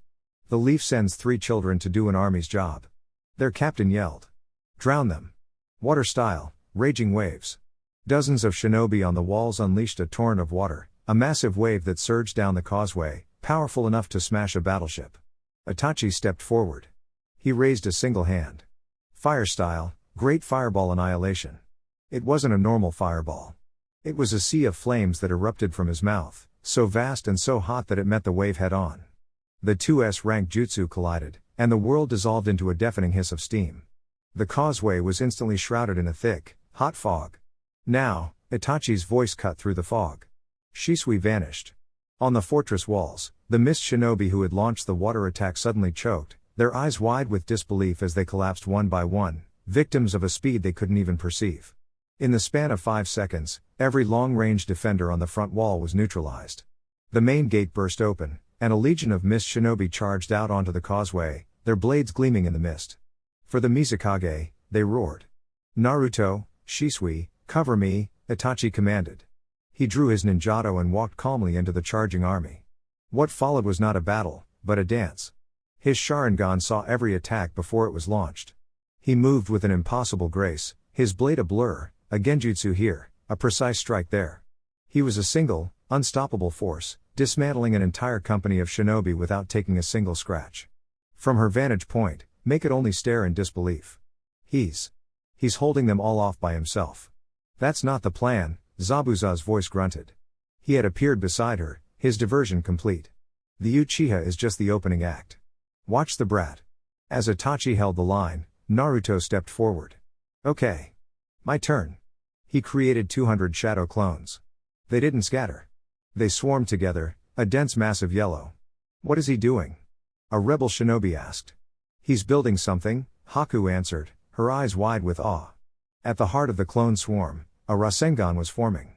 But it was growing, fed by the chakra of dozens of clones, swelling from the size of a ball to the size of a boulder, then to the size of a small house. It was a spiraling, grinding vortex of pure, terrifying power, so dense it seemed to bend the light around it. Great Ball Rasengan. Naruto and his clones roared in unison. With Itachi and Shisui clearing a path, the clone army surged forward, pushing the colossal Rasengan like a battering ram. The remaining mist shinobi threw every jutsu they had, but their attacks were simply swallowed by the immense, rotating chakra. The Great Ball Rasengan slammed into the Blood Prison's massive iron gate. There was no clang of metal. There was only a deafening, grinding roar, and then the gate, along with a 20-foot section of the stone wall on either side of it, simply ceased to exist. It was utterly and completely obliterated. The causeway fell silent. The charging mist army was gone, either blown away or vaporized. The fortress's main defense was a gaping, smoking hole. Special Task Force Rho stood in the breach. Itachi, his blade clean. Shisui, not a single drop of sweat on his brow. And Naruto, standing amidst the last of his dispersing clones, breathing heavily but with a look of fierce determination on his face. The message had been delivered. This was not an attack. It was a statement. This was the power of Konoha. "Mei Dono," Itachi's voice projected clearly across the valley. "The door is open. The rest is up to you." Mei snapped out of her stupor. "All forces," she roared, her voice filled with a new, unshakable hope. "Charge! For the future of the mist. For victory!" As the rebel army let out a thunderous war cry and charged towards the broken fortress, Naruto, Itachi, and Shisui slipped inside. Their public mission was over. Their private one, to find and stop the Mizukage, had just begun. While the rebel army crashed against the remnants of the Mizukage's forces in the fortress's outer courtyards, Team Rho moved like whispers through the inner sanctum. The sounds of battle provided the perfect cover. Itachi led the way, his Sharingan cutting through the chaos, identifying patrol routes and weak points in the guard rotations before they even appeared. "The chakra source is below us," Naruto said, his eyes closed in concentration. He was filtering out the thousands of chakra signatures from the battle, focusing on the one aberrant pulse of power they were hunting. "It's enormous. And it feels wrong. Sick. It's connected to the Mizukage, who is in the throne room at the top of the central tower." A split objective, Itachi deduced instantly. "Shisui, you're the fastest." Go with Naruto. Destroy the power source. The moment it's gone, Yagura's clone army will vanish, and the rebellion will have the advantage they need. I will proceed to the throne room and engage the Mizukage. You'll face him alone? Shisui asked, his usual cheerful tone replaced with concern. Itachi, he's a perfect Jinchuriki. He is arrogant and overconfident, Itachi replied coolly. I will not defeat him. I will delay him until you arrive. Now, go. Shisui and Naruto nodded, splitting from their captain and heading down into the prison's depths. The corridors grew colder, damper, the stone walls slick with moisture and grime. The air was thick with the stench of despair. They passed rows of cells, filled with the emaciated figures of the Mist's political prisoners, their eyes hollow and lifeless. They finally reached a massive, circular chamber. In the center was a deep pit, and suspended over it was a grotesque construct of pipes and ceiling tags, all converging on a single, massive crystal that pulsed with a sickening, murky green light. Hooked up to the construct were dozens of prisoners, their life force being visibly drained away to power the crystal. This is monstrous, Shisui whispered, his fists clenched in anger. This is the bloody mist, Naruto said, his voice hard as steel. Let's end it. Guarding the construct were the last loyal members of the 7 ninja swordsmen of the mist, or at least, 2 of them. One was a hulking man wielding a massive hammer and axe weapon, the Kabutori. The other was a lithe, cruel-looking man holding a long, sharp needle-like sword, the Nuabari. Well, the Nuabari wielder sneered. Konoha's little ghosts. You've come a long way to die. Naruto, the crystal is your target, Shisui commanded, stepping forward. These 2 are mine. Don't take too long. You think you can face 2 of the 7 swordsmen alone, Uchiha? The Kabutori user bellowed. Shisui just smiled. I think you're confusing me with a lesser shinobi. And then he vanished. The 2 swordsmen were suddenly on the defensive, trying to fend off an opponent who was everywhere at once. The chamber filled with the clang of steel and the frustrated roars of the 2 mist nin. Naruto ignored the fight. He created 50 shadow clones, who immediately began freeing the prisoners from the chakra-draining machine. The real Naruto leapt towards the pulsing crystal, a Rasengan forming in his hand. Meanwhile, at the top of the tower, Itachi entered the throne room. Yagura, a surprisingly short man with a jagged scar under his eye, sat on a throne made of coral, looking bored. He was already in his version 2-tailed beast cloak, a bubbling shroud of red chakra with a skeletal arm and the tail of the 3 tails, Isabu, swishing behind him. Itachi Uchiha, Yagura said, a sadistic smile on his face. I was wondering when the Hokage's prized pet would show his face. Did you enjoy the fireworks at my front gate? Your reign of terror is over, Yagura, Itachi said calmly, his ninjato held at the ready, his Sharingan blazing. Is it? Yagura laughed, a high-pitched, unhinged sound. My army is infinite. My power is absolute. You are just one man. What can you possibly do? I can do this, Itachi whispered. Amaterasu.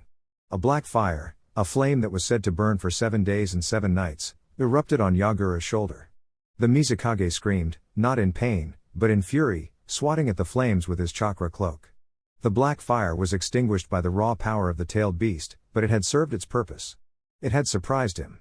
A Mangekyo Sharingan, Yagura hissed, his eyes wide with manic glee. Magnificent. Your eyes will make a fine prize after I've crushed your body. He shot forward, a blur of red chakra, his speed rivaling the Raikage's.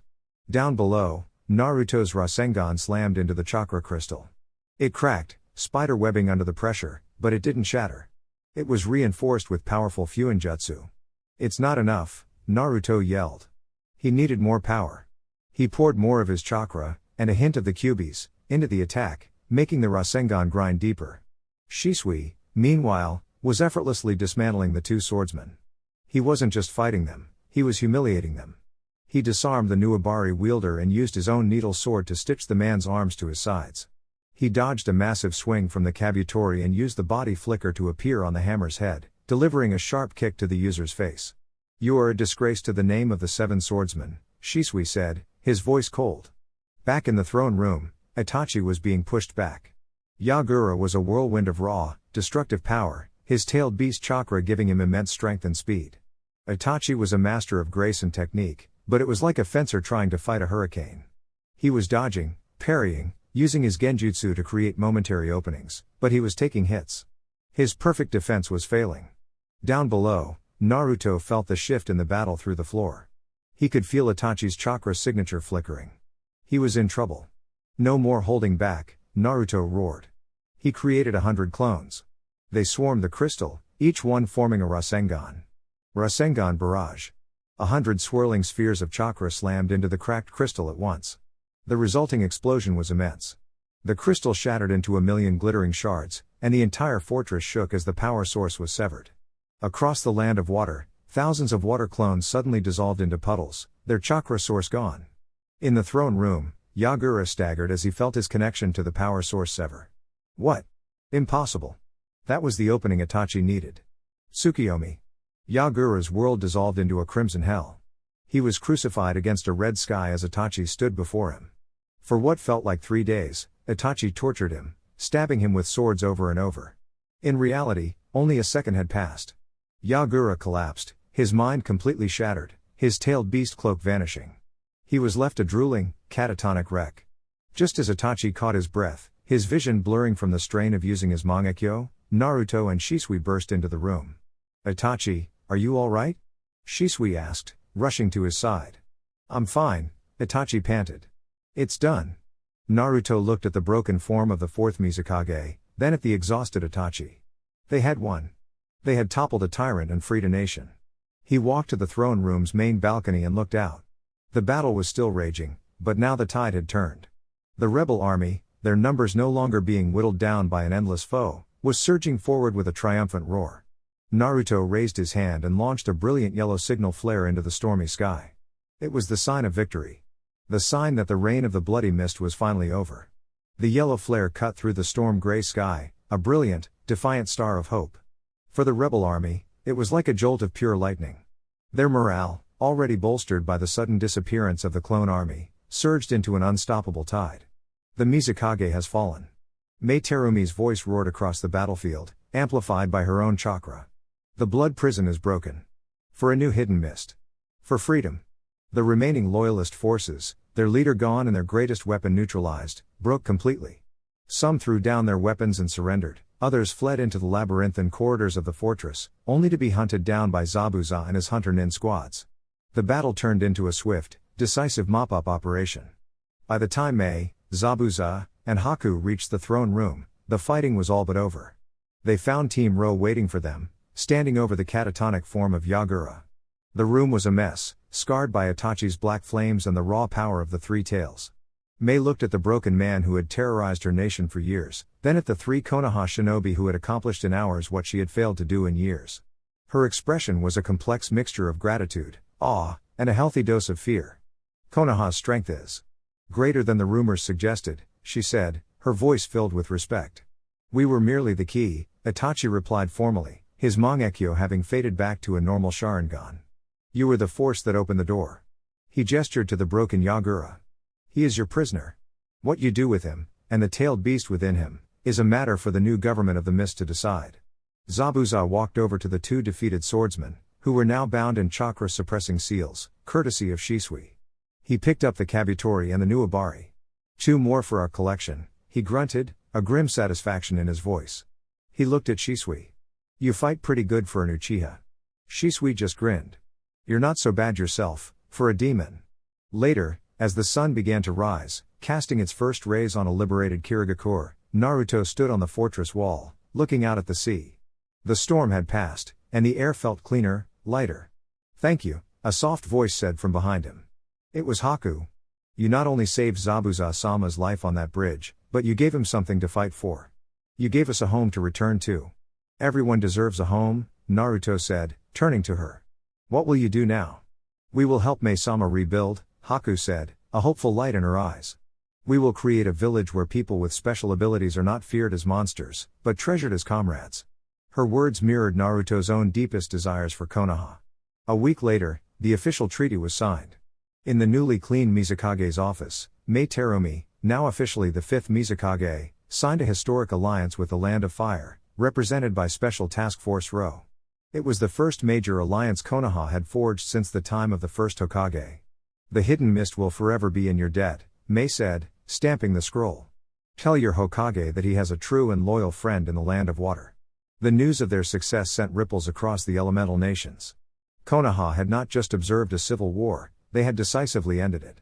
They had dismantled a tyrant, installed a friendly new kage, and secured a powerful military alliance.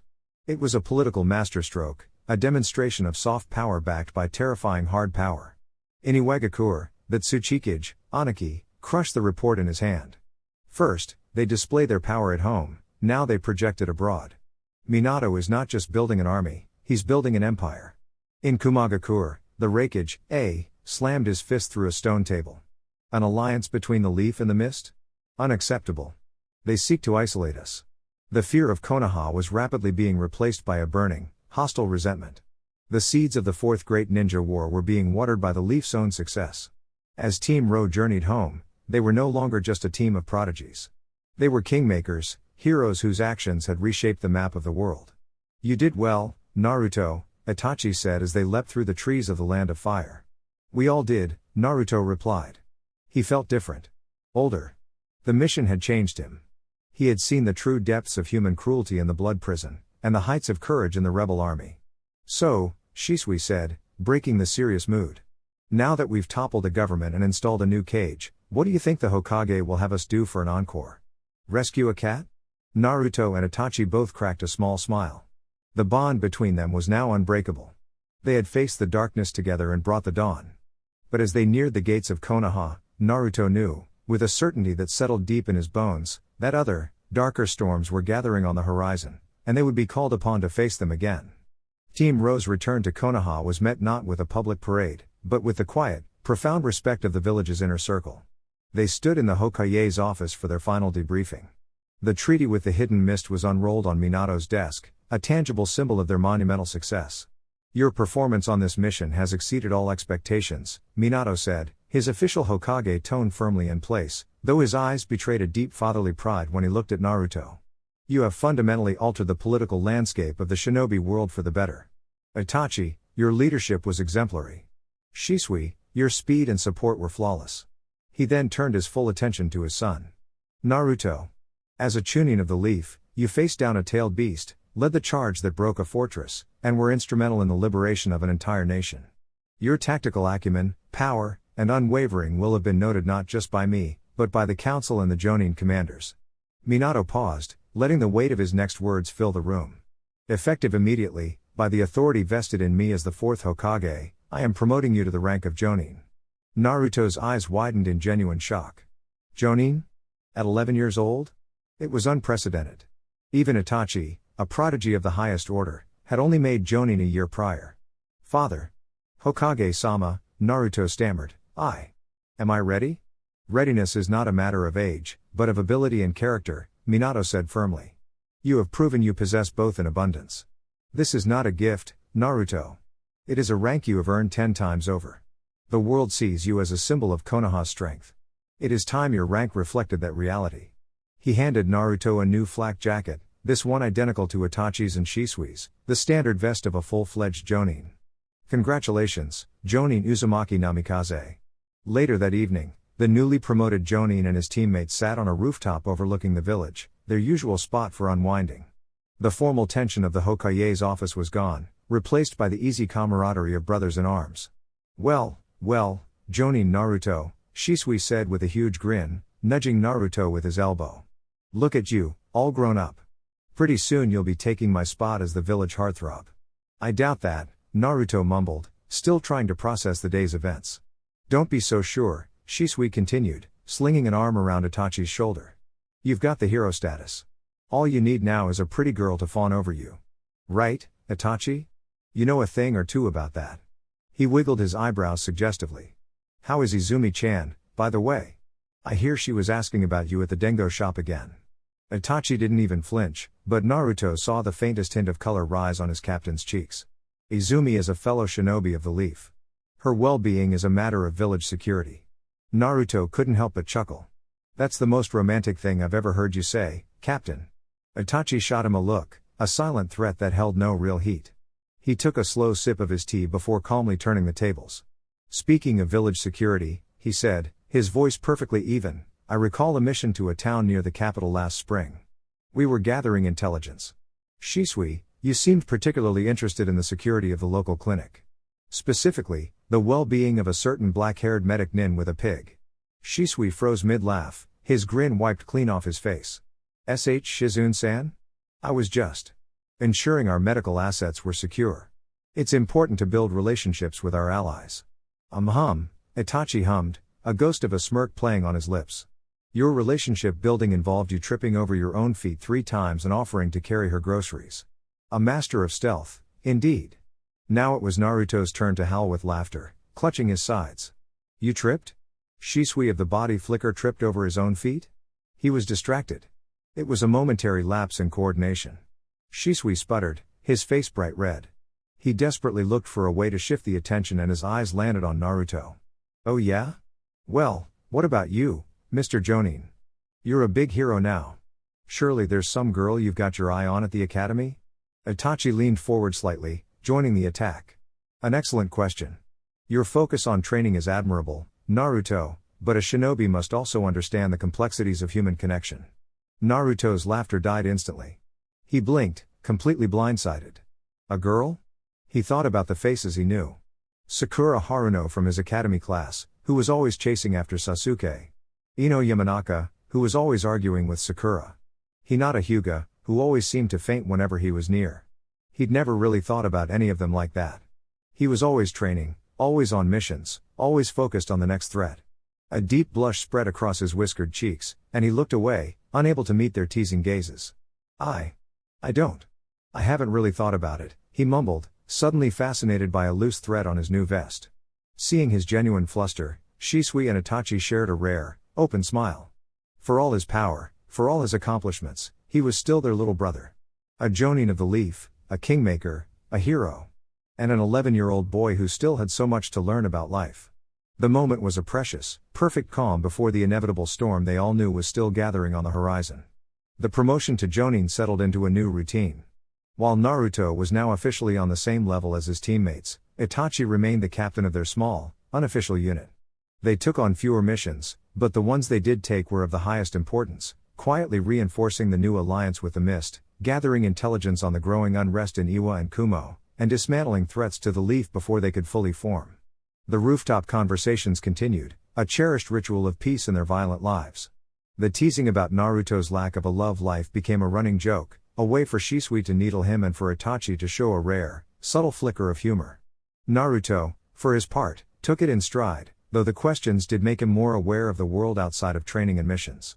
He started noticing the girls in his age group more, not with romantic interest, but with a new curiosity. He was a hero, a Jonin, but in many ways, he was still just a boy, trying to figure out his place. One evening, a week after their rooftop chat, Itachi was summoned to the Uchiha clan compound.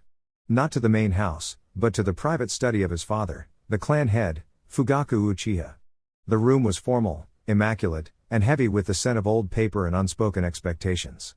Fugaku sat behind his desk, his face stern and unreadable. Itachi. Sit. Itachi knelt opposite him, his posture perfect, his expression neutral. Father. I have reviewed your report from the Land of Water, Fugaku began, his voice devoid of warmth.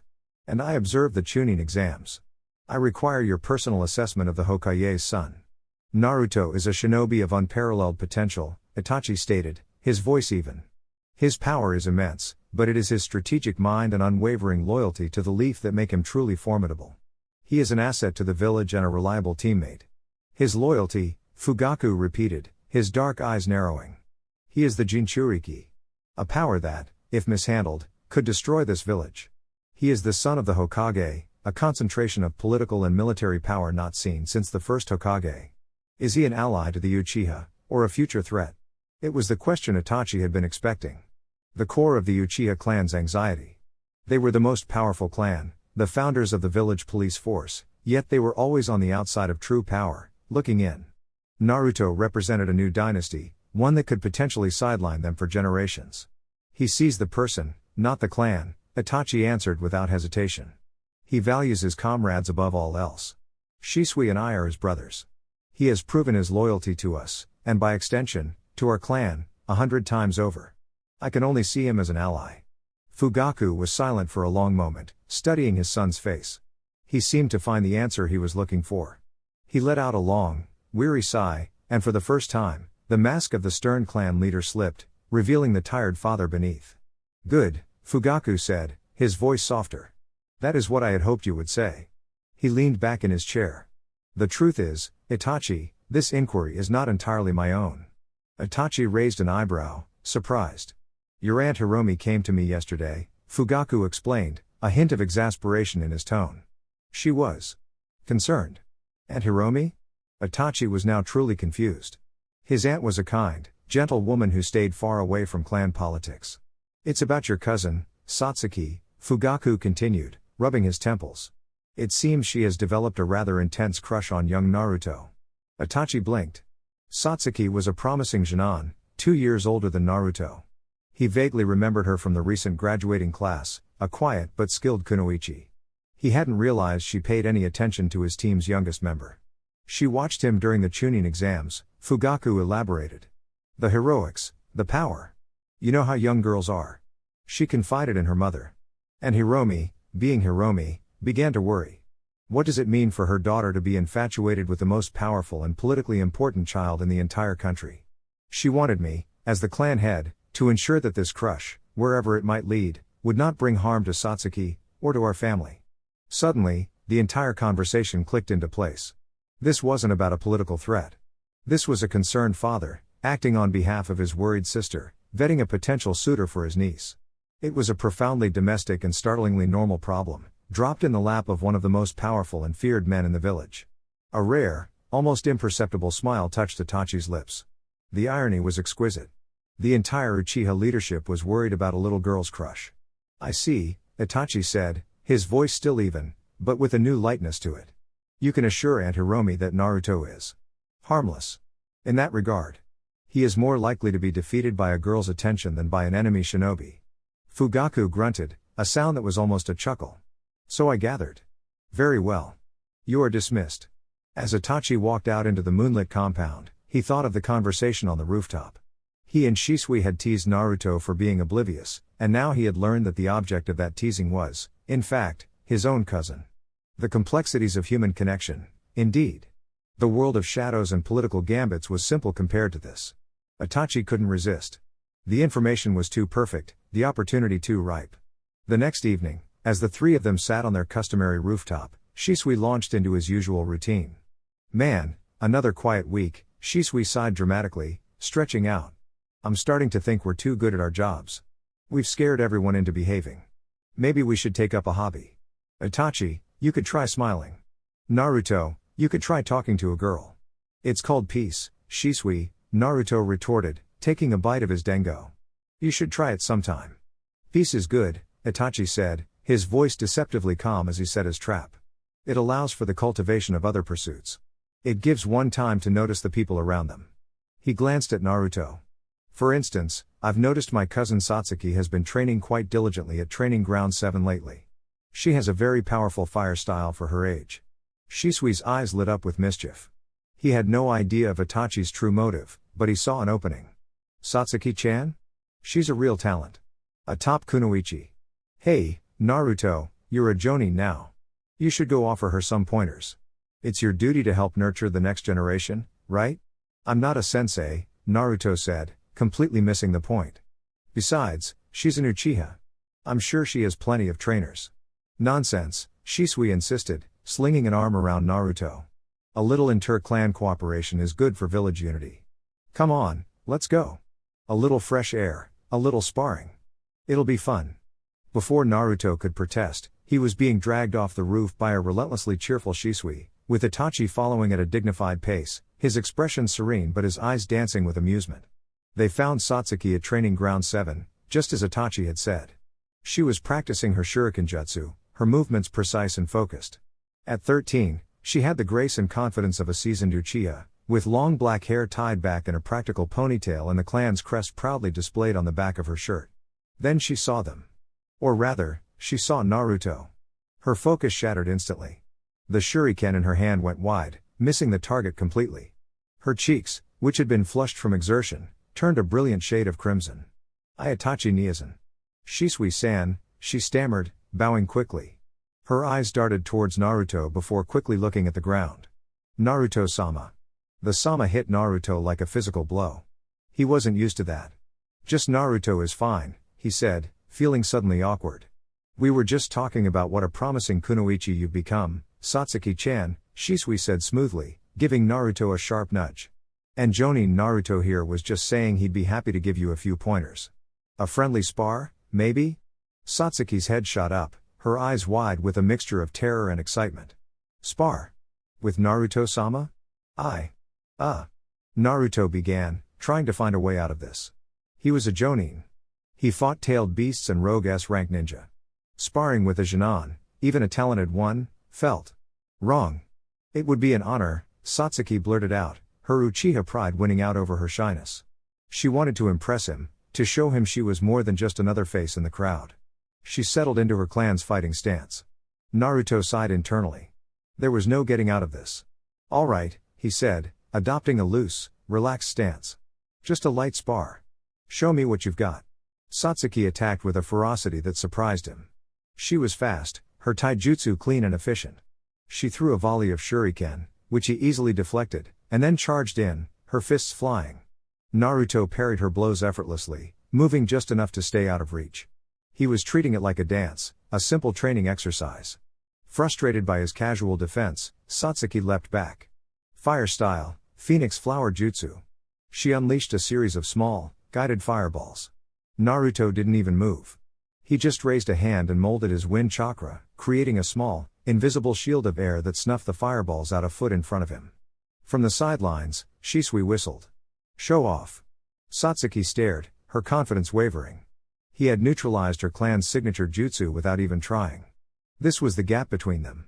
The gap between a Junon and the hero of the leaf. Humiliation began to sting her eyes. Seeing her expression, Naruto immediately felt terrible. He hadn't meant to embarrass her. He just hadn't known how to hold back properly in this kind of situation. Your form is good, he said quickly, trying to salvage the situation. Your fire control is strong, but you release the chakra too early. If you hold it for a split second longer, it will have more explosive power. He was trying to be helpful, to be a good jonin, but he just sounded like a clinical instructor. Satsuki's face fell completely. She mumbled a quiet, thank you, turned, and fled, her spar and her heart in ruins. Naruto stood there, completely bewildered. What? What did I do? Shisui collapsed on the ground, howling with laughter. Oh, you are hopeless. Absolutely hopeless. You just gave a girl who has a massive crush on you a technical critique of her ninjutsu. A crush? On me? Naruto asked, his brain failing to compute. But why? Because you're a hero, you idiot, Shisui gasped, wiping tears from his eyes. You're strong and you're kind and you're completely oblivious, which is apparently what some people find charming. Itachi walked over and placed a hand on Naruto's shoulder. You have much to learn about the battlefield of the human heart, Naruto, he said, his voice laced with a rare, profound amusement. It is, perhaps, the only one where you are still a Junon. The laughter of his teammates echoed in Naruto's ears long after they had left him standing alone in the training ground. For the first time in a long while, he felt completely out of his depth. He could face down a tailed beast, dismantle an enemy fortress, and stand before a cage without flinching, but the crestfallen look on Satsuki's face had defeated him more thoroughly than any opponent he had ever faced. He spent the next day in a funk. He went through his training drills with a mechanical precision that lacked its usual spark. The problem rolled around in his head, a puzzle with no clear solution. How was he supposed to fix it? He couldn't just apologize. What was he even apologizing for? Winning? Being strong? That seemed wrong. That evening, he found his father in his study at home, finishing up some paperwork. Minato looked up as he entered, his warm smile instantly recognizing his son's troubled expression. Long day? Minato asked, setting his pen down. Something like that, Naruto mumbled, slumping into a chair opposite the desk. You look like you just lost a fight with a particularly tough scroll, Minato observed. What's on your mind? Naruto hesitated, feeling a familiar awkwardness creep up on him. It's about a girl. Minato's eyebrows shot up in surprise, followed by a soft, knowing smile. Ah. A battlefield with its own unique set of challenges. Who is she? Satsuki Uchiha, Naruto said, explaining the entire disastrous sparring session, from Shisui's goading to Satsuki running away, and then Shisui just laughed at me, he finished lamely. I don't get what I did wrong. I was just trying to be helpful.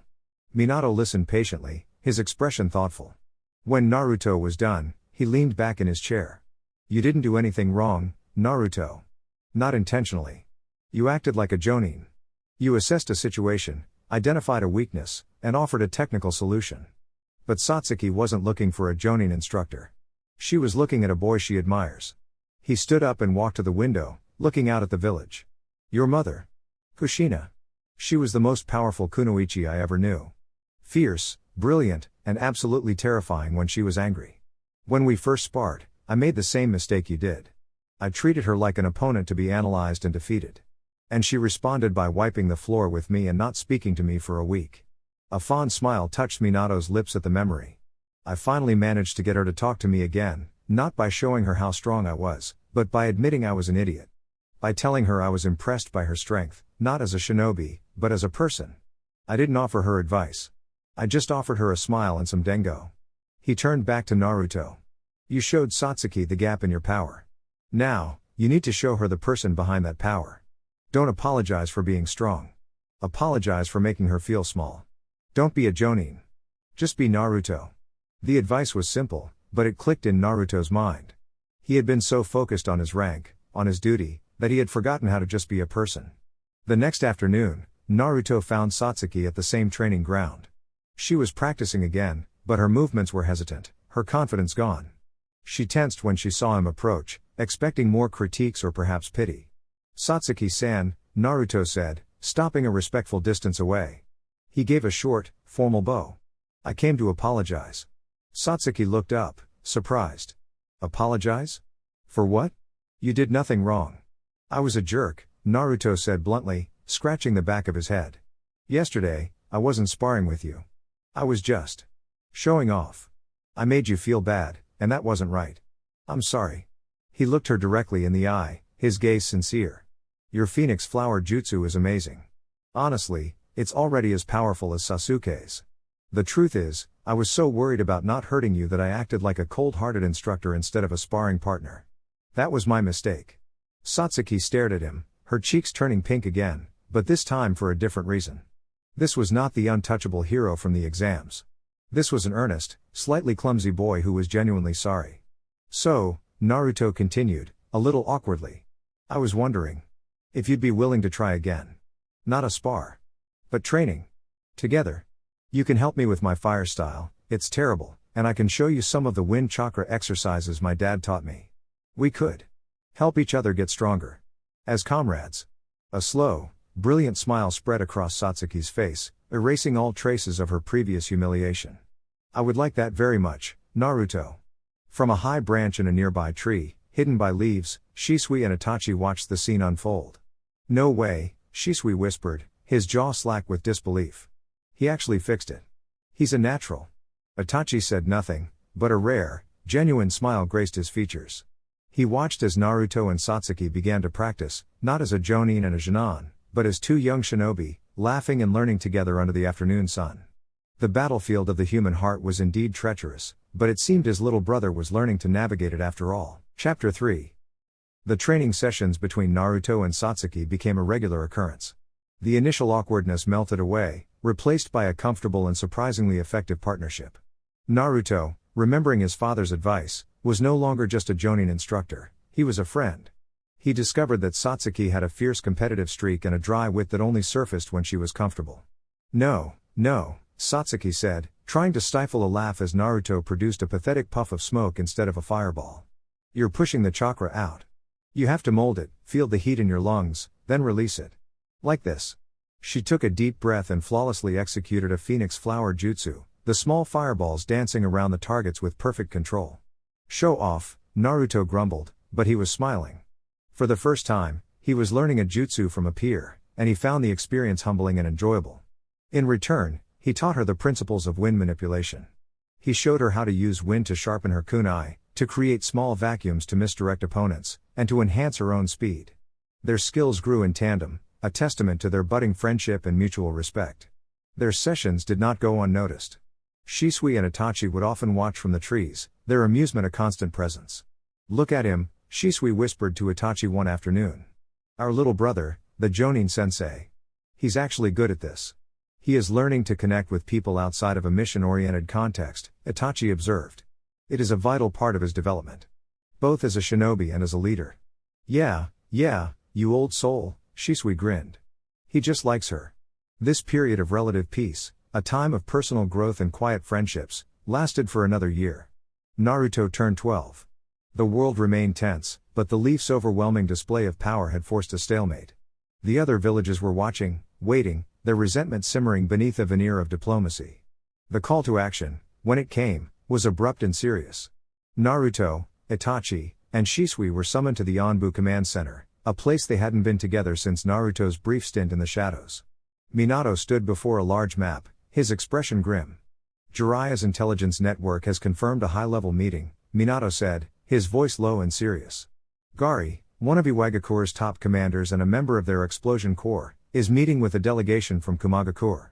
The location is the Land of Frost, a neutral territory. An alliance, Itachi stated, his eyes narrowing. It's the only logical conclusion, Minato agreed. After our success in the mist, Iwa and Kumo feel cornered. They're looking to join forces, to create a power block that can challenge the Leaf Mist Alliance. If they formalize this pact, it will be a declaration of intent. It will be the first step towards the next great war. He looked at the three of them, his gaze lingering on his son. This is an S-rank mission. Your objective is to infiltrate the meeting location, a remote mountain fortress. You will confirm the identities of the Kumo delegation, ascertain the terms of their alliance, and, if possible, sabotage the negotiations. You are to do this with absolute stealth. Konoha cannot be officially implicated. This is a mission of shadows, not of force. And if we are discovered? Shisui asked. Then you are to retrieve the intelligence and escape. Do not engage in a prolonged battle. The political fallout of a direct confrontation would be catastrophic, Minato ordered. This mission requires a scalpel, not a sledgehammer. Itachi, you are in command. Understood, Hokage-sama, Itachi said with a crisp nod. They departed under the cover of darkness, three figures melting into the night. The journey to the Land of Frost was cold and arduous. The landscape shifted from lush forests to sparse, snow-dusted plains and finally to jagged, ice-covered mountains. They found the fortress nestled deep in a frozen valley, a grim structure of black stone that seemed to absorb the light. Security is tight, Naruto whispered, his senses spread out, enhanced by the cold, clear air. Sensory ninja on the perimeter. Traps woven with chakra threads. The entire fortress is on high alert. They're paranoid, Shisui observed. Good. Paranoid people make mistakes. We will not use the main entrance, Itachi decided. The fortress is built over a geothermal vent to provide heat. There will be an exhaust port. Naruto, find it. Naruto closed his eyes, focusing his chakra. He could feel the faint, warm pulse of energy deep within the mountain, a stark contrast to the biting cold of the surface. There, he said, pointing to a sheer cliff face on the fortress's rear side. Halfway up. It's small, barely a meter wide. It's enough, Itachi said. They scaled the icy cliff face with practiced ease, chakra clinging their feet to the treacherous surface. They reached the vent, a small opening belching steam into the frozen air. It was protected by a heavy iron grate. Allow me, Itachi said. He placed a hand on the grate. A flicker of black flame, a controlled burst of amaterasu no bigger than his thumbnail, appeared. The iron glowed red, then white, then melted away into slag without a sound. They slipped through the opening one by one, entering the warm, humid maintenance tunnels of the fortress. They were inside. The first phase was complete. Now, they had to navigate the labyrinth, find the meeting, and uncover a conspiracy that could plunge their world into darkness, all without leaving a single footprint in the snow. The maintenance tunnels were a labyrinth of hissing pipes and dripping water. Naruto led the way, his senses on high alert. He moved with a predatory grace, his feet making no sound on the slick stone floors. Through the walls, he could feel the chakra signatures of the guards, mapping their patrol routes in his mind. Two ahead, he would whisper, and the team would melt into the alcoves, becoming one with the shadows as the patrol passed, oblivious. Itachi followed, his Sharingan active, its crimson light cutting through the gloom. He saw not just the guards, but the intricate web of security seals and chakra traps woven into the very fabric of the fortress. There's a pressure plate linked to an alarm seal 10 meters ahead, he'd murmur, and they would bypass it by clinging to the ceiling, their chakra control flawless. Shisui was their silent insurance policy, a coiled spring ready to eliminate any unforeseen threat in the blink of an eye. They were a perfect unit, a three-headed creature of the shadows, moving deeper into the enemy's den. They finally came to a large ventilation shaft, the air carrying the faint sounds of conversation. This is it, Naruto confirmed. The meeting is directly below us. Carefully, Itachi prized the grate open. They peered down into a large, lavishly decorated chamber. A fire roared in a massive hearth, casting flickering shadows on the stone walls. At a large oak table sat the targets. On one side was Gaara of the Explosion Corps, his hands resting on the table, his expression confident. On the other side sat the Kumo delegation. One was a beautiful, stern-faced kunoichi with blonde hair, her body radiating a powerful, feline grace. The other was a man with dark skin and white hair, a large broadsword strapped to his back, his expression relaxed, almost lazy. Yugito ni, the Jinchuriki of the Two Tails, Itachi identified in a near-silent whisper. And Daru, the Raikage's right-hand man.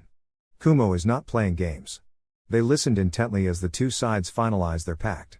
Iwa would provide their explosive clay techniques and strategic support for a multi-pronged assault. Kumo would commit their formidable naval fleet and their elite shinobi forces. The target was clear, Konoha. They planned to strike in the spring, a surprise attack designed to overwhelm the Leaf before their allies in the mist could mobilize. A treaty scroll lay on the table, the inkwell beside it ready for the signatures that would plunge the world into war. We have to stop them, Shisui breathed, his hand instinctively going to his sword. A direct assault is out of the question, Itachi countered, his mind racing. Yugito and Daru are a match for any cage. Gaara's explosives could bring this entire mountain down on us. We cannot win a battle here. We must break the alliance itself. He looked at his teammates. I have a plan. It will require perfect timing and absolute precision. He laid it out quickly. Shisui would create a diversion on the far side of the fortress, a sound just loud enough to draw attention but not cause a full alarm. In that moment of distraction, Itachi would cast a subtle genjutsu on Gaara, making him perceive a hostile movement from the Kumo side. And Naruto, in that same split second, would perform the most difficult task. Your wind control is precise enough to move a single grain of sand, Itachi said to Naruto. Gaara has several pouches of explosive clay on his belt. You will use a pinpoint gust of wind to lift a minuscule, almost invisible speck of that clay and deposit it into the inkwell on the table. The amount must be so small that none of them, not even Yugito, can sense its chakra. Naruto's eyes widened. It was an incredibly difficult feat of chakra control, requiring a level of finesse far beyond even the Rasengan. But he nodded. I can do it. Then let's begin, Itachi ordered. Shisui vanished. A few seconds later, a faint crash echoed from deep within the fortress. In the meeting room, the shinobi all tensed, their heads turning towards the sound. Just a clumsy guard, I'm sure, Daru said, though his hand was now resting on his sword. It was the opening they needed. Itachi's Sharingan spun, a flicker of genjutsu passing between the grate and Gaara's eyes. To Gaara, it looked as if Daru's fingers had twitched, forming the beginning of a hand seal. At the exact same instant, Naruto focused, a tiny, controlled whirlwind no bigger than a needle forming at his fingertips. It shot down, invisible in the air, plucked a speck of clay from Gaara's pouch, and dropped it into the inkwell. It was a perfect, silent execution. Gaara, caught in Itachi's illusion and already paranoid, reacted on pure instinct. Treachery, he roared, slamming his hand on the table. Katsu! The inkwell didn't just shatter. It detonated. The explosion was small, barely enough to splinter the table, but the message was catastrophic. It was an Iwa explosive, detonated in the faces of the Kumo delegation. You dare? Yugito shrieked, leaping back as her body was instantly wreathed in the blue fire of the Two Tails chakra. Daru drew his massive blade, lightning crackling around it. So this was a trap all along. The alliance was dead. The room erupted into a chaotic battle, Kumo against Iwa. The mission was a success. But in the explosive release of chakra, Yugito's heightened senses caught something. A flicker of foreign chakra from above. Intruders, she roared, launching a massive fireball directly at the ventilation shaft. The wall exploded inwards. Team Ro was exposed. Go, Itachi yelled. They dropped into the chaos, not to fight, but to flee. Itachi's Susanoo, a skeletal ribcage of purple chakra, manifested just in time to block a furious claw swipe from Yugito. Shisui engaged Daru, their blades clashing in a shower of sparks. Naruto used his clones to intercept Gaara, who was furiously trying to trap them with explosive attacks. Amidst the fighting, Itachi snatched the half-signed treaty scroll from the broken table. This was the proof they needed. Now, Shisui, Itachi commanded. Shisui disengaged from Daru, threw down a flash bomb, and in the blinding light, he moved. He grabbed Itachi and Naruto, and with a final, desperate use of his body flicker, teleported them out of the chamber, through the tunnels, and out into the frozen night. They reappeared a mile away from the fortress, collapsing in the snow, panting from the exertion. Behind them, they could hear the sounds of the fortress tearing itself apart as the two former allies turned their full fury on each other. They had succeeded. They had the intelligence, and they had shattered the alliance. But they had been seen. Konoha's hand, though not proven, was now suspected. They had averted a war in the spring, but as they began their long journey home, they knew they had only delayed the inevitable. The fuse had been lit, and the world was now a far more dangerous place. The journey back from the land of frost was a grueling, high-stakes retreat.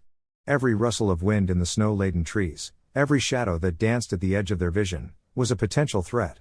They were deep in hostile territory, carrying intelligence that could start a war, and they knew they had been compromised. "They'll come for us," Shisui said, his voice a low, grim whisper as they paused in a hidden ice cave to rest. "Kumo won't just let this go. The Raikage is too proud. They will not find us," Itachi stated, his Sharingan scanning the horizon. "We will be ghosts." They traveled hard and fast, pushing their bodies to the limit. Naruto's sensory abilities were their greatest asset. He acted as an early warning system, detecting patrols and potential ambushes miles before they could become a threat. He would feel a spike of chakra to the north, and they would instantly alter their course to the south, a silent, seamless adjustment. On the third day, Naruto held up a hand, bringing the team to an abrupt halt. "Company," he said, his voice tense. "Big company. And they're not trying to hide. They're moving fast." Itachi focused his vision. "Kumo's elite pursuit unit. They're led by two Jonin, both skilled trackers." "So much for being ghosts," Shisui muttered, drawing his tanto. "A direct confrontation is still a last resort," Itachi said, his mind already formulating a plan. "We must separate them." "Naruto, you are the bait." "Me?" Naruto asked. "You are the Jinchuriki of the Nine Tails," Itachi explained. "Your chakra signature is unmistakable, even when suppressed. They are hunting you. Shisui and I will be invisible. You will lead them into the Valley of Screaming Ice." It was a notorious landmark in the Land of Frost, a narrow canyon filled with strange ice formations that created bizarre, disorienting acoustics. Naruto nodded, understanding immediately. A perfect trap. He broke from the tree line, making a deliberate show of it, and sprinted towards the canyon. As predicted, the Kumo team took the bait. "There he is.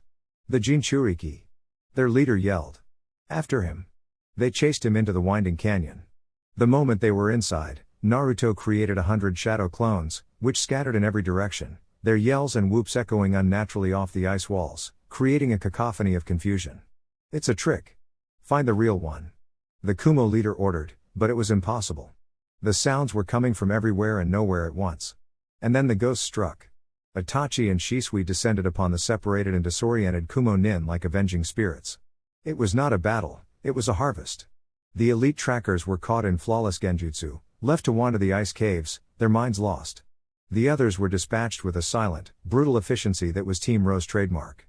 They left the Kumo unit defeated and bewildered, with no clear memory of what had even attacked them. They had confirmed Konoha's presence, but they would return to their village with a story of ghosts and monsters, a tale that would only deepen the mystery and fear surrounding the Leaf's elite forces. When they finally crossed the border back into the Land of Fire, the tension that had been coiled in their shoulders for days finally began to ease. They stood before Minato in his office, bruised, exhausted, but successful. Itachi placed the half-signed treaty scroll on the desk. "The alliance between Iwagakure and Kumagakure has been terminated," he reported formally. "Their forces engaged each other at the fortress. We were compromised during our escape, but we evaded pursuit. The enemy has no concrete proof of Konoha's involvement." Minato picked up the scroll, his expression grim. "You have done more than avert a war. You have given us time. But you have also painted a target on our backs." He looked at the three of them, a deep pride in his eyes. "This mission will be classified at the highest level. No one outside this room will know the details. As far as the world is concerned, Iwa and Kumo's greed and paranoia caused their own alliance to implode. Go. Rest. You have earned it." The team disbanded, the weight of their secret mission settling upon them. That evening, Naruto found himself at Training Ground 7. He wasn't there to train. He just needed a moment of peace. He found Satsuki there, practicing her fire style. She stopped when she saw him, a bright smile lighting up her face. "Naruto. You're back. Your mission was a success?" "Something like that," he said, a tired smile on his own face. It felt good to see a friendly face, To be in a place where the only conflict was a friendly spar. "You look exhausted," she said, her smile softening with concern. "Come on. My treat." She led him to the Dengo shop Itachi had mentioned weeks ago. They sat and ate in comfortable silence for a while, just watching the peaceful flow of village life. "You know," Satsuki said finally, "for being the most powerful shinobi of our generation, you're kind of a mess." Naruto looked at her, surprised. "What's that supposed to mean?" "It means," she said, a teasing glint in her dark eyes, "that you carry the weight of the world on your shoulders, but you still don't know how to relax. You need people to remind you that it's okay to just be a kid sometimes." She pushed another stick of dengo towards him. "So eat your dengo, hero." Naruto looked at her, then at the dengo, and for the first time since he'd left for the Land of Frost, he felt the tension truly leave him. He laughed, a genuine, carefree sound. All right.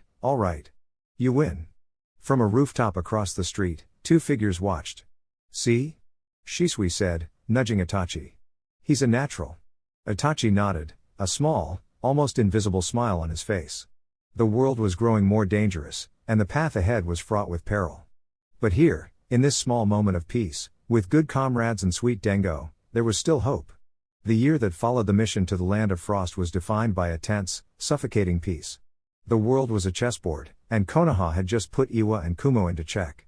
The failed alliance had bred deep distrust between the two villages, but their shared resentment towards the Leaf festered. Minato's spies brought daily reports of military buildups, of new jutsu development, of a world quietly sharpening its knives in the shadows. It was not a time of war, but it was far from a time of peace. For Naruto, now 13, it was a year of growth. He was a jonin in rank, but a student in practice. He spent his time honing his skills to a razor's edge, training under the tutelage of his father, Jiraiya, Itachi, and Shisui. He mastered new wind-style jutsu, his Rasengan became a seamless extension of his will, and his secret training on the Hiraishin had advanced to a level that was beginning to rival his father's. His friendship with Satsuki had also deepened. Their training sessions were a constant, a small island of normalcy in his extraordinary life. They pushed each other, learned from each other, and developed an easy rapport that was the subject of much gossip within the Uchiha clan and endless teasing from Shisui. The day of the Chunin exams for his original age group arrived, and with it, a shift in the village's focus. Naruto stood with the other jonin, watching from the academy balcony as the next generation was forged. He saw Sasuke Uchiha, his childhood rival, move with a precision and confidence that set him apart from the others. He saw the loudmouthed Kiba, the quiet Shino, the brilliant but lazy Shikamaru. It felt like a lifetime ago that he had been one of them. A few days later, Minato stood before the newly minted Jonin and the Jonin sensei, ready to announce the team placements. Team 8, led by Kurenai Yuhi, will be Kiba Inuzuka, Shino Aburame, and Hinata Hyuga, Minato announced. Team 10, led by Asuma Sarutobi, will be Shikamaru Nara, Choji Akimichi, and Ino Yamanaka. He paused, his gaze sweeping the room. And Team 7 will consist of Sakura Haruno and Sasuke Uchiha. A murmur went through the room. A two-man cell? Their Jonin sensei, Minato continued, his eyes landing directly on his stunned son, will be Naruto Uzumaki Namikaze. The room didn't just whisper, it fell into a state of profound, shocked silence before erupting. Jonin were protesting, Jonin were staring. A 13-year-old Jonin sensei? It was unheard of. He was the same age as his own students, in fact, a few months younger than Sasuke. Sasuke's face was a mask of pure, unadulterated fury. This was the ultimate humiliation. Not just to be supervised by his rival, but to be his student, to be placed under his command. Sakura looked utterly bewildered, her eyes darting between the legendary Hokage's son and Sasuke. Naruto himself was speechless. A sensei? He was supposed to teach? To mold them? The weight of the responsibility felt heavier than any S-rank mission. Before anyone could voice a formal protest, the doors to the room burst open. A pale-faced Anbu guard rushed in, kneeling before the Hokage. "Hokage-sama." An urgent report from the Hyuga clan. The room fell silent. Hiyashi Hyuga and his younger daughter Hanabi were visiting a border town near the Land of Lightning, the Anbu reported, his voice tense. They were ambushed. Hiyashi-sama is heavily injured. Hanabi-sama has been abducted. The culprits were shinobi from Kumagakure. A collective gasp went through the room. This was not a random attack. This was a calculated act of aggression. The abduction of a main branch Hyuga was a direct challenge to Konoha, a blatant attempt by Kumo to steal their most prized Kekkei Genkai. Minato's face became a mask of cold fury. The peace he had worked so hard to maintain had just been shattered. This act of war will not stand. Minato's voice was low, but it resonated with absolute authority. He turned to his most trusted shinobi. Itachi, Shisui. You are to lead the pursuit. Your objective is to retrieve Hanabi Hyuga at all costs. Lethal force is authorized. He then looked at his son, his expression hardening. The time for shock was over. Naruto. Your team has its first mission. The entire room stared. You will lead Team 7 in support of Itachi and Shisui, Minato commanded, his voice leaving no room for debate. This is an S-rank reality. Your duty is to keep your students alive and provide assistance to the primary team when ordered. This is your first test as a sensei, and it is the most important one you may ever face. Do not fail. It was a trial by fire of the most extreme kind. Naruto looked at the two genin now under his command. Sakura, terrified but steeling her resolve. Sasuke, his anger now mixed with the grim understanding of the mission's gravity. He was their leader. Their protector. Naruto stepped forward, his new, impossibly heavy responsibility settling onto his shoulders. He looked at Itachi and Shisui, his brothers, and then at his new students. Let's go, Itachi commanded, his voice cutting through the tension. We're burning daylight. With a silent nod, the two teams, a strange mix of legendary prodigies and a brand new sensei with his two shell-shocked students, vanished in a blur of motion. The chase was on. The fragile peace was over, and Naruto's first mission as a Jonin sensei was to walk his students directly into the jaws of war. The pace Itachi set was brutal. They moved through the trees as a five-man wedge, a blur of motion that left the genin gasping for air. Itachi and Shisui were silent, focused phantoms. Naruto, taking the rear guard position, was acutely aware of his two students. Sakura was pale, her chakra reserves already straining just to keep up. Sasuke was a mask of furious concentration, his pride the only thing keeping him from falling behind. Sasuke, Sakura, regulate your breathing, Naruto's voice cut through their labored panting. It wasn't a suggestion, it was a calm, firm command. Match mine. Inhale for 3 steps, exhale for 3. Conserve your energy.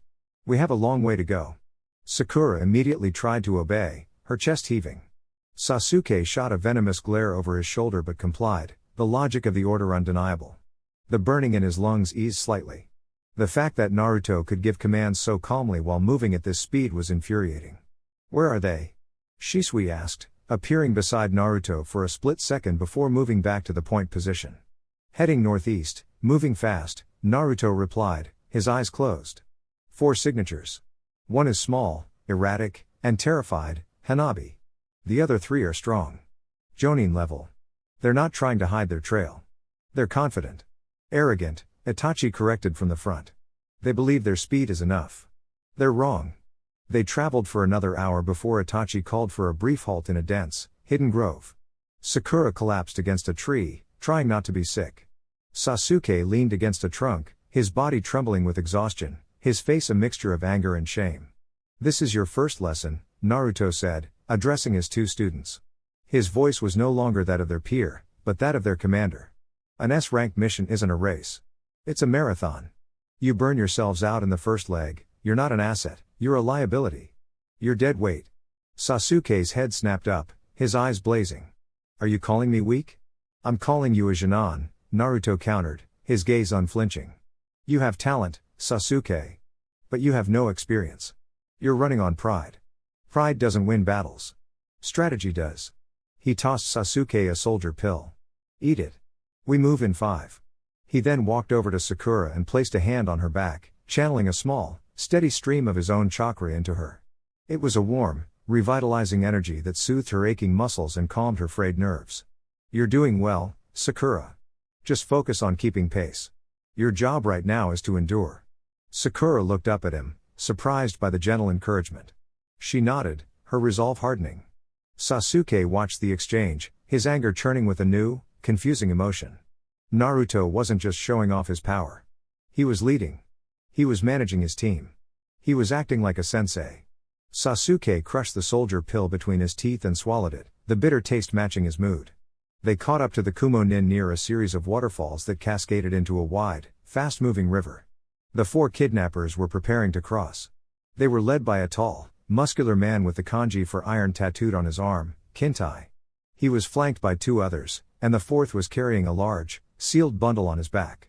They're preparing a sealing jutsu to cross the river undetected, Itachi observed from their hiding place. Once they're in the water, tracking them will become nearly impossible.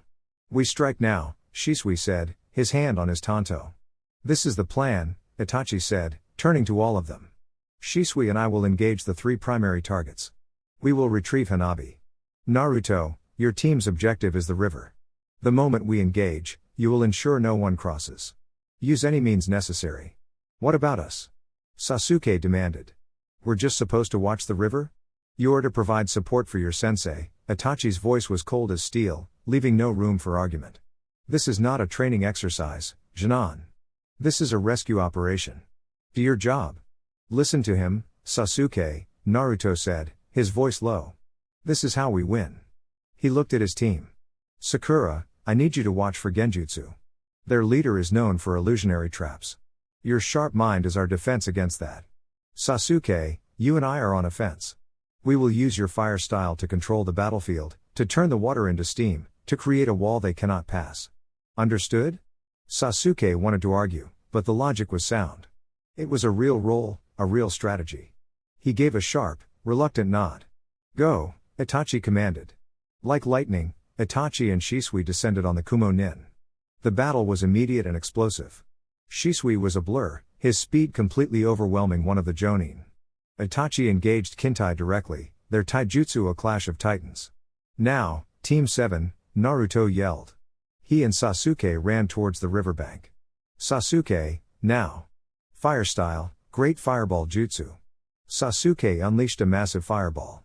At the same time, Naruto formed a Rasengan and slammed it into the water right in front of the fireball. The impact atomized the water, and the fireball turned it into a massive, rolling wall of superheated steam and fog, completely obscuring the river and cutting off the Kumo nin's escape route. It worked, Sakura exclaimed.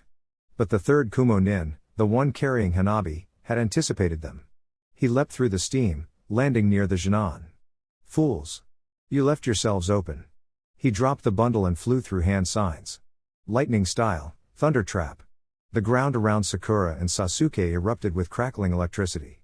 But before it could reach them, Naruto was there. He hadn't used Hiraishin. He had simply moved, a flash of gold intercepting the attack. He slammed his hand on the ground, a complex seal spreading out from his palm. Sealing art, chakra suppression field. The lightning jutsu fizzled and died, the chakra neutralized by Naruto's advanced Fuinjutsu. The Kumo nin stared in shock. A sealing jutsu. That powerful. You're not fighting a Jinan, Naruto said, his voice dangerously low. He looked over his shoulder. Sasuke. Sakura. Now. It was the opening they needed. Sasuke, seeing his sensei holding off the Jonin, acted on pure instinct. Sakura, the bundle, he yelled. He unleashed another fireball, not at the Jonin, but at his feet, forcing him to leap back. In that instant, Sakura rushed forward, snatching the bundle containing Hanabi and retreating to a safe distance. Their first mission, their first coordinated attack, was a success. The Kumo nin, his prize gone and now facing a furious Jonin, snarled and made a desperate move. But it was too late. Shisui appeared behind him, his tanto at the man's throat. The fight was over. A few moments later, Itachi joined them, Kintai and his last remaining subordinate bound and unconscious. Hanabi was freed, shaken and scared, but unharmed. Naruto stood before his two students, who were panting from the adrenaline. You did well, he said, and for the first time, there was genuine pride in his voice. You worked as a team. You followed orders. You saved the objective. Sasuke looked at Naruto, then at the defeated Kumo Jonin, then back at his sensei. The anger was still there, but it was now mixed with a grudging, undeniable respect. They had faced a real Jonin, and they had won, not because of his own power, but because he had trusted his sense-no, his leader's command. The mission was a success, and Team 7 had survived its baptism by fire. The adrenaline of the fight faded, leaving behind the heavy silence of the aftermath. Itachi walked over to the bound and unconscious Kumo nin, his expression grim. They are a security risk, Itachi stated. And a valuable intelligence asset. We will take them back to Konoha for interrogation. He looked at Naruto. Your Fuinjutsu is the most secure method. Seal them. Naruto nodded. He walked over to the prisoners, pulling a scroll and an ink brush from his pouch.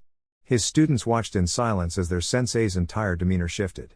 The warm, encouraging leader was gone, replaced by a cold, focused specialist. His hands moved with a blur, painting complex characters onto ceiling tags. The chakra that flowed from him was dense and ancient. Uzumaki sealing art, 5-point chakra lockdown, Naruto said, his voice low. He slapped a tag onto each of the 3 Kumo Jonin. The seals glowed with a brilliant gold light before sinking into their skin, leaving behind a faint, intricate pattern. Their chakra networks are completely severed from their bodies, Naruto explained, his voice returning to normal. They won't be able to mold even a flicker of chakra until this seal is released by either myself or the Hokage. They're harmless. Shisui whistled, impressed. That's a high-level Uzumaki seal. Your mom would be proud, Naruto. The compliment brought a faint, sad smile to Naruto's face. He quickly rolled the prisoners up in their own sealing scroll for easy transport. The journey home was a stark contrast to the frantic chase. The pace was deliberate, secure. Itachi and Shisui took the lead, while Naruto walked with his students, their first mission having forged a new, unspoken dynamic between them. You both performed well above the level of a fresh Junon, Naruto said, breaking the silence. Sakura, your quick thinking and courage secured the objective. You didn't hesitate. That is the mark of a fine shinobi. Sakura flushed with pride, her exhaustion momentarily forgotten. Sasuke, Naruto continued, turning to his rival. Your anger is a weapon, but you controlled it. You channeled it into the mission. Your fire style, combined with my Rasengan, was the key to blocking their escape. Your tactical decision to force the enemy back so Sakura could retrieve the package was flawless. Sasuke said nothing, but he met Naruto's gaze. It wasn't praise from a rival, it was an honest assessment from a commanding officer. For the first time, he felt a sense of accomplishment that wasn't tied to his personal rivalry with Naruto, but to the success of his team. However, Naruto's voice grew stern again. You were both nearly taken out by a standard lightning trap. You were too focused on the primary objective and neglected your own defense. Never forget, the mission means nothing if you're dead. Always be aware of your surroundings. That is your next lesson. They arrived back at the village under the cloak of twilight. Their first stop was the grim, windowless headquarters of the torture and interrogation force. Ibiki Morino met them at the entrance, his scarred face impassive. 3 Kumo Jonin, Ibiki grunted as the prisoners were unsealed and handed over to his men. The Hokage will be pleased. They'll have interesting stories to tell. He gave Naruto a look of grudging respect. Good work, Jonin. Their next stop was the Hyuga compound. Hiyashi, his arm in a sling but his face a mask of rigid dignity, met them at the gate. When Sakura gently handed over his younger daughter, Hanabi, the clan leader's composure finally broke. He swept his daughter into his arms, a wave of pure, unadulterated relief washing over his features. He straightened up and faced them, bowing deeply. Konoha's shinobi have my eternal gratitude, he said, his voice thick with emotion. He looked at Itachi and Shisui, then his gaze fell on Naruto and his team. You have saved the future of my clan. The Hyuga are in your debt. It was a monumental statement from the proud, aloof clan head. Finally, Naruto dismissed his students. Go home. Rest. We'll meet at Training Ground 7 tomorrow morning for a full debriefing and our new training regimen. Sasuke and Sakura, exhausted but buzzing with the reality of their success, nodded and departed. Naruto, Itachi, and Shisui were left standing in the quiet street. You did well with them, Itachi said, his voice a quiet approval. You are a natural leader, Naruto. I just repeated what you and my dad taught me, Naruto said with a shrug. Maybe, Shisui grinned, clapping him on the back.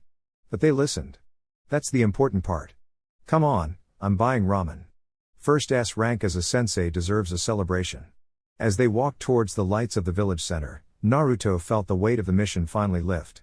He had led his team into the heart of danger, and he had brought them back, successful and alive. The path of a sensei was a difficult one, but as he shared a laugh with his 2 closest friends, he knew, with absolute certainty, that it was a path he was ready to walk.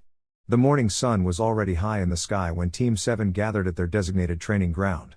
The exhaustion from the previous day's mission was gone, replaced by a nervous, expectant energy. Sasuke stood with his arms crossed, his usual aloofness a thin veil over his impatience. Sakura, on the other hand, watched her new sensei with a mixture of awe and apprehension. Naruto arrived not with a flash of speed, but with a calm, deliberate stride. He carried a large scroll and a thoughtful expression.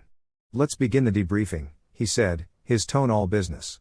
Yesterday, You faced your first real combat situation against Jonin-level opponents. You succeeded in your objective and you survived. For that, you should be proud. He met Sakura's eyes. Sakura. Your greatest assets are your intelligence and your precise chakra control. You kept a level head under extreme pressure and secured the objective. Your potential is immense. Then, he turned to Sasuke. Sasuke. Your Sharingan gives you incredible perceptive abilities, and your fire style is powerful. You channeled your aggression into a tactical advantage. You have the raw talent to become one of the strongest shinobi this village has ever produced. The praise was direct and honest, and both Jinan felt a swell of pride. However, Naruto's voice hardened, you are both fundamentally weak. The words landed like a physical blow. Sasuke's jaw tightened, and Sakura flinched. Your taijutsu is sloppy, Naruto continued, his gaze sharp and analytical. Your stamina is abysmal. You have no sensory skills to speak of, and your teamwork is reactive, not proactive. Yesterday, you survived because you were supporting a much stronger team.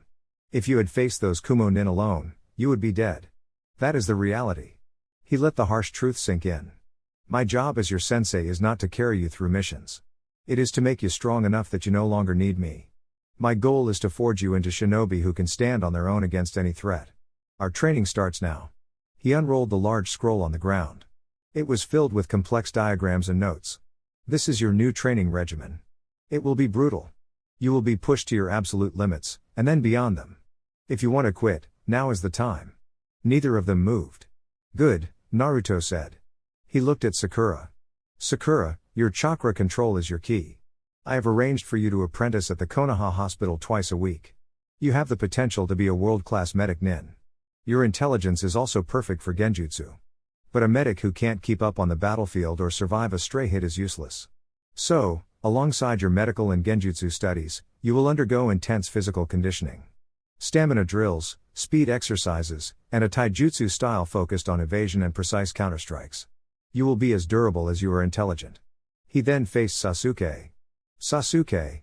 Your goal is power. I will give it to you. But you will earn it. Your training will focus on speed and elemental mastery. You will run until you collapse, then you will get up and run more. But raw power is nothing without the control to wield it. Your fire style is strong, but your chakra usage is inefficient. You will master the fundamentals. You will spend hours on tree climbing and water walking exercises until you can do them in your sleep, during a hurricane. You will learn to stick a leaf to your body using only chakra and keep it there through an entire sparring session. This grueling control is non-negotiable. It is the foundation upon which true power is built. Naruto held up his hand, a flicker of lightning-natured chakra crackling around his fingertips. Once you have mastered control, I will teach you something new. The pinnacle of shape manipulation and elemental affinity. A jutsu that requires speed so great it is like teleporting. It is the ultimate assassination tool. If you can prove you are fast enough and strong enough to handle it, I will teach it to you. He didn't name the Chidori, but Sasuke knew what he was implying. An S-rank jutsu. A jutsu to rival the Rasengan. A flicker of fierce determination lit up Sasuke's eyes. This was a challenge he could understand. Finally, Naruto said, looking at both of them. Your primary training exercise as a team will be this. He held up a single, small bell. This is the new bell test. It never ends. Your goal, every single day, is to take this bell from me. You can use any means necessary. The day you succeed is the day I will consider you true shinobi. For the next month, Training Ground 7 became a place of relentless, grueling work. Every morning, Sasuke and Sakura would try to take the bell. Every morning, they would fail spectacularly. Naruto was an impossible opponent. He was too fast, too smart. He would neutralize them with a casual flick of the wrist, a perfectly placed clone, or a simple but effective Fuinjutsu trap. He never seriously hurt them, but he never went easy on them either. He effortlessly dismantled every strategy they devised. After their daily failure, their individual training would begin. Naruto was a demanding sensei, pushing them past their perceived limits, his praise rare but his instruction always precise. The breakthrough came during their 5th week. They had formulated a new plan. Sakura, who had been studying genjutsu relentlessly, cast a subtle illusion. It wasn't on Naruto, but on the environment itself. She made the ground seem slightly uneven, the position of a tree a few inches off. It was a low-level, almost undetectable illusion, but it was designed to disrupt Naruto's perfect sense of balance and positioning. At the same time, Sasuke attacked, not with a flashy fireball, but with a series of precise shuriken throws, designed to force Naruto onto the patch of ground Sakura had targeted. Naruto, moving on pure instinct, dodged the shuriken. His foot landed on the uneven ground. For a thousandth of a second, his brain had to process the discrepancy between what his senses told him and what his body felt. His balance faltered, just for an instant. It was the only opening Sasuke needed. He was there in a flash, his hand outstretched, his fingers brushing against the bell on Naruto's hip. He didn't get it. Naruto, recovering instantly, sidestepped and tapped Sasuke on the forehead, ending the attempt. But he had touched it. Sasuke and Sakura stood panting, expecting another lecture on their failure. But instead, Naruto was smiling. A genuine, proud smile. "Not bad," he said. "Sakura, the environmental genjutsu was brilliant. Subtle and effective. Sasuke, your timing was perfect. You anticipated my movement and exploited the opening." He looked at them, his new team. "You failed. But for the first time, you failed together. You used your unique skills in concert to create an opportunity that did not exist before." He tossed the bell in the air and caught it. "Do that again, but better. Now, let's get back to work." As they began their drills, a new energy filled the training ground. They had a long way to go, but for the first time, they could see the path. They weren't just students. They were Team 7. And their sensei was going to make them legends. 6 months of relentless training forged Team 7 into a completely different unit. The training ground, once a symbol of their failure, had become their crucible. The air of nervous energy was replaced by the quiet confidence of hardened shinobi. The daily bell test was no longer a one-sided lesson, it was a high-stakes battle of wits and skill. One crisp morning, their progress was on full display. "Begin," Naruto said, and the two Chunin vanished. There was no clumsy charge, no wasted movement. The forest fell silent. Naruto stood calmly, his senses extended, but he could feel nothing. Sakura, whose sensory skills had been drilled relentlessly, was perfectly masking her and Sasuke's chakra signatures, a feat that took most shinobi years to master. Suddenly, the world shimmered. The trees, the ground, the sky, everything twisted into a disorienting, surreal landscape. It was a high-level environmental genjutsu, far beyond what Sakura had attempted before. Naruto's mind, fortified by the Kyuubi's chakra, easily saw through it, but he was impressed by its complexity. It was a flawless distraction. While his senses were occupied, Sasuke struck. He didn't come from the front or the back. He came from above, dropping from the sky like a hawk, his movements silent and impossibly fast. His Sharingan was active, tracking Naruto's slightest muscle twitch. Naruto moved to intercept, but at the same time, the ground beneath him erupted. Sakura, using her newfound physical strength and precise chakra control, burst from the earth, her fist aimed squarely at his back. It was a perfectly coordinated pincer attack, designed to force an opening no matter which way he moved. Naruto was forced to use a flicker of his true speed, creating 2 shadow clones in an instant to block both attacks. The clones dispersed on impact. The real Naruto stood between his 2 students, a genuine smile on his face. "You're getting closer," he said, and for the first time, it felt like a real compliment. The teamwork was perfect. The execution was nearly flawless. He tossed the bell to Sasuke, who caught it, stunned. You're giving it to us?" Sakura asked, bewildered. "No," Naruto said, his smile widening into a grin. "I'm letting you hold it until tomorrow morning. You earned that much. Now, let's get back to work." Their individual progress was just as stark. Sakura's taijutsu was now a fluid, evasive style. She could hold her own against 5 of Naruto's shadow clones at once, not by overpowering them, but by outmaneuvering them, using their momentum against them until she could land a precise, chakra-infused strike to disable them. Her medical ninjutsu had advanced to the point where she could heal complex fractures. Sasuke's transformation was one of pure power, refined by absolute control. One afternoon, Naruto stood with him by a lake. "Sasuke," Naruto said, "I'm going to teach you the jutsu I promised." He held out his hand, and a swirling ball of lightning chakra formed, the sound of 1,000 birds filling the air. "This is the Chidori. It is a blade of pure lightning, an assassination jutsu of the highest order. It grants you ultimate piercing power." He thrust his hand forward, and the Chidori carved a perfect, sizzling hole through a massive boulder on the far side of the lake. Sasuke stared, mesmerized by the display of raw, controlled power. "But this jutsu has a fatal flaw," Naruto continued, his expression serious. "The speed required to use it effectively creates a tunnel vision effect. You are vulnerable to counterattacks. It can only be used safely by a shinobi with the predictive abilities of the Sharingan. It is a jutsu made for you. But it will take everything you have to master it. For the next 2 months, Sasuke dedicated himself to mastering the Chidori. Naruto was a relentless teacher, forcing him to practice the shape and nature manipulation until his chakra coil screamed in protest. The day Sasuke finally perfected it, the ground shook. He held a contained, crackling sphere of lightning in his hand, a perfect Chidori, a testament to his genius and hard work. It was that same afternoon that Minato summoned them. "I have a new mission for you," the Hokage said, his tone grave. He unrolled a map of the land of hot water. A group of rogue shinobi, led by a former leaf jonin named Kaji, has been terrorizing the border villages. Kaji was a contemporary of mine, a master of a rare steel release Kekkei Genkai. He deserted during the Third War. He and his followers are highly skilled and dangerous. He looked at Naruto, then at his team. "The daimyo of the land of hot water has formally requested our assistance. This is an A-rank mission. Your objective is to track Kaji's group, neutralize their leadership, and restore order to the region." He looked at his son, no longer as a father, but as a Kage giving an order to one of his top commanders. "Naruto. This is Team 7's first true A-rank mission without a support unit. The safety of your team and the success of the mission rest entirely on your shoulders." "Understood, Hokage-sama," Naruto replied, his voice steady. He turned to his students. Sakura stood tall, her hands glowing with a faint green medical chakra, her eyes confident. Sasuke stood beside her, his hand crackling with untamed lightning, his face a mask of fierce anticipation. They were no longer the scared, fumbling genin he had met months ago. They were a team. They were his team. And they were ready. The journey to the land of hot water was a study in professionalism. Team 7 moved with a quiet efficiency that belied their age.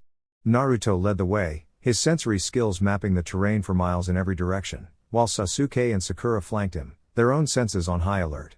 There was no wasted chatter, no genin antics. There was only the mission. They arrived in a region of volcanic springs and dense, humid forests. The signs of Kaji's reign of terror were everywhere: burned-out farmhouses, intimidated villagers who refused to speak, and a palpable air of fear that clung to the landscape like the steam from the hot springs. "They're holed up in the old Tetsuyama iron mine," Naruto said, after one of his shadow clones returned from a reconnaissance mission. "The mine is a natural fortress, riddled with tunnels. Kaji has turned it into his personal kingdom. He has about 50 followers, all seasoned rogue shinobi. They found a secluded cave to serve as their base of operations." Naruto unrolled a map of the mine complex that his clone had sketched. "This is not a frontal assault," Naruto began, his tone that of a seasoned commander. "We will strike at night, when their guard is lowest. Our objective is to decapitate the leadership and create chaos, forcing the rest to scatter. Here is the plan." He pointed to a ventilation shaft on the map. "Sakura, you will enter here. Your chakra masking is perfect for a silent infiltration. Your mission is to locate their communications and supply caches. You will place my custom sealing tags on them. On my signal, the seals will activate, destroying their supplies and cutting them off from any outside support. You are the linchpin of this operation. Do not engage in combat unless absolutely necessary." Sakura nodded, her expression serious and focused. "Sasuke," Naruto continued, "you are our primary strike force. While Sakura is disabling their infrastructure, you will enter through this secondary tunnel." He indicated a narrow passage on the map. "It leads directly to the barracks where Kaji's 3 lieutenants sleep. You will use the Chidori. Be swift, silent, and lethal. The goal is to eliminate them before the alarm can even be raised. Your speed is the key." Sasuke's eyes gleamed with a fierce light. This was the kind of mission he was made for. "And you, sensei?" Sasuke asked. "I will be the diversion," Naruto said.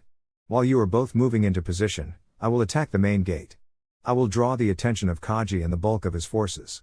In the chaos of my attack, you will execute your objectives." "You'll face them all alone?"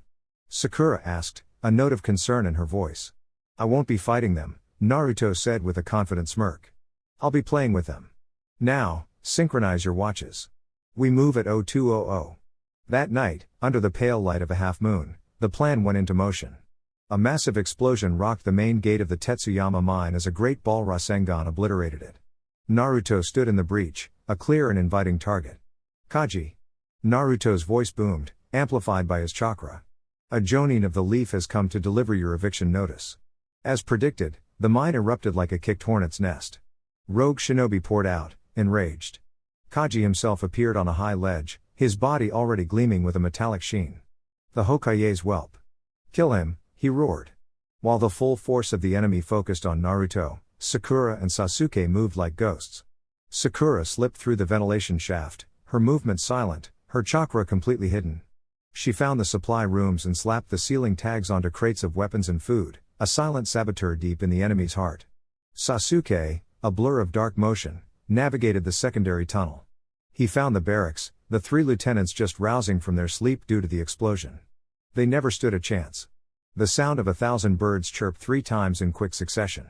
When Sasuke emerged back into the tunnel, the enemy's command structure was permanently broken. On the front lines, Naruto was putting on a masterclass of evasion and misdirection.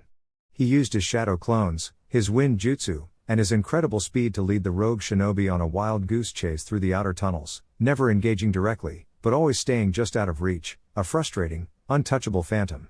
Enough of this game, Kaji roared in frustration. He leapt down, his arms morphing into massive steel blades. I will deal with you myself. This was the moment Naruto had been waiting for. He led Kaji deeper into the mine, to a massive central cavern. It's just you and me now, Kaji. You are a fool, boy, Kaji sneered. My steel release makes me invincible. He charged, his steel body nearly impervious to taijutsu.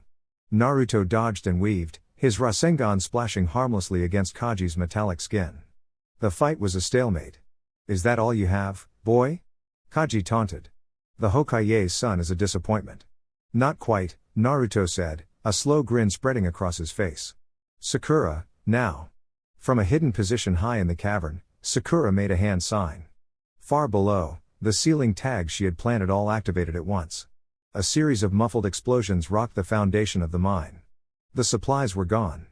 At the same time, Sasuke appeared at Naruto's side, his hand crackling with the raw power of the Chidori.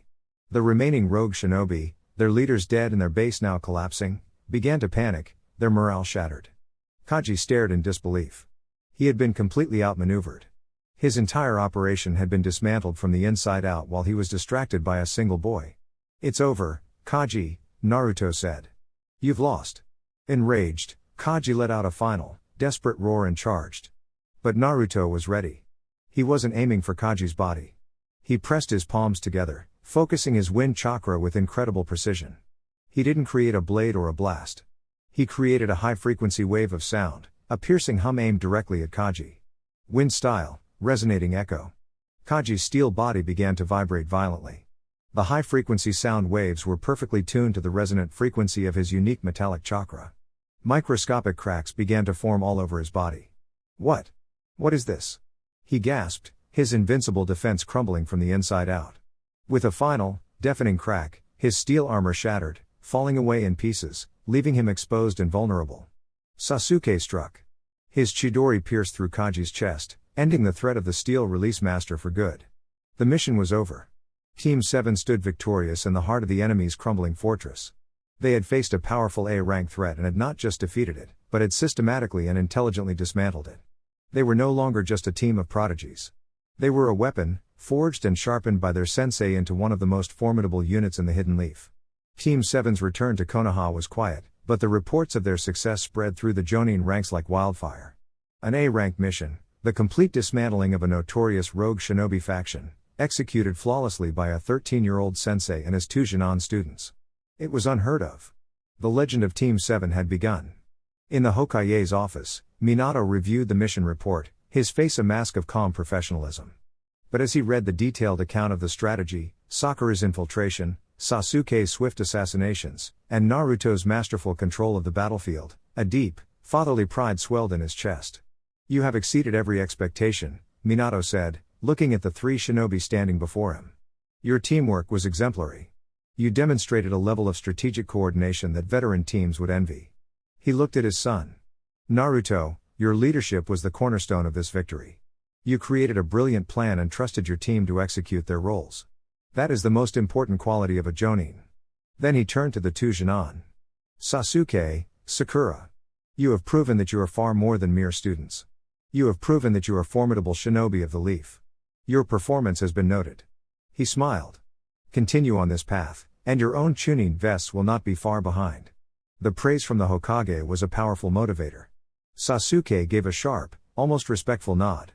Sakura beamed, her confidence soaring. That evening, Naruto treated his team to ramen at Ichiraku. The atmosphere was completely different from their first awkward outings.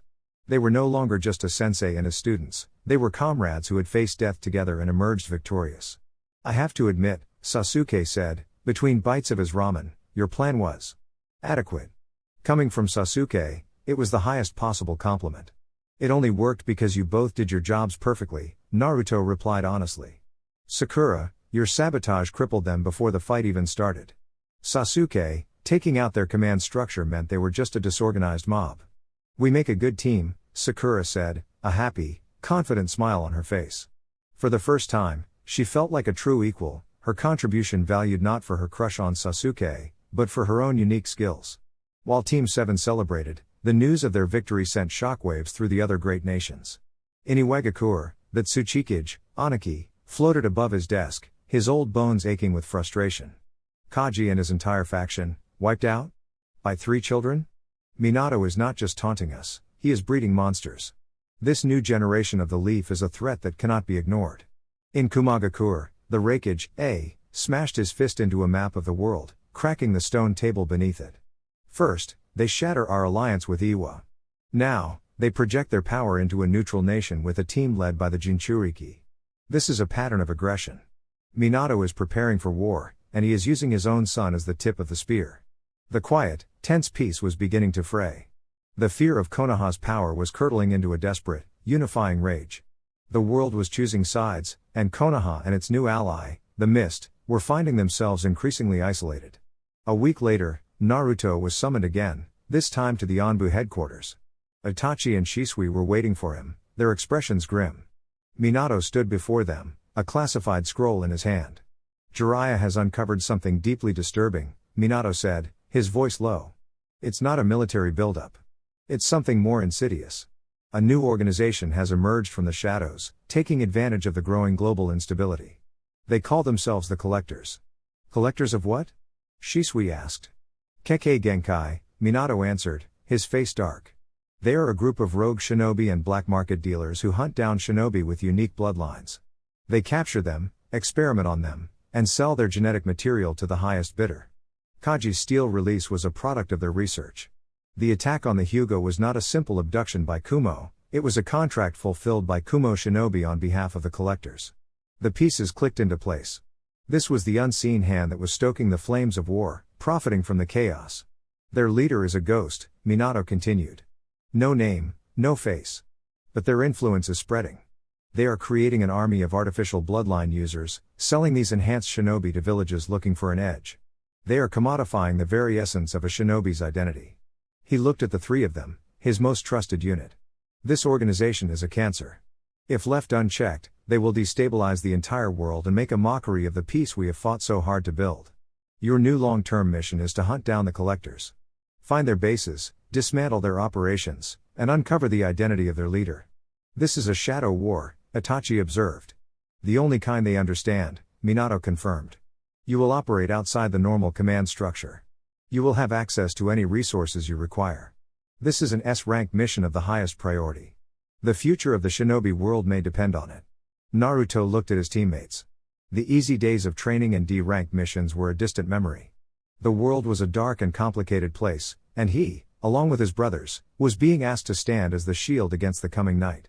He nodded, his resolve hardening like steel. The mission was clear. The hunt was on. The hunt for the Collectors began not with a bang, but with a whisper. The mission was a descent into a world of shadows, a place of whispers, rumors, and dead ends. For a month, Naruto, Itachi, and Shisui chased leads provided by Jiraiya's spy network. They moved through the seedy underbelly of the shinobi world, from black market auctions in remote port towns to hidden gambling dens deep in the mountains.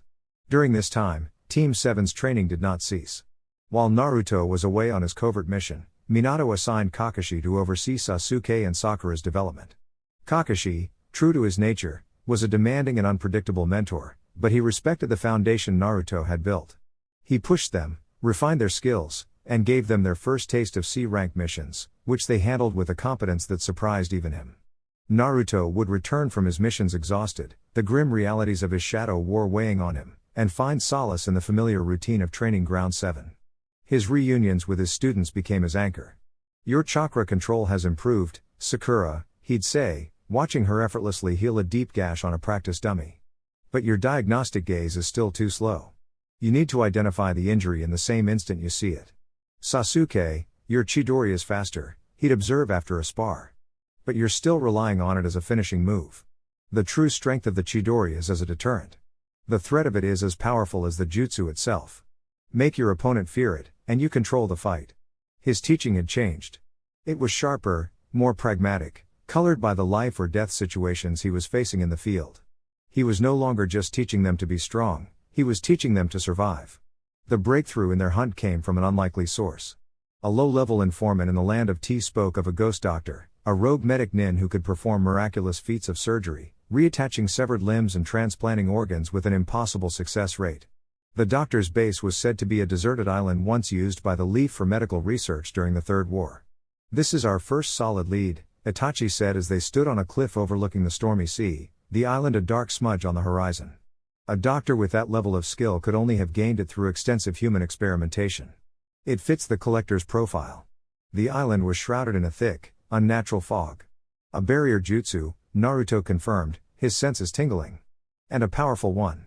It's designed to confuse and repel. There are shinobi patrolling the coastline." "Then a direct approach is out," Shisui said. "How do we get in?" "We don't go through the fog," Naruto said, looking at the churning, violent waves crashing against the cliffs. "We go under it." He created 2 shadow clones. One handed a small, intricate sealing tag to Itachi, the other to Shisui. "This is an oxygen seal. It will create a small, replenishing bubble of air around your head. It will last for 1 hour. We swim." They dove into the cold, dark water, swimming deep beneath the barrier jutsu's reach. They emerged in a hidden sea cave at the base of the island, bypassing the patrols completely. The island was a lush, overgrown jungle, dotted with the crumbling ruins of old research buildings. The air was heavy and humid. They found the main laboratory in the island's center, a stark, modern building that was jarringly out of place. "This is it," Naruto whispered. "The chakra signatures inside are twisted. Unnatural." They infiltrated the lab with the silent, practiced ease of their Anbu days. The interior was a sterile, white nightmare. Glass tubes lined the walls, filled with floating organs and body parts, each bearing a small tag. Naruto's eyes widened in horror as he saw what was on the tags: the crests of the Hyuga, the Uchiha, the Kaguya clan. This was a library of stolen Kekkei Genkai. In the central chamber, they found him. The ghost doctor. He was a tall, gaunt man with pale skin and dead eyes, surrounded by complex medical equipment. He was performing an operation on a captured shinobi, his hands moving with an inhuman speed and precision. Standing guard over him were 2 figures, both clad in the collector's signature dark cloaks.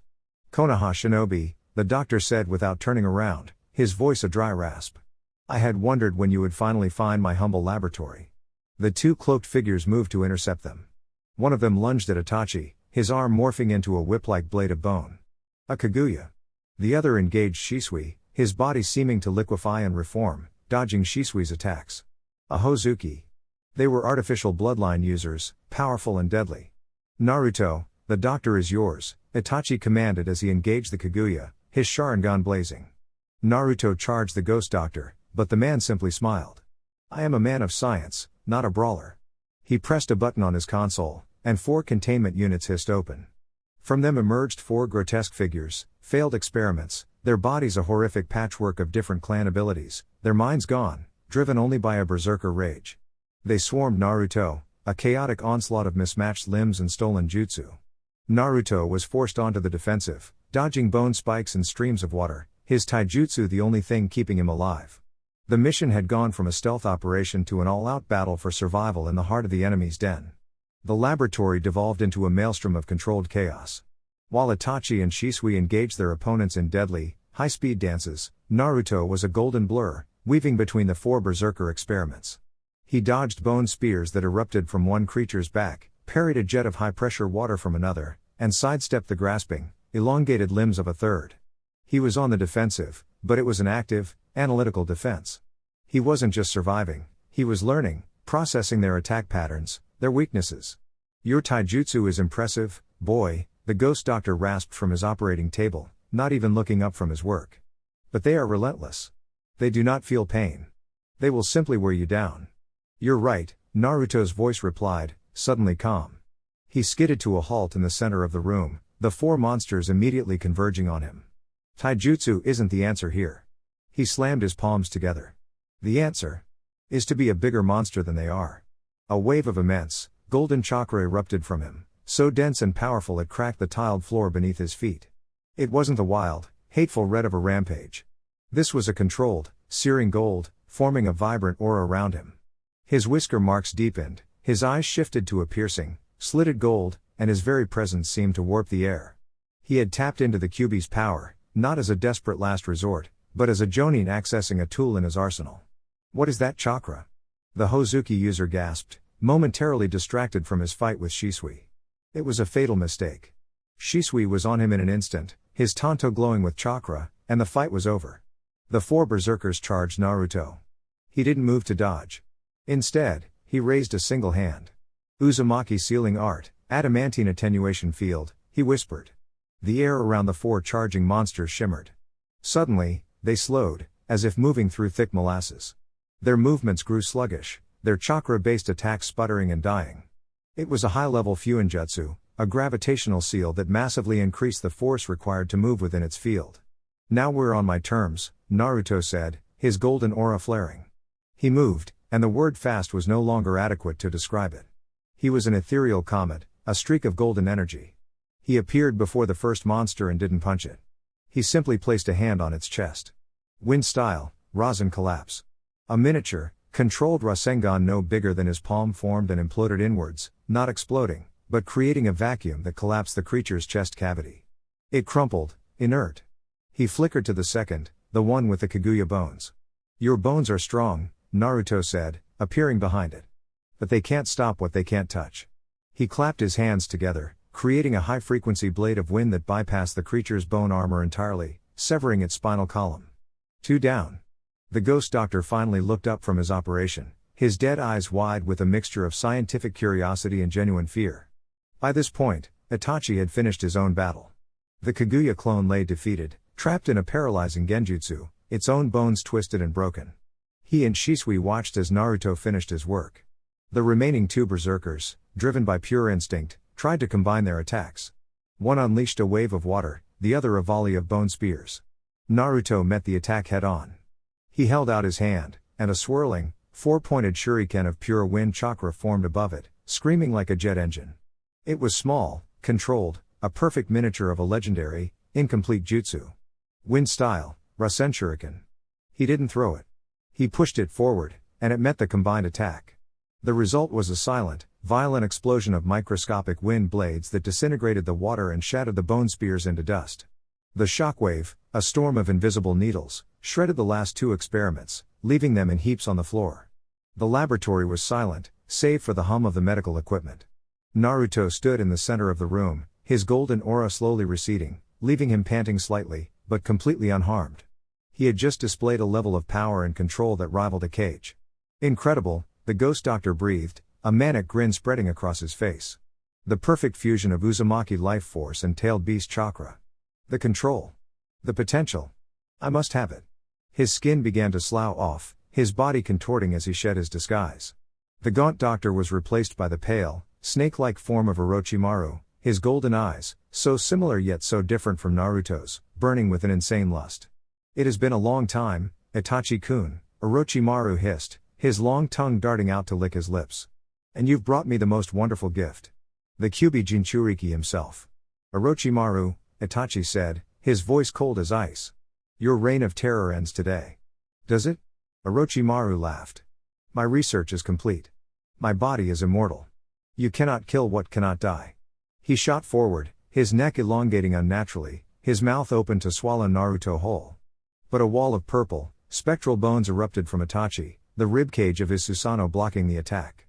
Shisui flickered behind the Sannin, his tanto aimed at his neck, while Naruto, from the front, held out his hand, a full-sized Rasengan roaring to life. They had him surrounded. The 3 prodigies of the leaf, a perfect team, united against the fallen legend. The final battle for the collector's secrets had begun. A perfect team, Orochimaru hissed, his snake-like eyes darting between the three prodigies. A perfect meal. He didn't try to escape the encirclement. He reveled in it.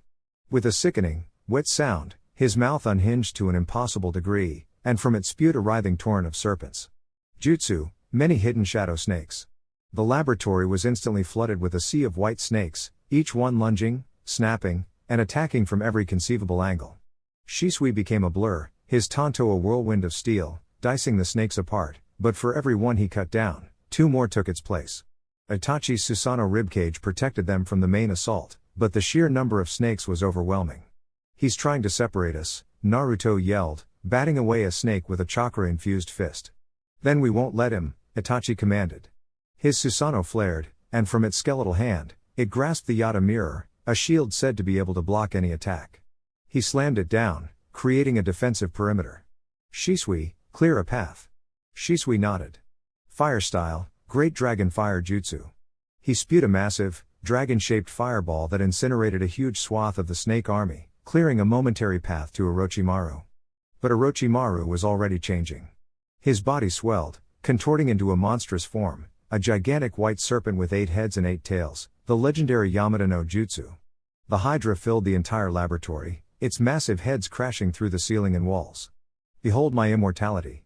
Orochimaru's voice boomed from all 8 heads at once. "Behold the pinnacle of my research." "Itachi," Shisui yelled. Itachi didn't need to be told. His Mangekyo Sharingan spun, and his Susanoo erupted into its perfect, final form, a colossal, armored red warrior, wielding the ethereal, sake-dripping Totsuka blade in one hand and the Yata mirror in the other. A battle of monsters commenced. The 8-headed Hydra lashed out, spitting venom and crushing stone, while the Susanoo met it with its spiritual weapons, a clash of mythic proportions that tore the island laboratory apart. Amidst this titanic battle, Naruto acted. His golden Kyuubi aura flared to its absolute peak. He wasn't just tapping into the power anymore, he was commanding it. "I've seen enough of your snakes," he roared. Golden chakra arms, far larger and more powerful than before, erupted from his back. They were not just extensions of his will, they were extensions of Kurama's. They smashed through the Hydra's lesser heads, crushing them with overwhelming force. Seeing an opening created by Itachi's Susanoo, Naruto gathered an immense amount of chakra into his hand. He created 2 clones, not to help him form the jutsu, but to help him control it. The screaming, 4-pointed shuriken of wind appeared again, but this time it grew, swelling to a massive size, its roar deafening, its power threatening to tear apart the very fabric of space around it. Wind style, Great Ball Rasen Shuriken. He didn't push it. He threw it. The spinning vortex of death flew through the air and slammed into the main body of the Yamada no Jutsu. The result was not an explosion. It was an annihilation. A dome of microscopic wind blades expanded, and the 8-headed serpent was shredded from the inside out, its screams echoing across the island before it was utterly disintegrated. From the dissolving remains, Orochimaru's true form, pale and wounded, fell to the ground. He was regenerating, but slowly. He looked up in horror at the 3 figures descending upon him. "Impossible," he gasped. "My immortality." "There is no such thing," Itachi said, his perfect Susanoo standing over the fallen Sannin. He pointed the Totsuka blade at Orochimaru. "All things have an end. Yours is now." Orochimaru tried to shed his skin, to escape one last time, but it was too late. The ethereal blade pierced his chest. There was no blood. A look of blissful peace spread across Orochimaru's face as his soul was drawn from his body and sealed into the endless, drunken dream world of the gourd. His body dissolved into dust, his reign of terror finally, truly over. The Susanoo faded, and Itachi staggered, caught by Shisui. The strain had been immense. Naruto's golden aura vanished, and he fell to one knee, panting heavily, the laboratory around them a smoking ruin. They had won. Later, as they waited for the leaf extraction team, Naruto sat cross-legged on a piece of rubble, meditating to recover his chakra. The world faded away, and he found himself standing in a familiar, peaceful place. He was in a lush, vibrant forest, sunlight dappling through the leaves of impossibly large trees. A crystal-clear river flowed nearby, and the air was clean and warm. In the center of a massive clearing, lying with its 9 magnificent tails swishing lazily, was Kurama. The massive torii gate that signified his seal stood before the fox, but its doors were wide open. Naruto walked up to the colossal beast. "Hey! Thanks for the help back there." Kurama cracked open a giant, slitted red eye, looking down at him with an air of bored indifference. "Humph! Don't get used to it, the fox grumbled, his voice a deep earthquake that barely disturbed the leaves. Yeah. I appreciate you actually using my chakra from time to time. You're too damn skilled, and I never get the chance to let loose. Naruto grinned, the weariness of the battle melting away. Well, buckle up, he said, looking up at his partner, his friend. It seems you will be seeing a lot more action in the future, old fox. Kurama just snorted, a gust of wind rustling Naruto's hair, and closed his eye again, a faint, almost imperceptible smile on the corner of his massive maw. The world was dangerous, but they would face it together.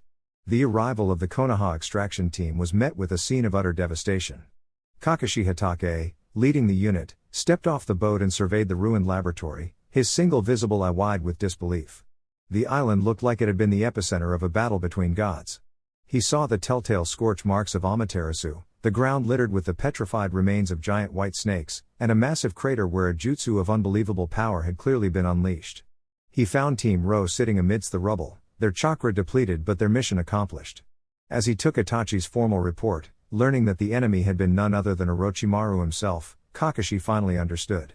This was the power of the Leaf's new generation, a power that had succeeded in eliminating a threat that had haunted their own generation for decades. The return to the village was somber. In the Hokage's office, Minato and Jiraiya listened in stunned silence as Itachi delivered the full report. When he concluded with the sealing of Orochimaru by the Totsuka blade, Jiraiya closed his eyes, a single tear tracing a path down his face. It was a tear of sorrow for the brilliant, twisted boy he had once called his friend, and a tear of profound relief that his reign of terror was finally, truly over. You have done the impossible, Minato said, his voice thick with pride and emotion. He looked at the three young shinobi before him, his son, his most trusted prodigies. You have cut a cancer from the heart of the shinobi world.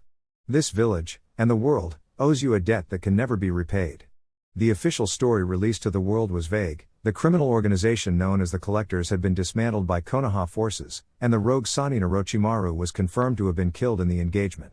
But the whispers in the shadows told a different story. They spoke of the Uchiha prodigies and their perfect Susanoo, and of the Hokage's son, a Jinchuriki who wielded the Kyuubi's power not as a beast, but as a surgeon, unleashing a storm of unimaginable power. The news sent a fresh wave of fear and resentment through Iwa and Kumo.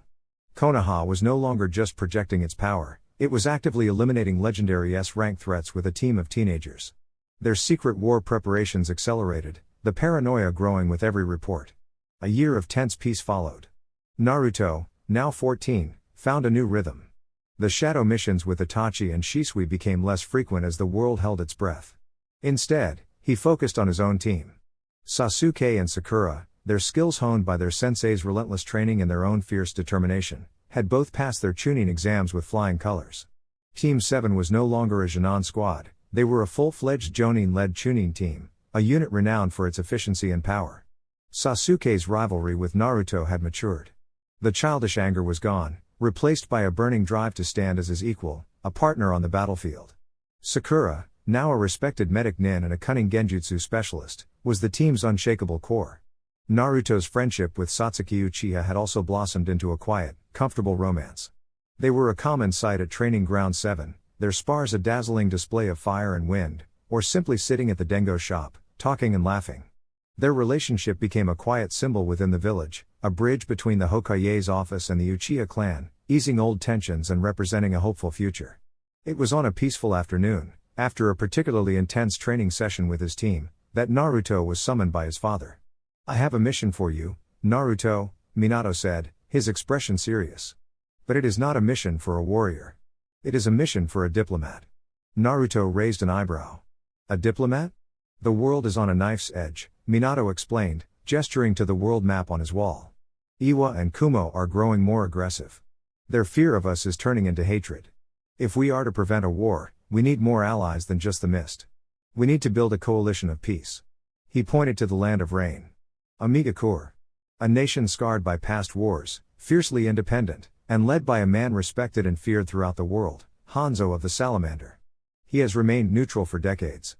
If I can bring him to our side, if we can form an alliance with the rain, it would create a bloc so powerful that even Iwa and Kumo would not dare to challenge it. You want me to go to Amigakure? Naruto asked, understanding the gravity of the proposal.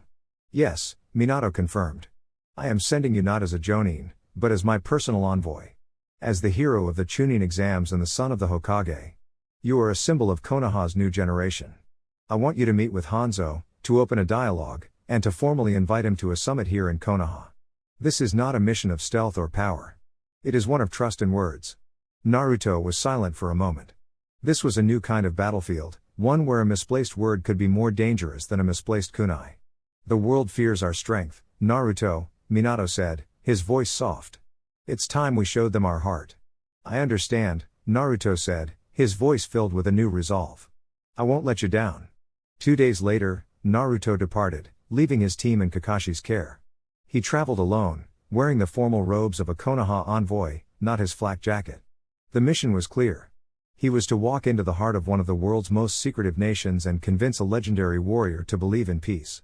But as he left the village gates, he was unaware of the spies watching from the trees, or of the frantic messages already being sent to Iwa and Kumo. The Leaf's Jinchuriki was making a move on the rain. The final piece on the chessboard was shifting, and the world was about to react. Alright guys, that's it for the video. If you enjoyed it, please feel free to leave a like and subscribe. As always, the rest of the story is already out over on Patreon, link to that will be in the description. Anyways, until next time, peace.